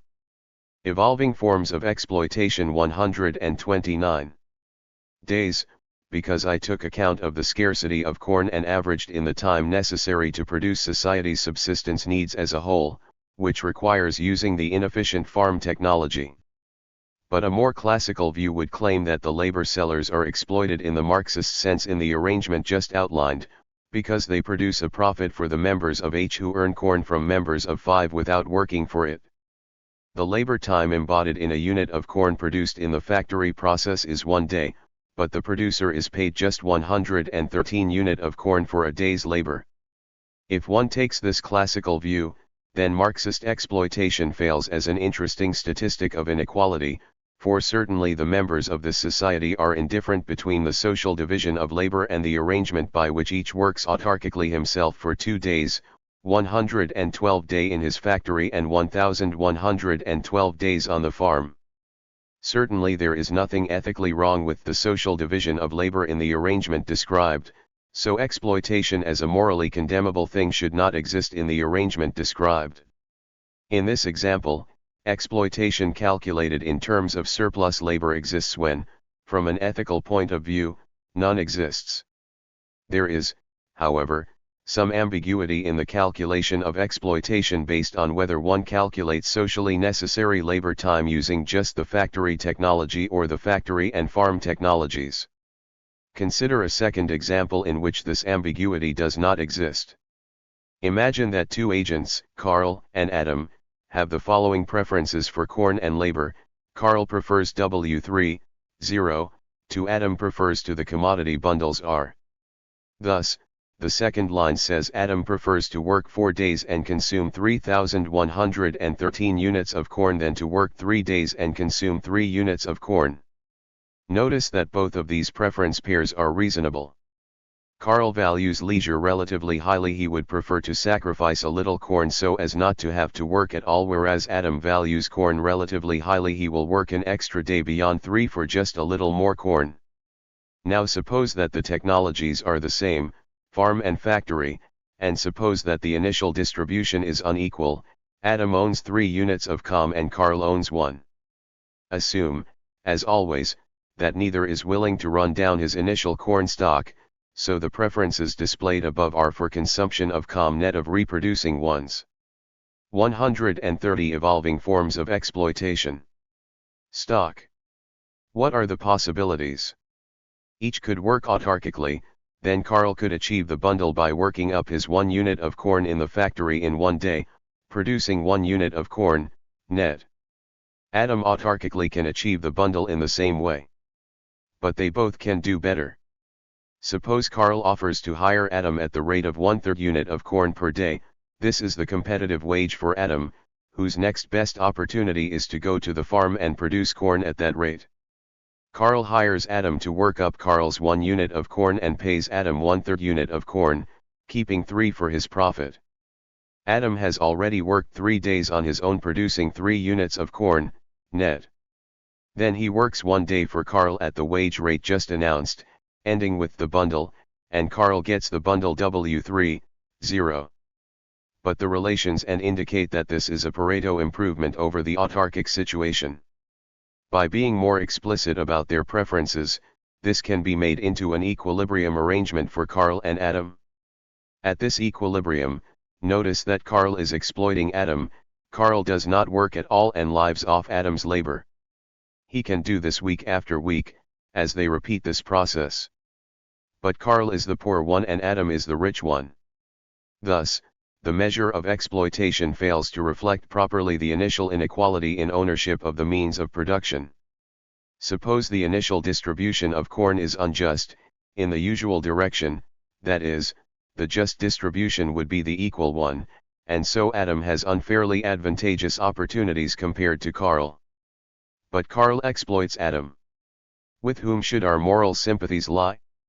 Until now, exploitation has always been correlated with wealth, but in this example the exploitation-wealth correspondence fails, because the class-wealth correspondence fails. The poor one hires and exploits the rich one. This example shows that exploitation is not a concept of fundamental ethical interest. We view exploitation as a bad thing only when it is the consequence of an unjust unequal distribution in the means of production. But in this case the direction of exploitation is wrong. I do not think this means our moral sympathies should lie with Adam because he is exploited by lazy Karl. Rather, it means exploitation is not a good statistic for what it purports to measure. Of course, if exploitation is interesting for other reasons, then our moral sympathies might still lie with Adam. But I argued earlier against domination as the root of our interest in exploitation. The correspondence between exploitation and wealth established. Evolving forms of exploitation 131. In Theorem 6.1 here fails, because in this example agents do not have subsistence preferences. The class exploitation correspondence is true regardless of the preferences of the agents. Notice that in this example it continues to hold, because Adam sells labor and is exploited whereas Karl hires and exploits, but the class wealth correspondence is only contingently true, for a broad but not universal class of preferences. The conditions under which the class wealth correspondence fails are quite rare, but not outlandish. The preferences of Karl and Adam in the preceding example are, after all, not outlandish.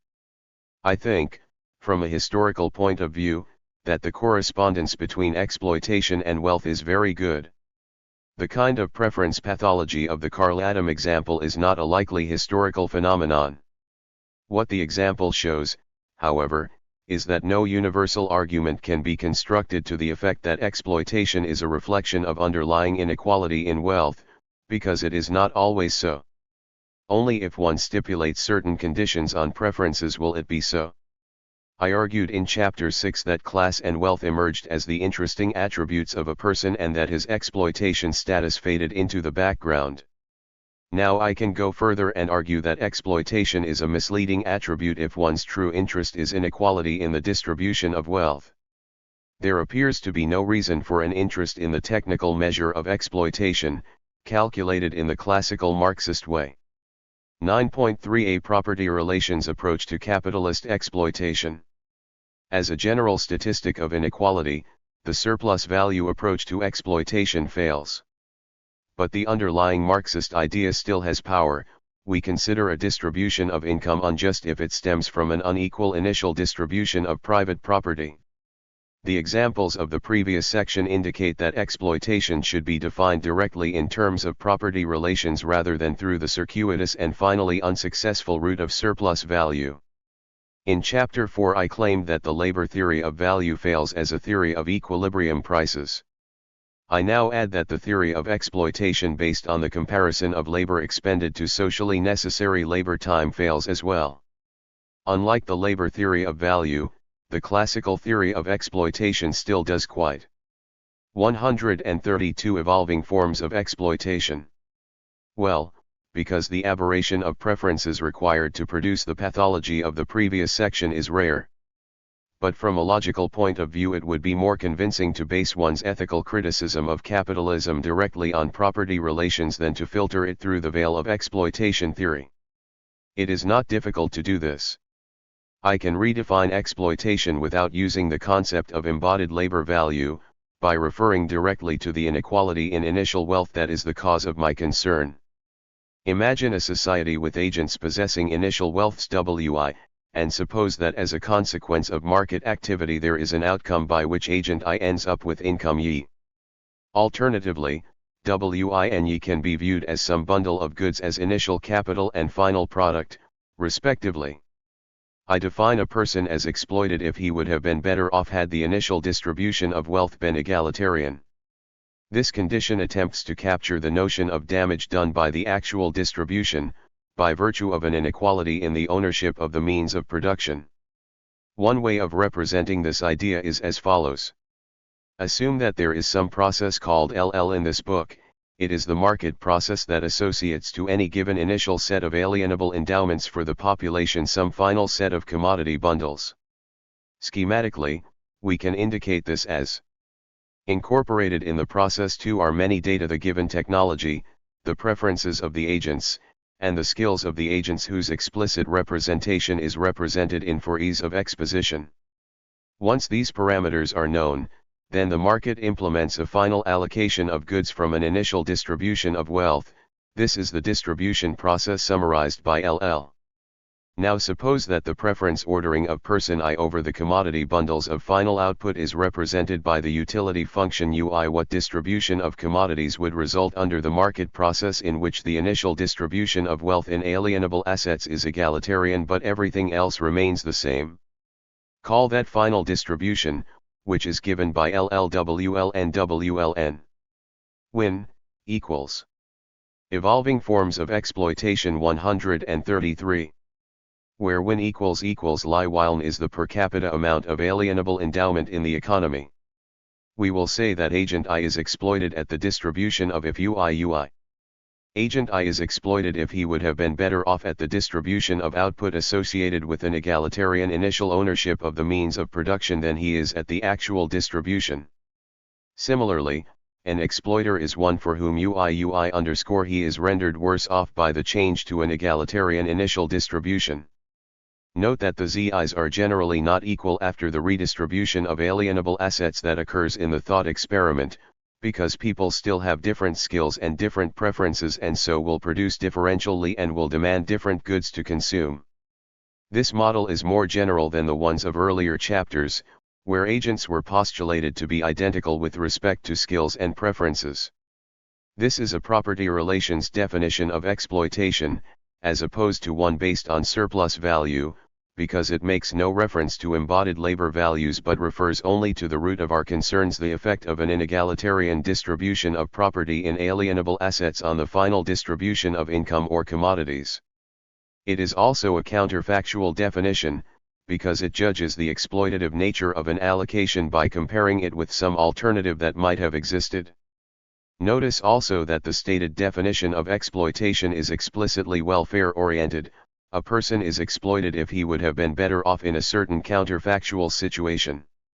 In previous chapters I also took a welfare-oriented approach when discussing the classical Marxist definition of exploitation. There, welfare was adequately represented by the amount of time a person worked or the amount of income he earned. This welfare-oriented approach to exploitation could be challenged, but I will not debate the issue here. It is not hard to verify that the property relations definition of exploitation corresponds to the classical definition in all the cases we have studied where it should do so, where, that is, the classical definition gives the right answer. Both definitions give the same verdict concerning the exploitation status of a person in every example except the two of the previous section. There, unlike the surplus value definition, only the property relations definition gives the right answer. In the first example of that section, no agent is exploited under the new definition. In the Carl-Adam example, Adam appears as the exploiter and Carl as exploited because Adam would lose. And 134 evolving forms of exploitation. Carl would gain, in terms of final welfare, by a redistribution of initial endowments so that each started off with 2 units of com. A number of possible problems and pathologies are associated with the property relations definition of exploitation.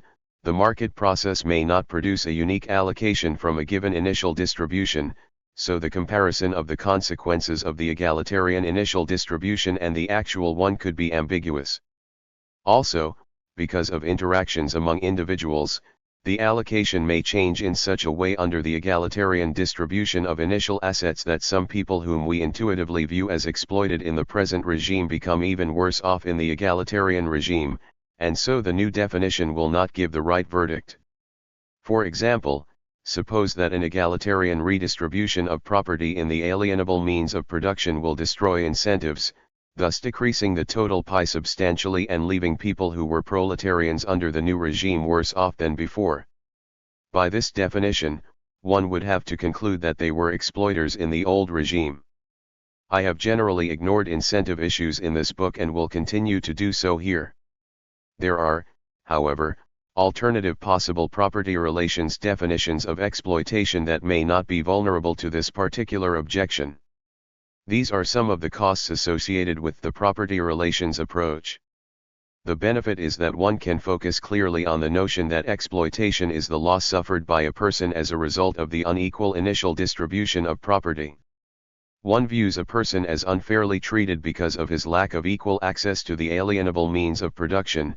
Whether he is taken advantage of is assessed by comparing what he gets in the present regime to what he would have gotten with an initial equal distribution of alienable assets.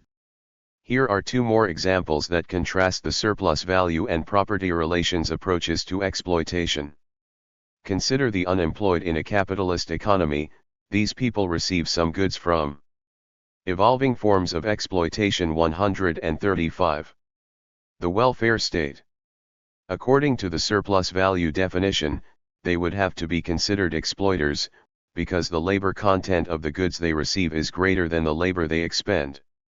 According to the property relations definition, they are exploited, for they would surely be better off with a redistribution of wealth in which they, along with all others, received their per capita share of the capital stock. The property relations definition appears to fare better here, if one wants the verdict that the unemployed are exploited under capitalism. Consider, next, an economy with 3 classes, a very rich, urban, capitalist class, a class of reasonably well-off, urban proletarians who work for the capitalists but survive by consuming grain produced by the 3rd class, an absolutely impoverished peasantry. The terms of trade between the city and the country are very much in favor of the city because of the excess rural population and barriers to mobility into the city, which prevent the urban wage from being bid down. In such a situation it may be that, according to the surplus value definition, the proletarians are exploited. They expend more labor than is embodied in the goods they consume, but that their conditions would deteriorate were there to be an egalitarian redistribution of initial assets. The peasants would gain, but at the expense of the proletarians. So the surplus value definition says the proletarians are exploited, whereas the property relations definition says they are exploiters. Which is correct? In these two examples, the different judgments rendered by the definitions reflect the fact that these are hard cases. It is not clear whether, morally speaking, one should view the unemployed in the first example as unfairly taken advantage of, or the proletarians in the second example as taking unfair advantage of the peasantry. Nevertheless, I will declare a person as capitalistically exploited if he would gain by virtue of an egalitarian redistribution of society's alienable means of production, and a person as capitalistically exploiting if he would lose by such a redistribution. 9.4 Feudal exploitation. In considering exploitation under capitalism, my focus has been on a certain kind of property, alienable productive assets. I have focused neither on property in other persons nor on inalienable property. The inequality. 136 Evolving forms of exploitation. Characteristic of feudalism is due, not to the distribution of the alienable means of production, but to the rights some have in the labor of others. Thus, feudal exploitation can be thought of as that inequality associated with unequal distribution of rights in the labor of other people.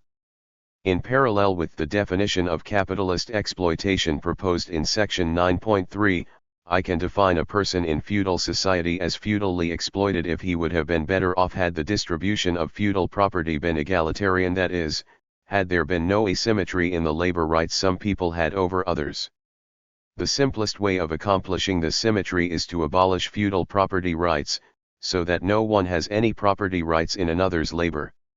Then feudal property is abolished, or, alternatively, each has complete property rights in his own labor. The test for feudal exploitation is to calculate whether a person would be better off under the distribution where no feudal property exists but capitalist property still exists. The only kind of property that is redistributed is feudal property. Under this test, the serf appears to be feudally exploited and the lord to be a feudal exploiter. For, at least according to the Marxist account, the serf would have benefited if he did not owe the lord corvée and domain labor, and the lord would have been worse off. Not all agree that according to this definition the serf was feudally exploited. Those who argue that serfdom represents an implicit contract would say that both serfs and lords would have suffered by the abolition of feudal property. But according to the more prevalent view, feudal property rights represented an expropriation, not an implicit contract, and the test would conclude that serfs are feudally exploited and the lords are feudal exploiters. Are proletarians feudally exploited? No. They already are the sole owners of their labor power and would not benefit by the redistribution of property according to the test for feudal exploitation. The view of exploitation that neoclassical economists often put forth is one similar to that of feudal exploitation. An economic agent is considered to be exploited by virtue of some market failure or some fetter that prevents him from being able to take advantage of competition and to gain from trade. Sometimes it is said that an agent is exploited if he is paid less than the value of his marginal product. This underpayment is traced to something that prevents him. Evolving forms of exploitation 137. From competing, for example, immobility or the absence of a market. These fetters to competition are similar in their effect to the feudal bond that prevents the serf from trading his labor. Because neoclassical economic theory takes feudal exploitation as the paradigm of exploitation, it does not comprehend the Marxist accusation that proletarians are exploited under capitalism, for proletarians are free to choose and trade and one may assume that they are paid the values of their marginal products. The difference between neoclassical and Marxist views on exploitation can thus be viewed as due to the different counterfactuals that lie behind the moral judgments being made. Liberal theory views private property in alienable assets as morally legitimate and judges a person to be taken unfair advantage of economically only because he cannot take advantage of the opportunities that his property should make available to him. Such restricted opportunities may be due to direct coercion, of the slave or serf variety, or perhaps to barriers to mobility, which effectively render a person unfree to compete. The case of thin markets, where monopolies gain unfair advantage over buyers, is a more subtle one, and some economists consider it to be an example of neoclassical exploitation. A thin market might be considered to be a special case of factor immobility. In many cases, the monopoly is due to the buyer's lack of ability to communicate and to move around sufficiently to develop competition among sellers. More generally, neoclassical exploitation is associated with the imperfect development of competition, of which the immobility of the serf is a special case, whereas Marxist capitalist exploitation exists with perfect competition and is due to the differential opportunities that are the consequence of unequal access to the alienable means of production. 9.5 A comparison of revolutionary transitions. Each revolution in an economic structure abolishes just that kind of property associated with its characteristic form of exploitation.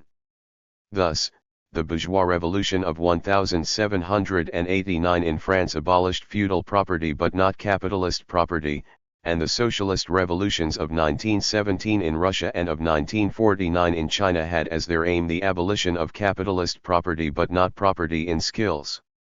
When a form of property is abolished, some inefficiencies may 138 evolving forms of exploitation result, for some opportunities for writing contracts are no longer available.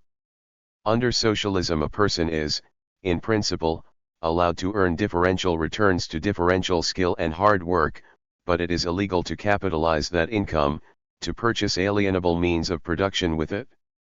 Conservative critics of socialism argue that the incentive effects of this prohibition are bad, because people will not develop their skills if opportunities for capitalizing the income earned by their use do not exist. But the same kinds of prohibited opportunities exist when any form of property is abolished.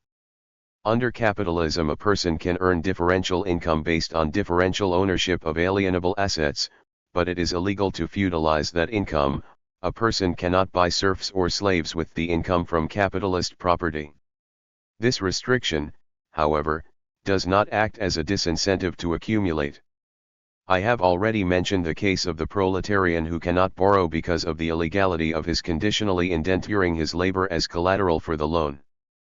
But this outcome is not a reasonable argument for allowing voluntary servitude. Indeed, legalizing such feudal acts would not add to efficiency, all things considered, although opposition to them is not principally on efficiency grounds, but on moral ones. Historical materialism takes a different position with respect to the efficiency of different property forms from the one just outlined. It claims that the evolution of property forms is necessary to harness the productive forces. The micro-inefficiency due to the illegality of contracts of indentured servitude is washed out by the macro-growth effect of a capitalist compared with a feudal economic structure. Capitalism derives its vitality from giving agents no alternative but to trade on markets, thereby abolishing subsistence arrangements and, hence, developing competition and innovation. Making those contracts illegal that would facilitate ongoing feudal relations may in the small be inefficient, but in the large it creates an economic structure with much greater dynamism. A similar argument may be made with respect to the abolition of the capitalist economic structure in a socialist transition. At the micro level, incentives may be blunted, if people cannot capitalize their legitimately earned differential socialist incomes into private property. But at the macro level, public ownership of the means of production may permit more rational development of large investment projects and the harnessing of increasing returns to scale. The secret behind the rapid development of the so-called NICs appears to be heavy state involvement in planning and production. To be sure, these countries do not call themselves socialist, and they allow a substantial private sector, but that does not cancel the point.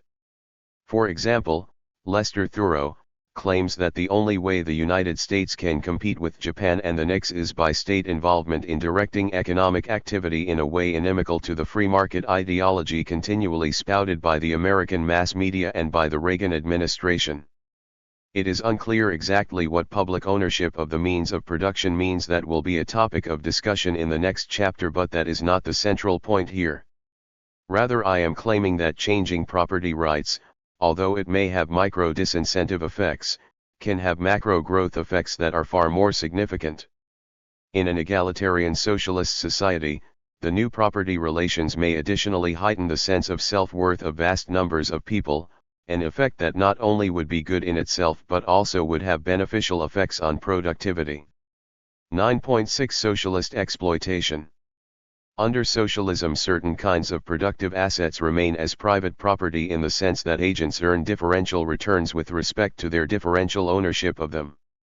These are mainly of two types, skills and status. If socialism is a system in which each works according to his ability and is paid according to his work, then private ownership of skills is recognized. I will define socialist exploitation as that inequality attributable to differential skills after private property in the alienable means of production has been abolished. Consider a thought experiment that tests for socialist exploitation of this type. Imagine that agent I has an endowment ERI of skills and that all alienable productive assets have already been socialized. There is some allocation mechanism that characterizes the socialist economy, which I will continue to call TI, associating to any distribution of skills with which a population is endowed some final distribution of income.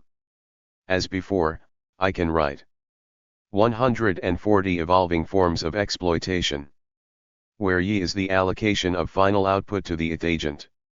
The allocation mechanism too now includes some description of the way in which society uses its publicly owned alienable means of production. I must also construct a counterfactual distribution of skills in order to evaluate the existence of socialist exploitation. It is not necessary to actually redistribute the skills of agents, a feat that may be technologically impossible, but it is necessary to know how the process would allocate goods were skills to be equal. Thus, suppose that it is possible to define a notion of average skill, 1. 2 equals L.JFTNI, then I can calculate 2. In the actual socialist society, agent I is socialistically exploited if he would be better off in a society with an egalitarian distribution of skills, that is, if UI, where UI is the utility function of the ith agent. Similarly, an agent who gains from socialist exploitation is one who would be rendered worse off in a society where each had the average skill. But how could socialist exploitation be eliminated? Although it is desirable to eliminate feudal property, and perhaps even capitalist property, we do not wish to eliminate skills. And, in fact, that is not required in order to eliminate socialist exploitation. Eliminating property does not entail eliminating physical productive factors, because property in this context is a legal concept, not a physical entity. Just as eliminating capitalist property does not imply that the means of production themselves are destroyed, so eliminating socialist property does not entail the destruction of skills. Elimination of private property in skills just means that differential remunerations to skills is eliminated. It entails the redistribution of income in conformity with. Accomplishing this redistribution might be a difficult task because of incentive problems, but it is certainly not a logically impossible one. As I argued above, ideologues of a given economic structure have always claimed that the elimination of the form of property characteristic of an economic structure would destroy economic productivity and ruin incentives. Social theorists of slave society argued.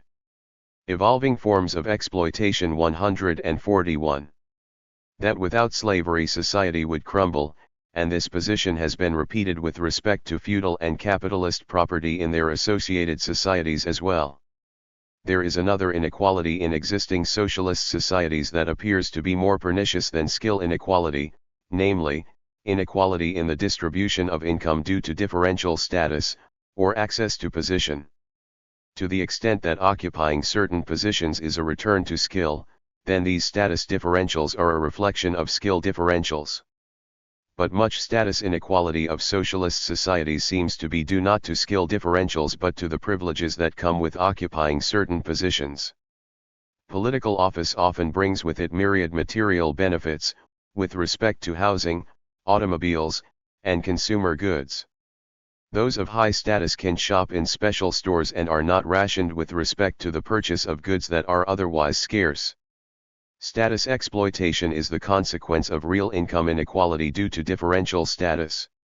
It can be argued, and proponents of central planning do, that status exploitation is the alternative to and a lesser evil than capitalist exploitation.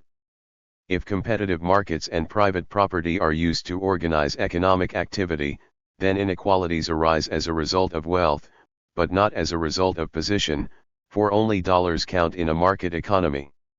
Capitalism thus batters down the ramparts of feudal privilege and rewards only economic virtues. In a centrally planned economy, bureaucracy replaces the market, and with bureaucracy comes position and status exploitation. People will naturally use their positions to economic advantage if other forms of property cannot be so exploited. A relevant quotation from Marx on the substitution of status for capitalist exploitation: rob the thing of its social power, and you must give it persons to exercise over other persons. There is no question that status exploitation exists in socialist countries and that it is a kind of inequality one would like to eliminate. It is clear, however, that socialist economies are not unique in this regard. The income and perquisites of capitalist corporate executives are not entirely due to their skills, but are in large part a rent they collect by being the toll takers on the bridge, the few who hold these scarce positions.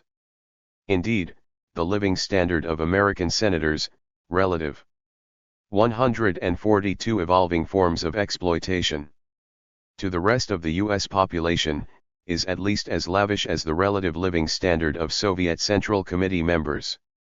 Status exploitation is not so evident in advanced capitalist societies, because it is overshadowed in magnitude by capitalist exploitation. Where private property in the means of production does not exist, one sees only status exploitation. What makes status exploitation so apparently hypocritical in socialist societies is their stated commitment to equality of opportunity and to remuneration based strictly on merit. Capitalist society cannot be accused of such hypocrisy. Some argue that status exploitation in existing socialist societies is as inegalitarian as capitalist exploitation. Those of high status reap the rents, they say, coming from control of society's capital stock, just as capitalists reap those profits under a private ownership system. But this claim is not borne out by the facts. There are a small number of illegal capitalists in socialist societies, but their wealth is not an instance of status exploitation. These capitalists are analogous to the leaders of criminal syndicates in capitalist countries. The inequalities due to the status exploitation are far less massive than those due to private ownership of wealth. Matthews estimates that a family in the Soviet elite stratum lives about as well as the average American middle-class family. There is, as well, a qualitative difference between the two forms of inequality. A socialist bureaucrat benefiting from status exploitation can be demoted, at which point he loses his status benefits, but this cannot happen to a capitalist.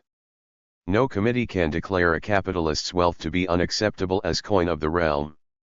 Closely related to this is the fact that capitalists can pass down property to their heirs, and hence capitalist inequality tends to be reproduced for generations through families. Such is not the case with status exploitation. Although it is certainly true that the children of bureaucrats have access to better opportunities than the children of ordinary folk in existing socialist societies, status is not inheritable the way private property in alienable assets is. Some, such as Charles Bettelheim, have argued that some existing socialist countries are capitalist, by virtue of the class nature of the bureaucracy and the power attending to it. The bureaucracy, it is argued, controls the social capital stock in a manner similar to that in which capitalists control it in ordinary capitalist countries. But this argument confounds the nature of capitalist and status exploitation. A characteristic feature of status exploitation. Evolving forms of exploitation 143. Is that it has no prior determination. One achieves political power or status first, and from that flows material reward. Conversely, under capitalism, economic power is achieved first, and from that leading capitalists gain political influence. Because of this difference, the power of a socialist bureaucrat is more tenuous than that of a capitalist. The source of a capitalist's power cannot be rendered nugatory under the rules of the capitalist game, whereas a socialist bureaucrat can be replaced by a vote of a committee. As Walter Connor writes, economic rewards of considerable size will flow from power. In the United States, The acquisition of behind-the-scenes power and the power that comes with public office both generally require substantial prior financial resources. Whereas socialist exploitation, due to private ownership of skills, is supposed to exist under socialism, status exploitation is an unintended and undesirable form of inequality. If it is indeed associated with the excessive dependence of existing socialist countries on central planning, then perhaps it can be eliminated by the increased use of markets in socialist economies. Opponents of market socialism fear that markets will reintroduce capitalist exploitation. Proponents of market socialism believe that a judicious use of markets can increase efficiency, decrease the power inherent in bureaucratic office, and hence decrease status exploitation, while not giving rise to the accumulation of private property in the means of production, and hence capitalist exploitation. 9.7 Socially necessary exploitation. I have argued that each economic structure has associated with it a form of inequality, or exploitation, deriving from the kind of property that is characteristic of that economic structure, that is, a form of inequality that differentiates it from other economic structures. Feudal exploitation is that inequality associated specifically with property the lords own in serfs' labor, but it is not that inequality associated with the differential material wealths of the two classes. Capitalist exploitation is that inequality attributable to differential ownership of the alienable productive assets of an economy, but it is not attributable to the differential skills of agents. Socialist exploitation is that inequality associated with differential skills, after private ownership. 144 Evolving forms of exploitation. Inalienable assets has been eliminated. There is also status exploitation in socialist societies. Why should each of these forms of inequality become successively viewed as exploitative, as an unfair advantage enjoyed by one group over another?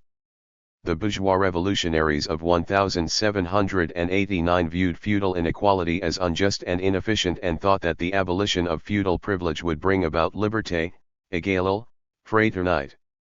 They were only right to some extent. The socialist revolutionaries of 1917 thought that the abolition of capitalist property would herald the free development of each and the free development of all. Now, after some 7 decades of socialism, more emphasis is placed on inequalities of position and access to opportunities that continue to exist after other forms of private property are eliminated. The explanation of why inequalities of various forms come to be viewed as unjust requires a sociology of injustice. It seems that people tend to concentrate on the forms of property that are the main causes of inequality of their historical period. Another explanation of the emergence of a social awareness of exploitation involves the theory of historical materialism. Recall that this theory claims that an economic structure exists as long as it is useful for further development of the productive forces. One might propose that the inequality generated by a property form is perceived as exploitative only after that property form is no longer necessary. Although this position jibes nicely with historical materialism, I think it is wrong. For one would then have to say that the extreme inequality of early capitalist societies was not unjust, assuming that capitalism was an optimal economic structure for the development of the productive forces, and even for human welfare, at that time.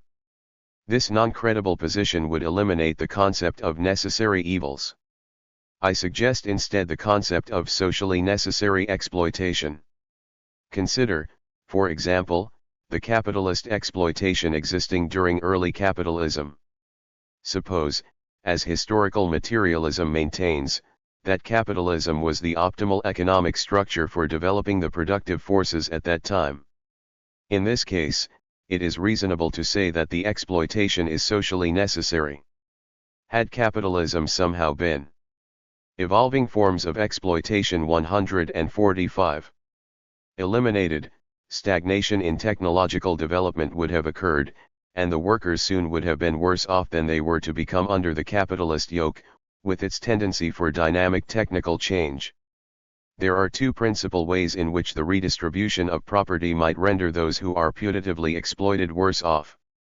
First, this might occur as a result of the incentive effects of the new, egalitarian distribution of property. Conservatives argue that an egalitarian distribution of the capital stock deprives potential entrepreneurs of incentive, and perhaps deprives the proletarians of the whip they require to be productive, so, according to the calculation of equation, the proletarians would be rendered worse off with an egalitarian distribution of wealth. This notion can be expressed formally by saying that the process too, which associates to any initial distribution of wealth some formal distribution of income changes as a result of incentive effects when the distribution of wealth is equalized. If this were to occur, then one might say that the capitalist exploitation is socially necessary from a static point of view. Second, a redistribution of property, while perhaps not affecting incentives immediately, might lead to a slower level of technological change, as I discussed above. If so, the exploitation can be viewed as socially necessary from a dynamic point of view. In either case, if exploitation is socially necessary, then there is an argument against eliminating it. Historical materialism claims that each form of exploitation is socially necessary from a dynamic point of view for a certain period of time and then ceases to be so. Some say that the Soviet Revolution in 1917 was premature because capitalism had not yet had a chance to perform its good deeds of developing the productive forces. Capitalist exploitation was, they say, socially necessary at that time. When Lenin introduced the new economic policy in the early 1920s, it was to allow capitalist dynamism to develop the productive forces in a way which, at that time, socialism was unable to do. One can argue that both socialist and status exploitation are socially necessary in the early stages of the transition to socialism. For socialist exploitation the argument goes as follows: if workers are not differ. 146 evolving forms of exploitation. Eventually remunerated for their skills and differential effort, those skills and effort will not be developed and expended, respectively. A policy for ending socialist exploitation, a policy involving paying people independently of their skills, would have deleterious incentive effects. An experiment to this effect was carried out as part of the Cultural Revolution in China, with results that are now generally viewed as disastrous. Differential remuneration to skills is increasing in Eastern European countries, a phenomenon indicating that socialist exploitation is socially necessary, at this time, from a static viewpoint.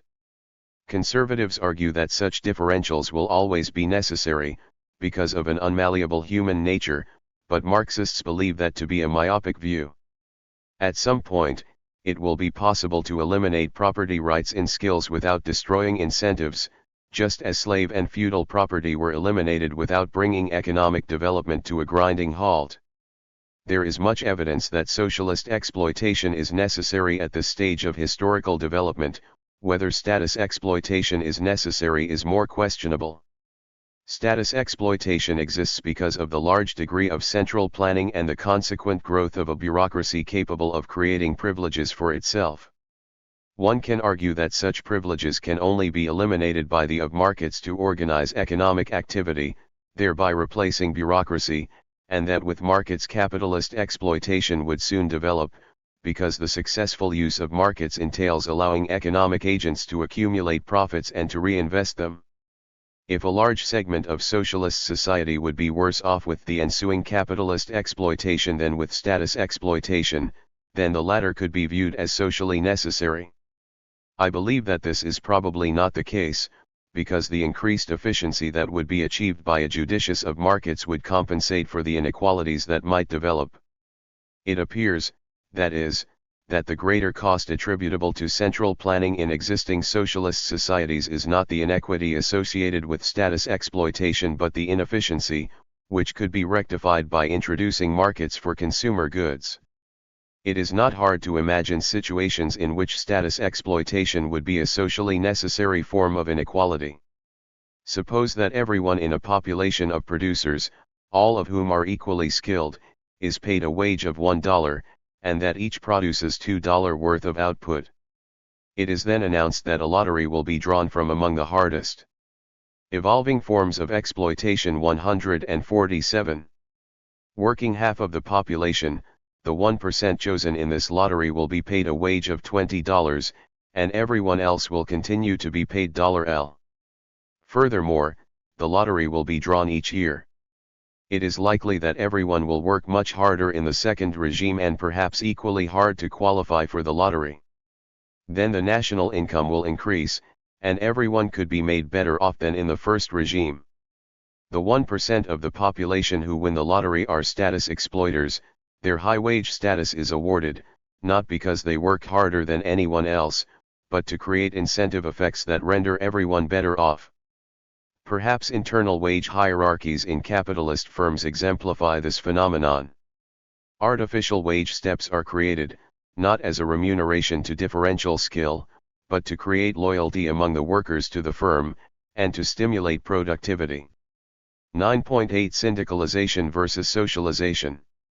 If inequality in the ownership of the means of production is the source of capitalist exploitation, why not remedy this with syndicalism, a system in which private property remains but is divided equally among all? Each person would have an equal share, but competition and private property would remain. This equal but private redistribution is the one implied by equation, which was intended as the counterfactual thought experiment to diagnose capitalist exploitation. Socialist theory has long been anti-syndicalist and has advocated, not the redistribution of private property in the means of production, but the abolition of that property form.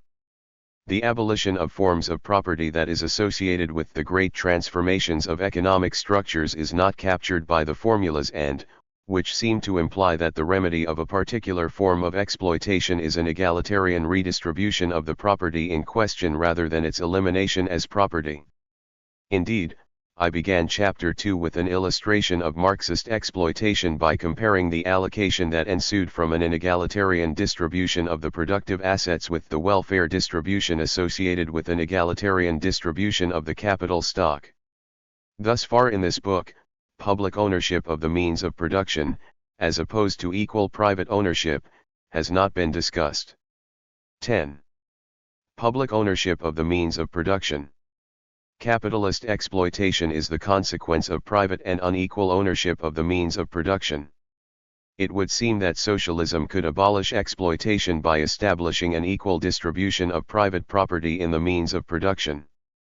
But Marxism advocates the abolition of private property rather than the establishment of people's capitalism, a system in which private property and markets are retained and each person begins his economic life with his per capita share of society's capital stock and resources.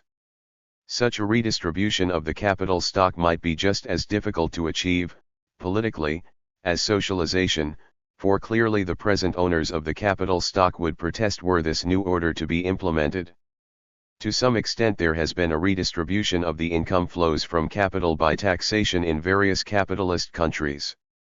Even syndicalism, which calls for cooperative ownership of property by small groups, does not endorse simple egalitarian private ownership, although the property relations of syndicalism are to be distinguished from public ownership as well. The so-called second theorem of neoclassical welfare economics states that under appropriate conditions on the preferences of agents and the technology, any desired Pareto optimal allocation can be achieved by some initial redistribution of society's assets, followed by the use of markets. Given this theorem, one is prompted to ask whether the socialist opposition to people's capitalism, by which I mean capitalism that starts after the state has monitored the appropriate redistribution of public ownership of the means of production. 149. Initial assets that will bring about the income distribution considered to be fair is akin to Ludditism, in which the institution of private property is blamed for the inequality that is associated not with private property as such but with its initial distribution.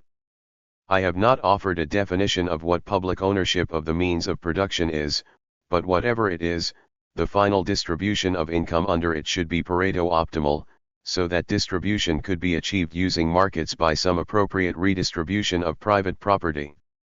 If the socialist state has the power to socialize assets, should it not also have the power to redistribute the capital stock in any desired manner? Why abolish private property, why not redistribute it? 10.1 The case for public ownership.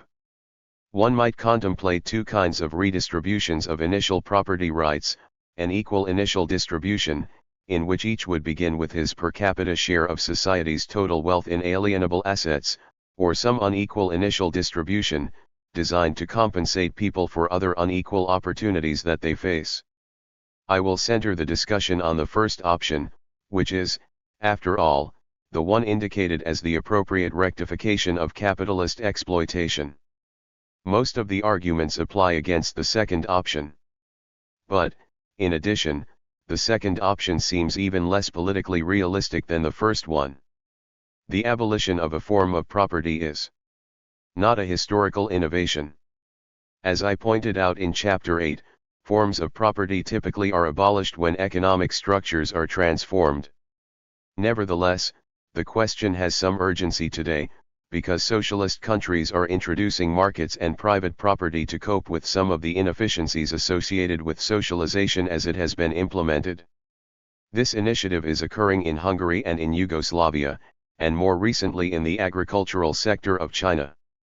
10.1.1 Efficiency of the market system. Perhaps the main reason that Marxism has opposed private property as such is the view it maintains, in contrast with that of neoclassical 150 public ownership of the means of production. Economics, with regard to the efficiency of the market system. Thus far I have not discussed efficiency-oriented Marxist criticisms of capitalism, because my topic has been the ethical justification of private property, under the assumption that markets are Pareto efficient.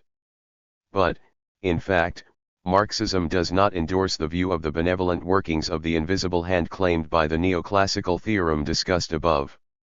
Both neoclassical economics and Marxism view agents under capitalism as pursuing their material self-interest, but whereas neoclassical economics derives the unintended good consequences of such self-interested pursuits, Marxism characterizes the results as anarchical and inefficient.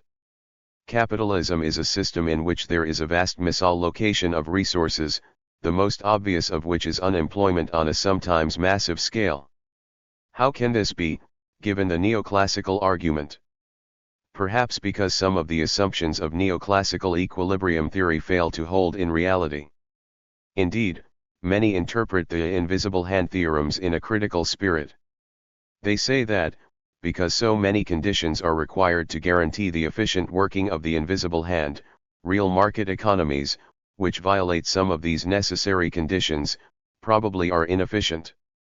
Some of the premises of the invisible hand theorem are not borne out in real-world capitalist economies. First of all, in the real world there are substantial non-convexities, for example, instances of increasing returns to scale in production. One of the premises of the second theorem of welfare economics is that production exhibits constant or decreasing returns to scale. Given real-world indivisibilities and increasing returns to scale in production, one cannot assure that an initial distribution of ownership in the means of production deemed to be fair will bring about an equilibrium that is efficient.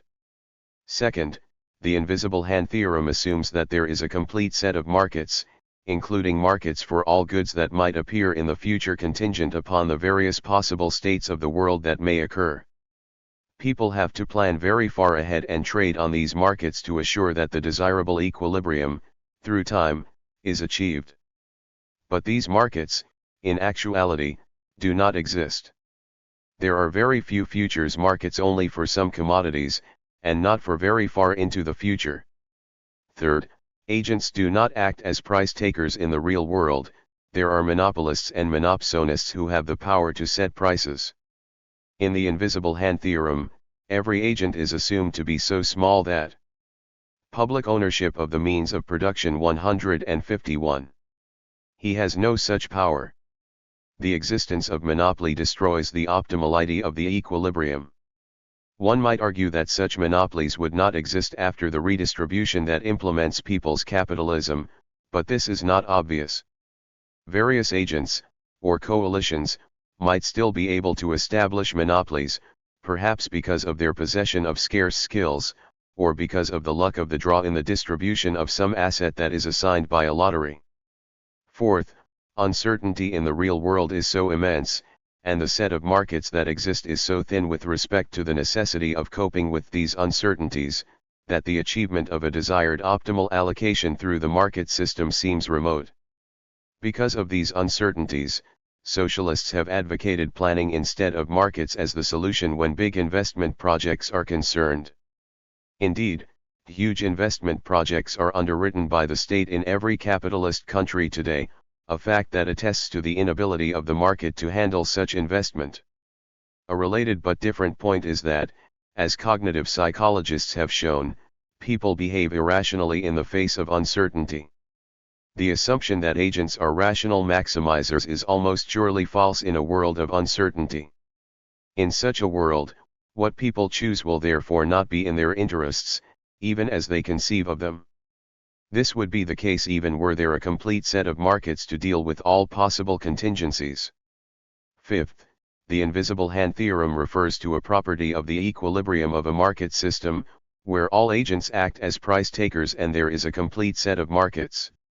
No reference is made to how the system behaves out of equilibrium and how the system achieves an equilibrium from an initial position in which it is out of equilibrium.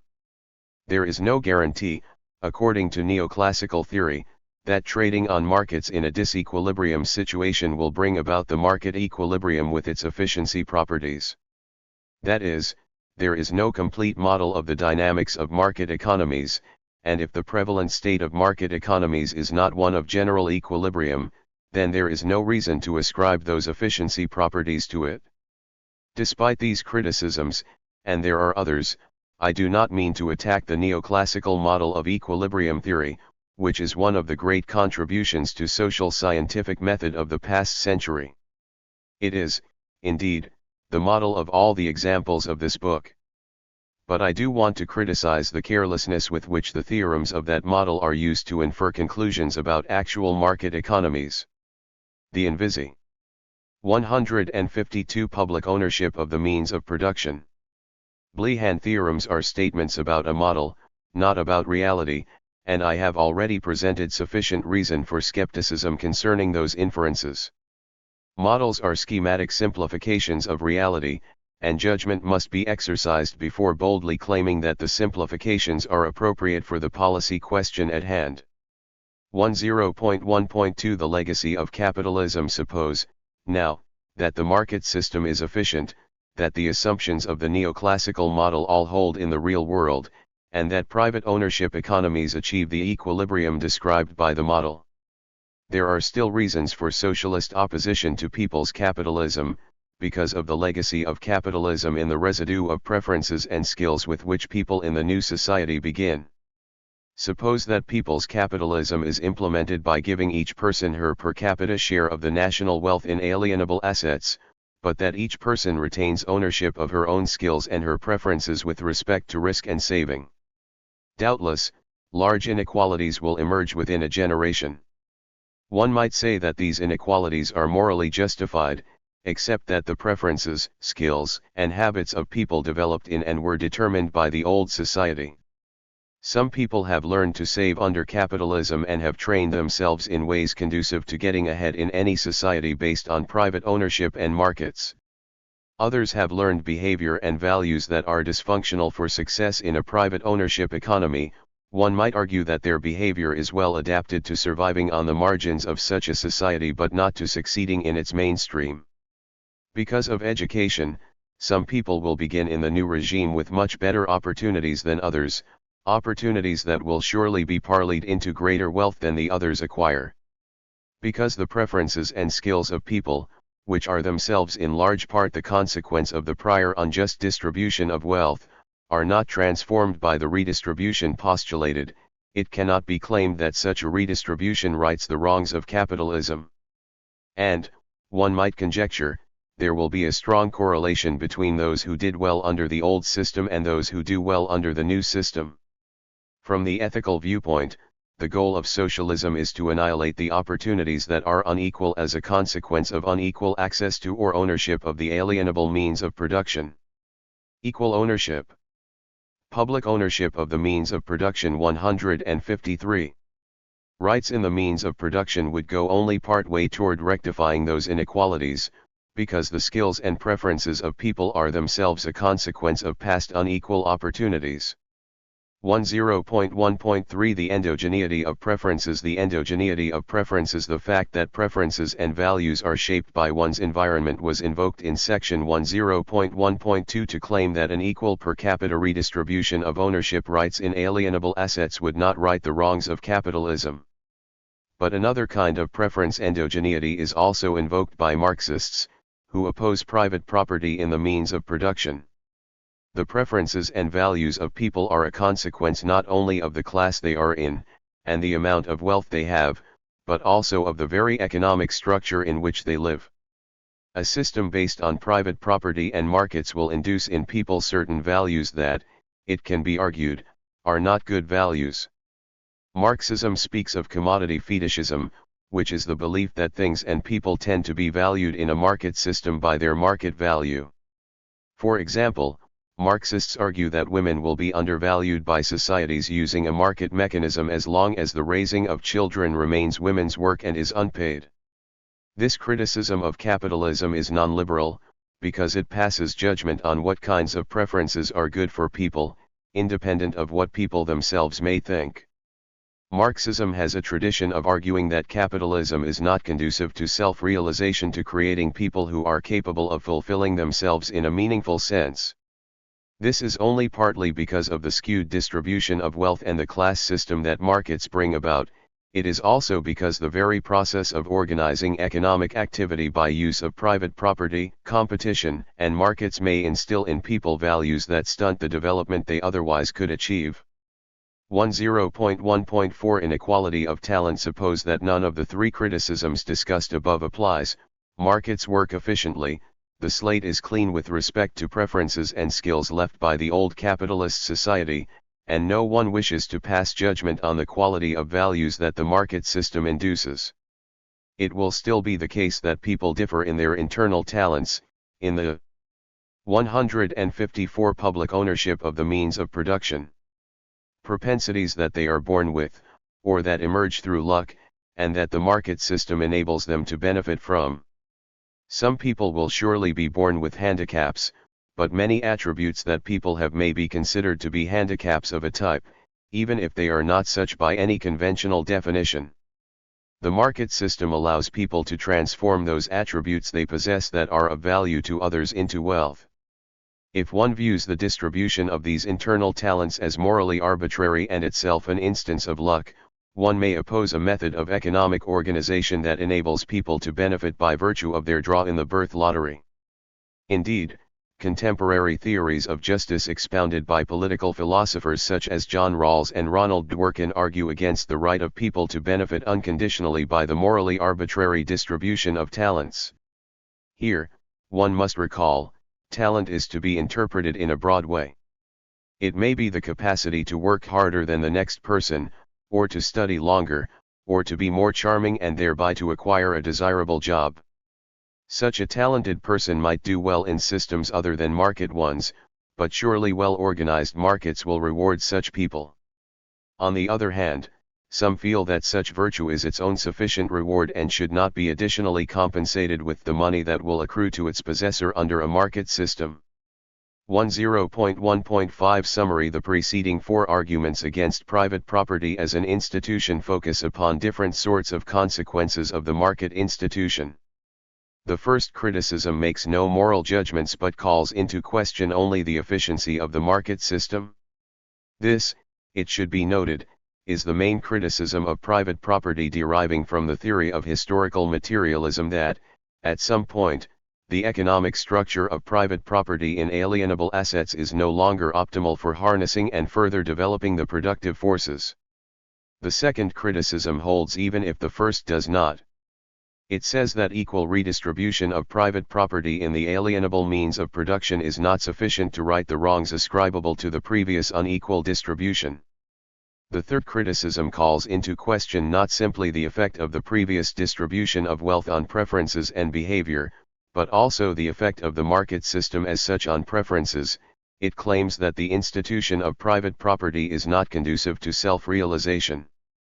Public ownership of the means of production. 155. The fourth criticism rejects the equal redistribution of private property as a sufficient remedy for inequality, because, even with equal ownership of private property, people would still benefit materially from inequalities in talents, whose distribution is morally arbitrary. The last two criticisms are non-liberal in that they invade the autonomy of individuals. As one said, the third criticism passes judgment on what values are good for people, and the fourth claims a person should not be the sole owner of his talents. One need not argue that all of the four criticisms are compelling. Any one of them is sufficient to nullify the rectification of capitalist exploitation via the root of people's capitalism. This rejection underlies the socialist call to abolish property in the alienable means of production and to seek some other way of organizing economic activity, at least for some decisions to implement public ownership of the alienable means of production. It is far from clear, however, what such public ownership means.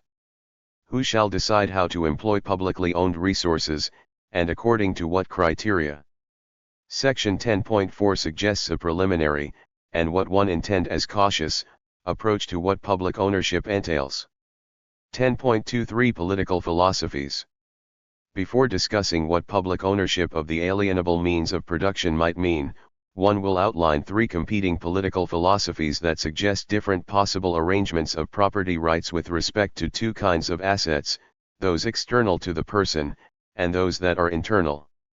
From an ethical point of view, how can one justify the degree of inequality in contemporary capitalist societies, and, more generally, in societies whose economies rely substantially on private ownership of productive assets and markets?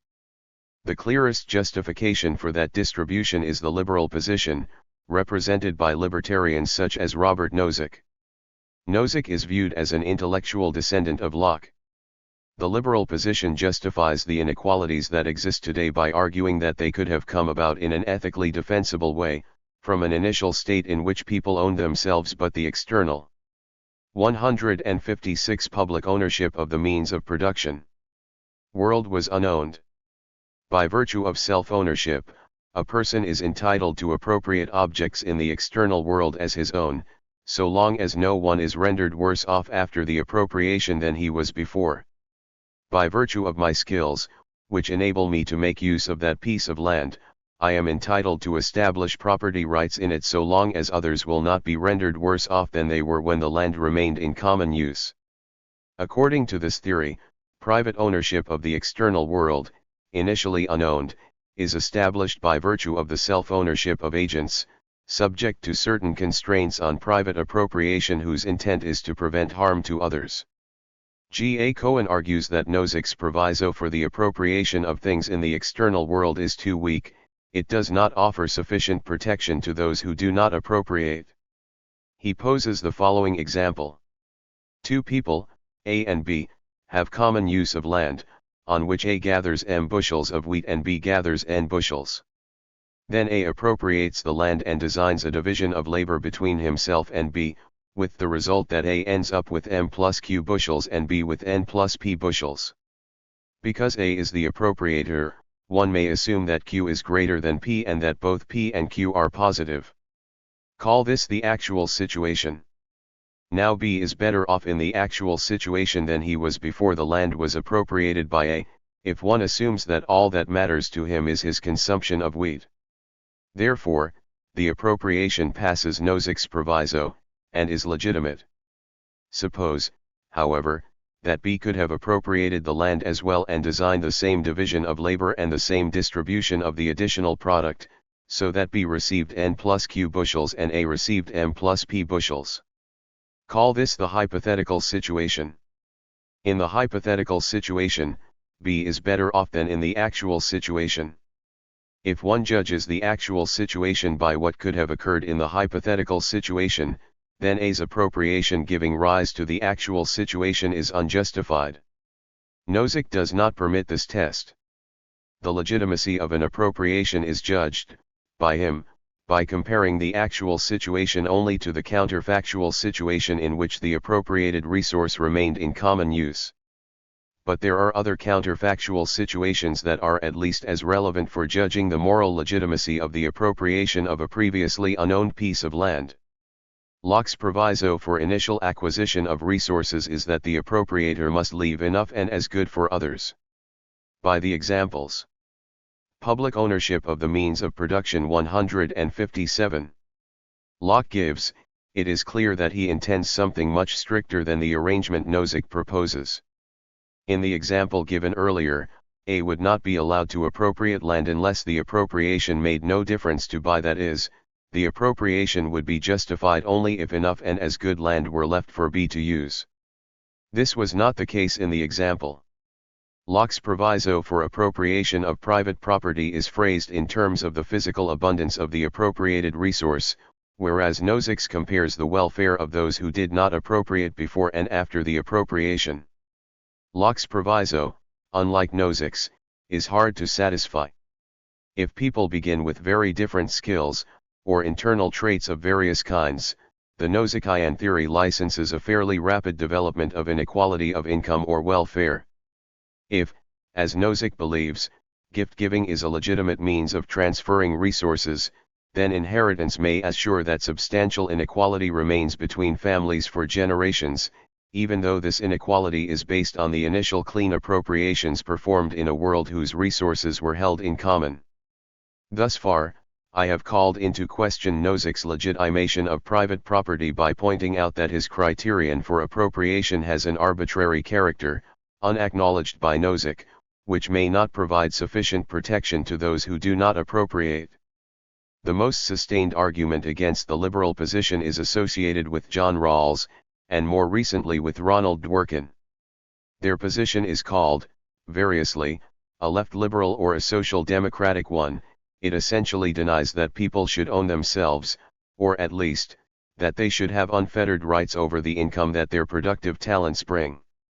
For this reason, it is associated with the criticism against the private property system given in section 10.1.4. Rawls has various complex arguments for deriving his maxim in primary goods allocation as the just one. For our purposes, it is sufficient to describe his recommendation this way. The rich should be taxed as much as possible, in order to redistribute income to the least well-off. Indeed, the just income distribution is the one among all possible ones that makes the worst-off group as well-off as it could possibly be. Under different income distributions, the worst-off group might well change. The Rawlsian goal is to render the worst-off as well-off as possible, with regard to their endowment of what he calls primary goods. Hence, the Rawlsian maxim in distribution can be thought of as an egalitarian distribution, except insofar as 158 Public ownership of the means of production. Incentive problems render egalitarianism unachievable without harming all. The justification of Rawls's proposal is the assertion that the distribution of traits is morally arbitrary. He argues that from a position appropriately anonymous for taking ethical positions, people would agree to tax, as I have described, the fruits of morally arbitrary endowments of internal traits. Ronald Dworkin, in arguing for equality of resources as an appealing moral philosophy, maintains that among the resources to be equalized are the skills and talents of people. Thus, he does not distinguish, as does Nozick, between resources external and internal to the person. He advocates a particular allocation mechanism for implementing this kind of comprehensive resource egalitarianism. The purpose is to allocate goods in the external world in a manner that compensates people, somehow appropriately, for the morally arbitrary distribution of talents that occurs in the birth lottery. This approach constitutes a denial of self-ownership, and from that it derives a very different rule from the liberal one for distribution of assets in the external world. It would take me unnecessarily far afield to ask what distribution of income or welfare is associated with the equality of resources, in both the external world and in the talents of people, that Dworkin recommends. Suffice to say, if resources are interpreted sufficiently broadly, then outcomes can be shown to be as equal as you please. If, for example, a need is interpreted as the lack of a resource, as was suggested at one point in Chapter 9, then it can be shown that equality of resources implies an outcome in which everyone's needs are equally fulfilled. The alternative to liberalism as represented by these theories does constrain outcomes to be quite equal. These theories take the radical step of denying self-ownership, a tenet that most would like to hold, at least to some degree. Even though I have offered some arguments against self-ownership based on the moral arbitrariness of the distribution of personal talents, it is nevertheless useful to ask whether there is an alternative to right-wing liberalism other than the left-wing denial of self-ownership, an alternative that might bring about more equality of outcome than is associated with capitalism. Even if one sympathizes with socializing talents, it would be compelling to demonstrate that arguments can be made against the inequalities that liberalism supports without challenging the cherished liberal tenet. Public ownership of the means of production 159. Recently, a third political philosophy has been enunciated by G. A. Cohen, whose intent is just that. Cohen's strategy is to attack the liberal position, not by denying self-ownership, but by denying that the external world should be considered ever to have been unowned. Instead of its having been initially unowned, why not conceive of it as having been jointly or publicly owned by its initial inhabitants? After all, there were, in fact, no legal rights held by people initially with regard to the external world, and it is up to us to propose an appropriate concept of what those rights should have been. Viewing the external world as jointly owned by its inhabitants or, all inhabitants, present and future is arguably a proposal as good as or better than the supposition that the external world was unowned. Joint ownership is to be distinguished from the common ownership of the external world, which, in Nozick's theory, holds before appropriations take place. In common ownership, the land is unowned, but each may use it as long as he does not interfere with others. With joint or public ownership, the land is owned collectively by all, no one may use it until all agree to the disposition of the product. In supposing that the morally appropriate original position is that people own themselves and their skills but are trustees in public ownership with regard to the external world, Cohen aims to keep what appears to be the more appealing premise of the neo-Lockean argument, but he points out that there is an alternative to both non-ownership and private ownership of the external world. How much inequality in final outcomes is justified if one must respect these two kinds of property rights, public ownership of the external world and private ownership of self? In the next section, I will present a simple model to study this question. The somewhat surprising answer is that this apparently intermediate political position implies, when modeled as below, that commodities must be distributed in a way that equalizes the welfares of the agents. Thus, although I attempt to respect self-ownership, at least in a limited way, the conditions for public or joint ownership of the external world are sufficient to prevent the welfare differentials that one would expect to accrue to the talented agents. Public ownership of the external world leaves very little maneuverability for what self-ownership might seem to warrant. One might say that public ownership trumps self-ownership. Cohen's philosophical position is the appropriate next step to take in pursuing the issue upon which my analysis has come to focus, the 160 public ownership of the means of production. Consequences of private ownership of the alienable means of production. For it suggests that one should study the consequences of nationalizing or socializing only assets in the external world, not skills and talents as well. While limitations on self-ownership are justified, in my opinion, the approach taken here is more conservative than the position of a priori denial of self-ownership, in that it asks how far toward equality of outcome one can get with public ownership of the external world only. Because of its more conservative premise, any egalitarian conclusion derived has more force. 10.3 The story of able and infirm. The simplest parable illustrating the problem of respecting both public property rights in the external world and rights of self-ownership is a slight modification of one told by Cohen. Imagine that two people, called able and infirm after their abilities for work, jointly own the external world, which consists of land used to grow corn. Able and infirm each derive utility from corn and disutility from labor. Land is of no consumption value but is useful only insofar as it produces corn when labor is applied to it. Able's labor is highly skilled, and infirm is either completely incapacitated or, more generally, can work less efficiently than able on the land. There is a given technology, a production function, which describes the conversion of labor and land into corn. The problem is to recommend an allocation of labor performed and corn consumed by able and infirm that respects both their joint property rights in the land and their self-ownership. Because the land is jointly owned, able is not allowed to farm it unless infirm gives his consent, which will follow an agreement on how to distribute the corn produced. If able keeps all the corn he produces, does that not violate the public property right infirm has in the land? If able has to give some of the corn he produces to infirm, does that not violate his self-ownership? Not necessarily, for the corn was produced by using, as well as able's skill, some of the jointly owned land. This parable can be formalized as follows. There is an amount of land in the world, a production function. Equals C that describes the conversion of land and labor into corn, and two agents with the same utility function over corn and labor, U, where is the amount of corn consumed and labor expended by agent I. Agent I. Public ownership of the means of production 161. Has skill level SI, which means that if he works U hours that work translates into SU units of standard labor. Hence, if the two agents operate the technology together using W acres of land, then the amount of COM produced will be where the second argument in the production function is the aggregate amount of standard labor that has been expended. A feasible allocation of COM and labor for this economy is a distribution of COM to the two agents and amounts of labor expended by them, which together are feasible for the economy that is.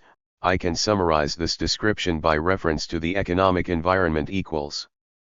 An economic environment is simply the list of all the relevant information that describes a possible world. The question I have posed is, what feasible allocation or allocations of COM and labor to the two agents will respect two kinds of property rights, their public or joint ownership of the external world, which here consists of the land and the technology, and their private ownership of their skills. 10.4 Characterization of an economic constitution. To answer this question is to provide an economic constitution that respects the various property rights of the two agents. My approach is suggested by methods used in a branch of economic theory called social choice theory. The provisions of an appropriate economic constitution should be applicable to a broad range of possible worlds, or possible economic environments, where the values of W, 51, and S2 and the utility function U and the production function F can vary. The problem in defining such a constitution is that I do not know exactly what public ownership of the external world means. Nor do I know what self-ownership of skill means in a world with publicly owned assets. Despite this, I may be able to specify some necessary properties of these property rights that would imply some restrictions on the articles of the desired constitution.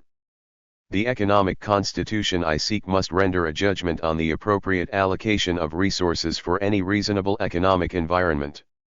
I will call the class of reasonable economic environments She. It consists of every economic environment equals where 162 public ownership of the means of production.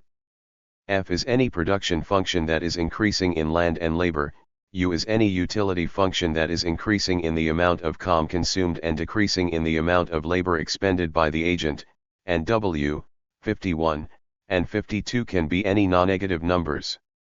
Class X represents a broad class of possible worlds, but these worlds are reasonable in the sense that the production function behaves as it should and the utility function is appropriate. An economic constitution or allocation mechanism will be a rule, called F, that assigns to any economic environment in X some feasible allocation of that environment. I can write this as: there are, of course, an infinity of possible rules, or functions, that associate to each economic environment some feasible allocation of labor expended by its members and COM produced. I will specify 5 conditions that are arguably necessary for an allocation mechanism F to be a satisfactory constitution in the sense I require. These conditions are to be viewed as restrictions on the behavior of the rule F, or axioms, that committed to respecting the public ownership by agents of the external world and their self-ownership in the sense discussed. Axiom 10.1 Pareto optimality. In any environment, F should assign some Pareto optimal allocation. That is, it should be impossible to find another feasible allocation of the given environment that gives both of the agents greater utility than the allocation F.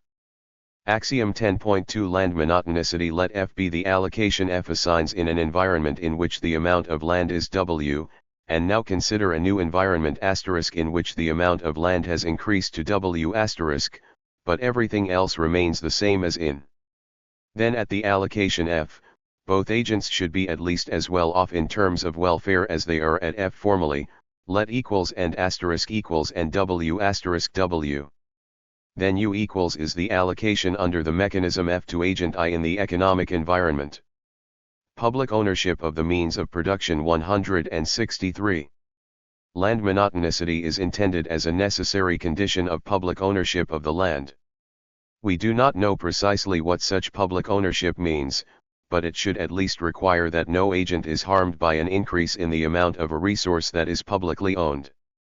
Axiom 10.2 commits the Constitution to respecting this requirement. Axiom 10.3 Technological monotonicity. Let and be an environment with a production function F, and now consider a new environment and * in which the technology has unambiguously improved to the production function G, that is, for the same inputs, at least as much corn can be produced with G as with F, G2, F. Then each agent should be at least as well off in terms of welfare at F as at F. Formally, let and equals and let and * equals with G2, F. Then for I equals 1, 2, U be an economic environment with SL2, S2. Then the first agent should be rendered at least as well off under F's action as the second agent. That is, U. The self-ownership is modified as limited because self-ownership arguably could require much more than this. It is noteworthy that limited self-ownership is, in fact, an 164 public ownership of the means of production. Axiom of self-ownership in a world in which external assets are publicly owned. The axiom implies that, if S1 equals S2, then the agents be rendered equally well off at the allocation F assigns. The equal treatment of identical agents must come from their having equal rights in land and technology. Axiom 10.5 Protection of infirm. Let equals be an economic environment where the first agent is able and the second is infirm. Then, under F's allocation, infirm should not suffer by virtue of able's ability. That is, infirm should derive at least the welfare in that he would derive in the environment * equals where the other agent is as unskilled as he is. Formally, U protection of infirm can be summarized as requiring that infirm should not suffer by virtue of able's ability. That is precisely what it means to say that he should not be rendered worse off in the world than he would have been had the other's skill level been reduced to his own. Alternatively, it can be said that the weaker agent should not suffer a negative externality from the skill differential that exists between the two of them. I am not sure whether Axiom 10.5 represents a property right of public ownership of the external world or of self-ownership. It is, in any case, an axiom for an economic constitution that has independent appeal. The axiom does not commit able to sharing the fruits of his relative advantage over infirm, it only requires that infirm not suffer by virtue of able's superior skill. In addition, limited self-ownership requires that the mechanism F assign an allocation giving rise to identical welfares for the two agents in the event they have the same skill in a world * equals. Thus, limited self-ownership implies symmetry, that identical agents should be identically treated by the Constitution in terms of welfare. Now protection of infirm says that in the world equals where S1 S2, the weaker agent should end up with at least the equal share of utility that he received in *. Surely this is appealing, for * provides a symmetric baseline with which to compare. These axioms can be illustrated by drawing the utility possibilities. Public ownership of the means of production. 165. Sets associated with economic environments. The utility possibilities set is the locus of all utility pairs, for the two agents, that can be achieved by feasible allocations of com and labor in an economic environment. The utility possibilities frontier is the boundary of the utility possibilities set. It is the locus of utility pairs associated with the Pareto optimal allocations that can be achieved in a given economic environment.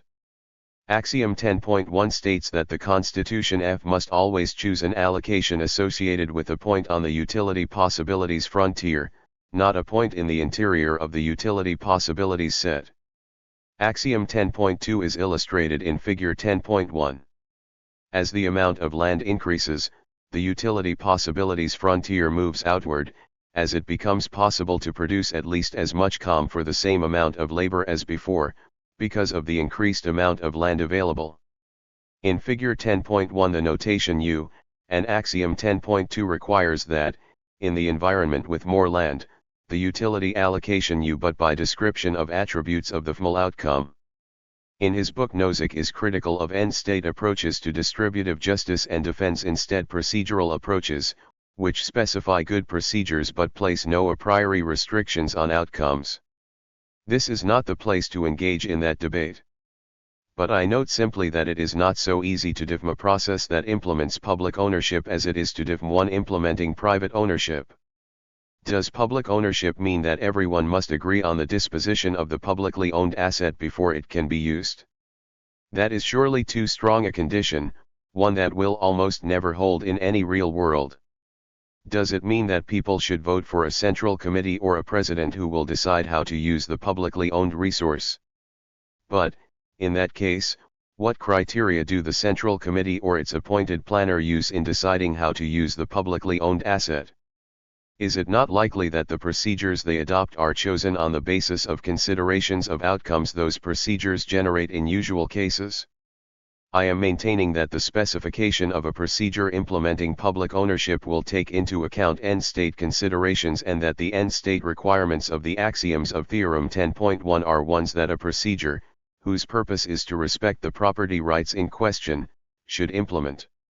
I remarked in section 10.4 that the self-ownership represented by axiom 10.4 is limited, and from the theorem it can be seen that this is necessarily so. A liberal might object and say that self-ownership requires that there be at least one world where the more skilled agent ends up strictly better off than the less skilled one in terms of welfare. Call this requirement strong self-ownership. It follows immediately from Theorem 10.1 that there is no constitution that respects strong self-ownership and the other axioms for only welfare egalitarianism respects the other axioms. If strong self-ownership is appended, there is an impossibility result. No allocation mechanism F exists that respects all the axioms including strong self-ownership. The theorem therefore cuts both ways. If one is strongly committed to public ownership of the external world, then one can argue that even though self-ownership is mildly protected no outcome inequality can be defended.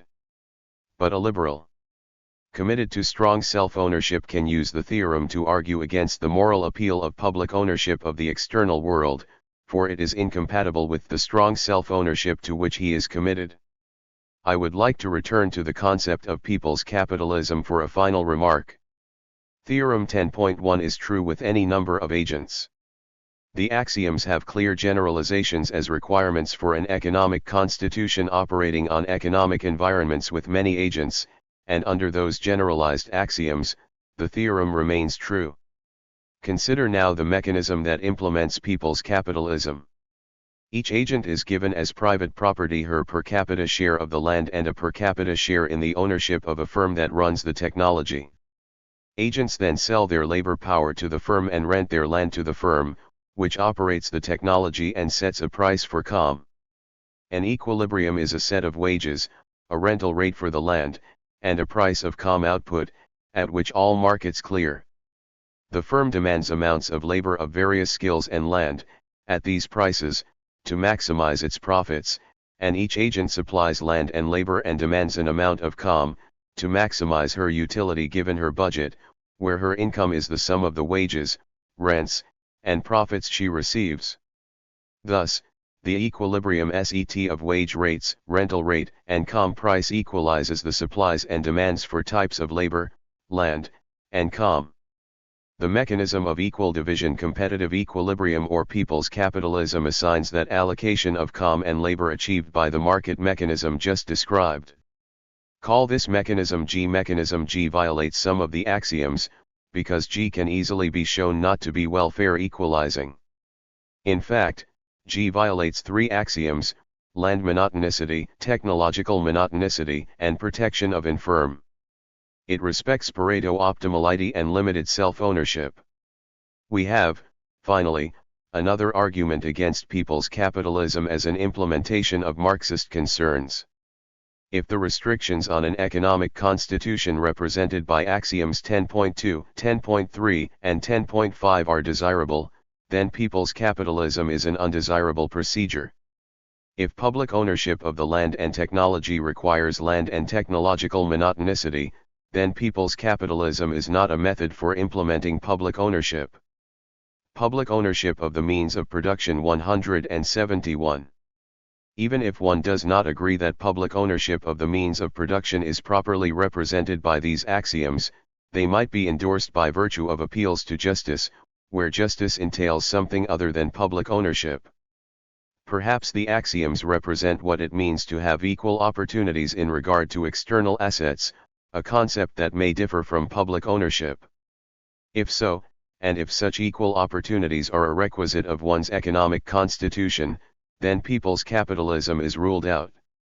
In fact, in the model of the theorem, equal opportunities in that sense commit one to equality of outcome, as measured by welfare. I have shifted course dramatically since my early discussions of labor exploitation. Early on, I concluded that the roots of exploitation lay in the distribution of property. It followed that the ethical evaluation of exploitation, as measured using labor accounts, depended on an evaluation of the system of private ownership of property in the means of production, and in particular, of the distribution of such property. Historical materialism takes the view that forms of property are not immutable, and that indeed they change dramatically as the development of the productive forces proceeds. This conclusion suggested that a more general approach be taken to exploitation, one that would permit an evaluation of the kinds of inequalities associated with various economic structures, or systems of property rights, not just capitalist ones. So a general property relations approach to exploitation was outlined in Chapter 9, and the labor theory of exploitation disappeared. A particular distribution of property was evaluated by examining the distribution of welfare it gave rise to rather than the distribution of labor it affected. In discussing public ownership in this chapter, I have continued in this vein, making no mention of embodied labor time. Instead, I have moved property rights, and their effect on the distribution of welfare, to center stage. A goal of this book has been to demonstrate that the central Marxist concepts of exploitation and class do not require a special logic for their construction. They can be studied in a model of a private property system, using standard tools of microeconomic analysis.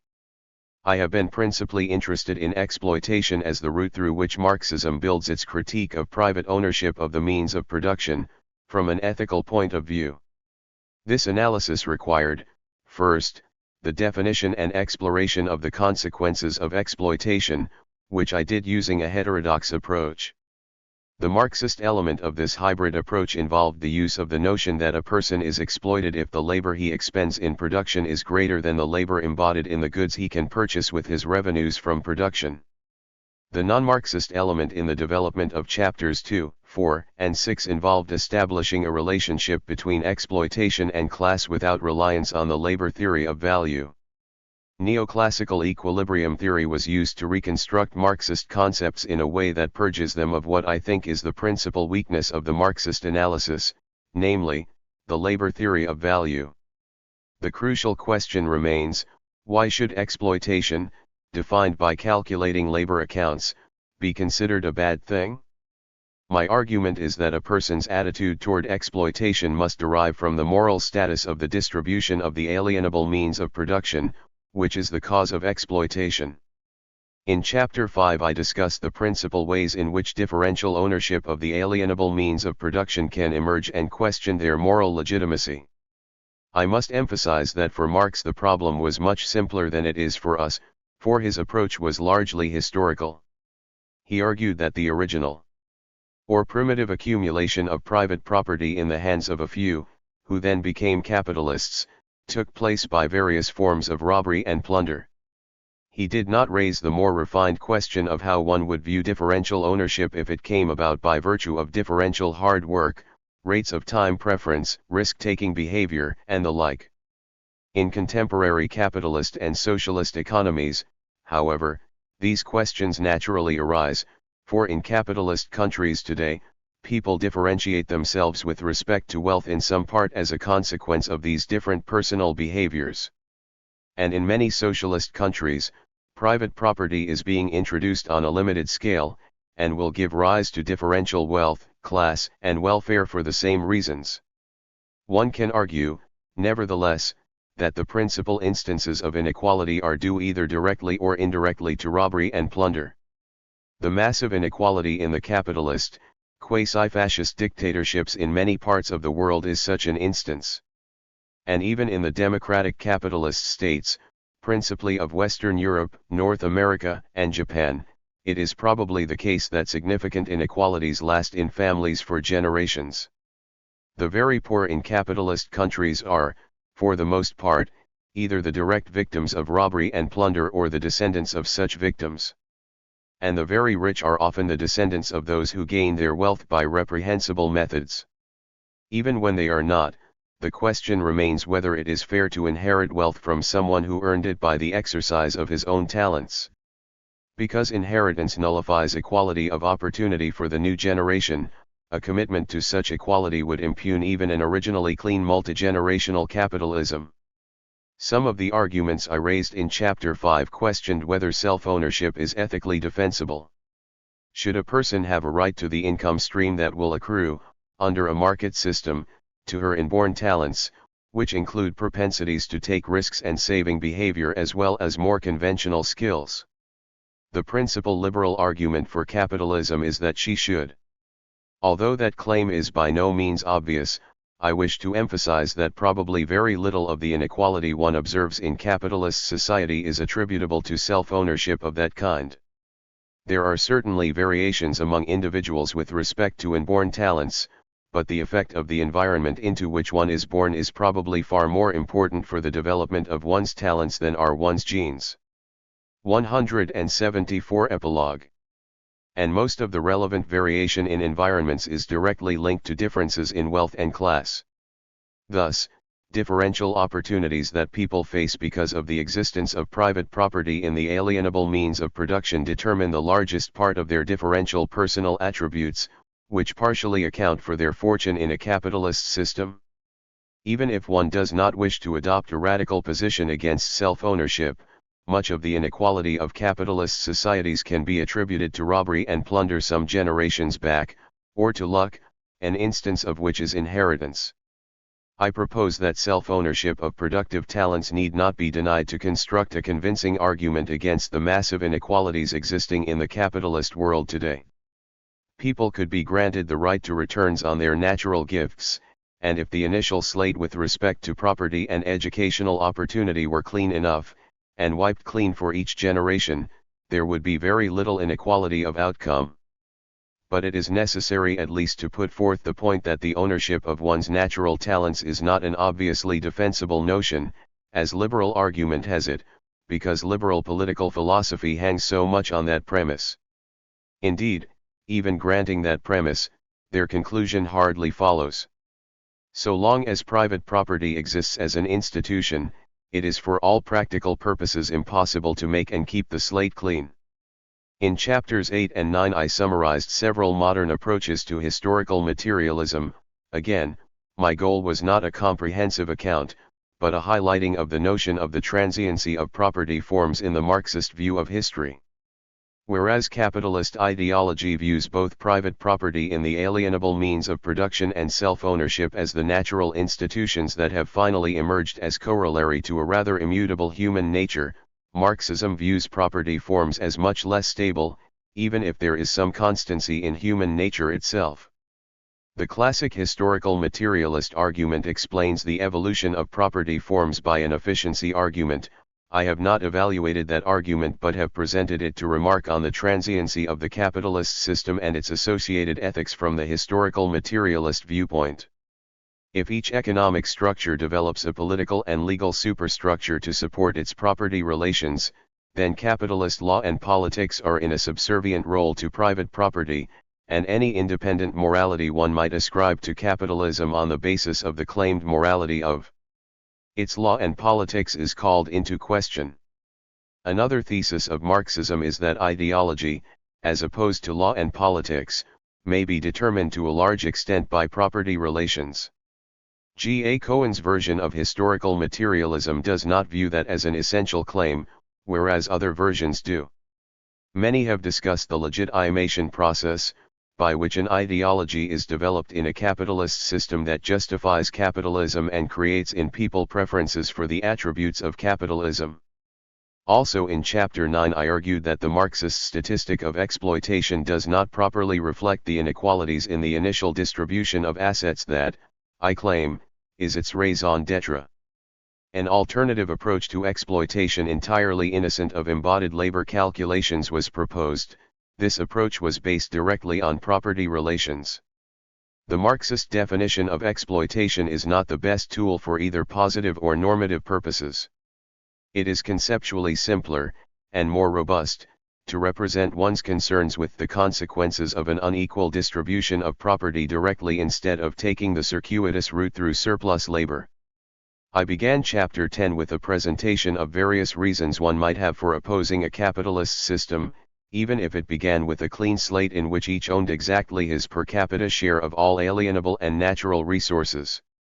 On the basis of those arguments, I claim that the antidote to the inequalities arising from differential ownership of assets in the external world is not equal ownership of those assets, but public ownership, which entails annihilation of private property of the appropriate kinds. It is not clear, though, what public ownership of the farms and factories means, and this is not surprising. History shows that property forms have evolved in ways far more complex than anyone, blinded by his own historical experience, can predict. The last part of Chapter 10 was rather experimental. I took an agnostic approach to the meaning of public ownership, insisting only that it requires certain consequences for the welfare of the public. To wit, if the publicly owned means of production become more efficient or abundant, then everyone should benefit. I then claimed that, at least in one simple model of the problem, no inequality of final welfare could be sustained with that plank in an economic constitution, even if, a priori, some efforts were made to respect a person's right to benefit differentially by virtue of differential skill.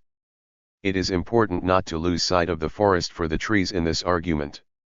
Certainly the 176 Epilogue. Little model cannot provide a definitive answer to the question of what kinds of inequality are permissible with public ownership.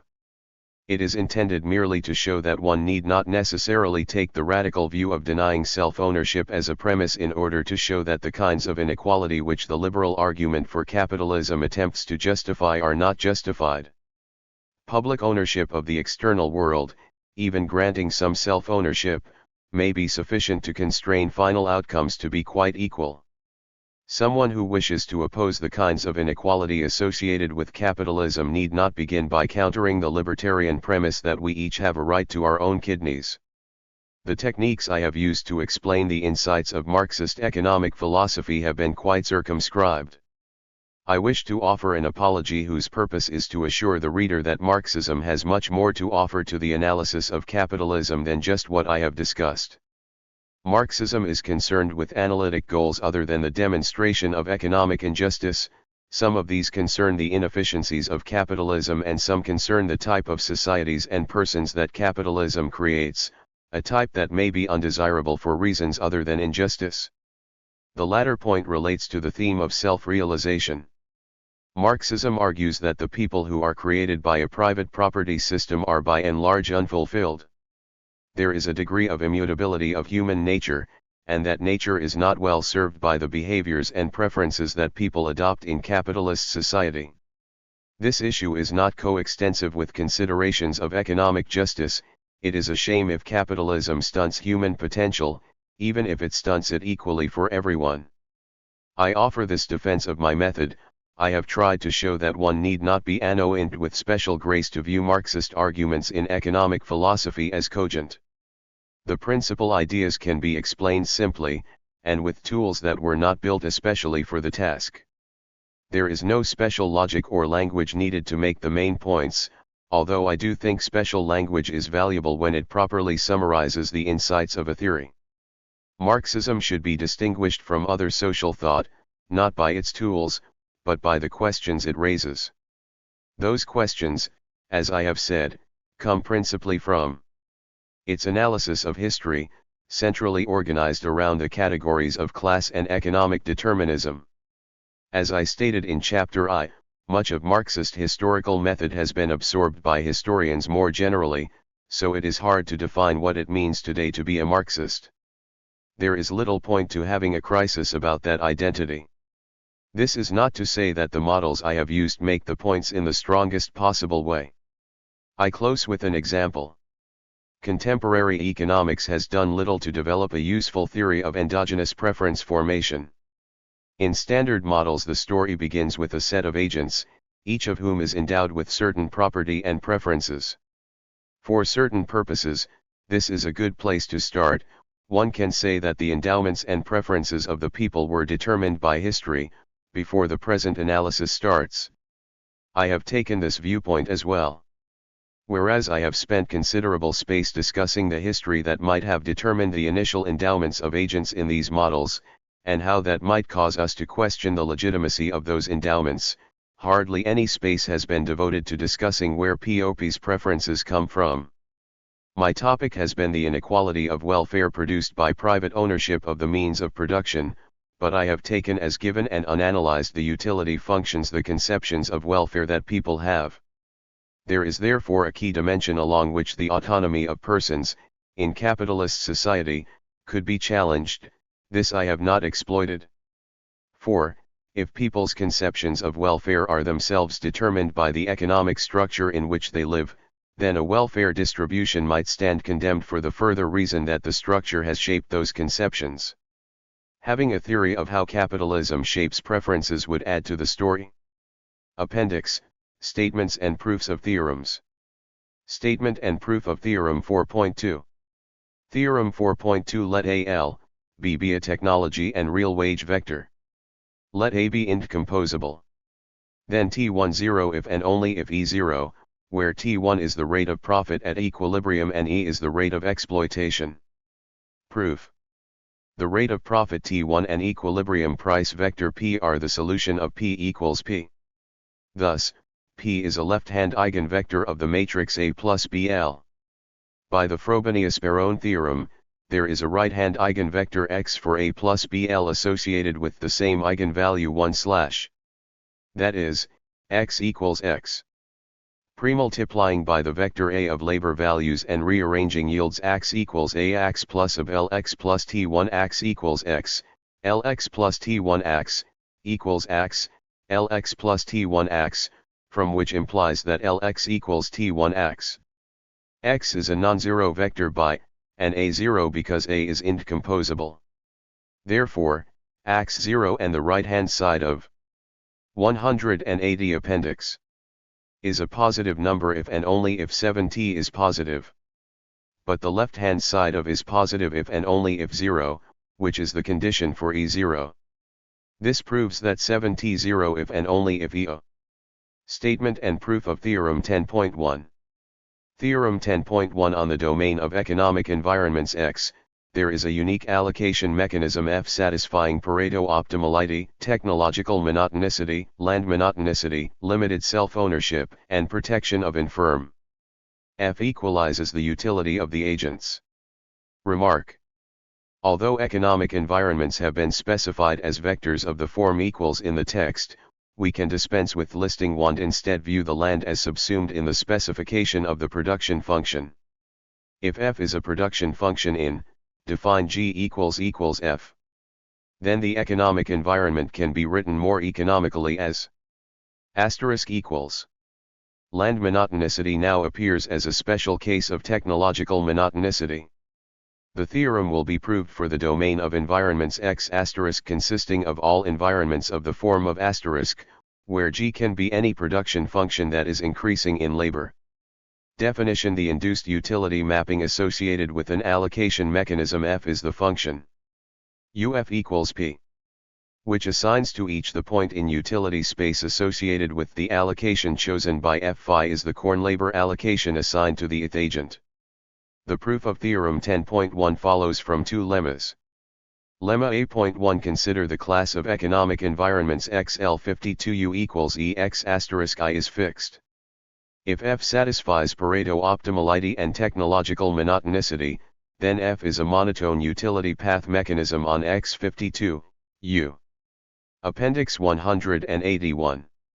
Definition: a monotone utility path mechanism assigns for any environment the allocation associated with the intersection of some fixed monotonic path in utility space with the Pareto frontier of.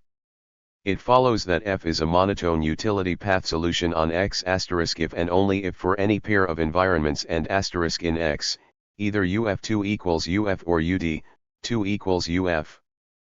Proof of lemma AI1. Let 1 equals and 2 equals be any two environments in XS2U. Define the production function G asterisk equals maximum G asterisk is an admissible production function, so the environment, CG star. X asterisk SSU minus 0 ism SLS2U2. By technological monotonicity UF2 equals UF and UF2 equals UF, because Eg asterisk 2 equals GI, I equals 1, 2. But note that F must be feasible allocation for one of 1 or 2 by the definition of G asterisk, say, for 1. Then, by Pareto optimality, UF equals UF, so UF2 equals UF. This proves F is a monotone utility path mechanism on XS2U. Lemma A.2 Consider the environment A equals where GA is the constant production function, GA equals OT, for some OT2 equals O. Pareto optimality, limited self-ownership, and protection of infirm imply that F equalizes utilities on A. Proof 1. By Pareto optimality, no labor is expended at F, because labor is pointless with the production function GA2. Let S12 equals S2. Limited self-ownership implies symmetry. In an environment in which S1 equals S2, both agents receive the same consumption labor bundle. In particular, UFGA S2 S2U equals U. 3 by protection of infirm. U equals U. 182 appendix. By limited self-ownership. U. Therefore. But, U equals U, for some EX increases without bound as X increases. Hence, on every subdomain XS2U, F is the Pareto optimal, equal utility mechanism, and the theorem is proved. The argument presented here can be refined considerably. In particular, the class of admissible production functions can be made smaller and the theorem remains true. For example, one may allow only production functions for which G equals 0 and which exhibit constant or decreasing returns to scale in labor. Details are presented in the paper by Moulin and Roemer cited in the notes to Chapter 10.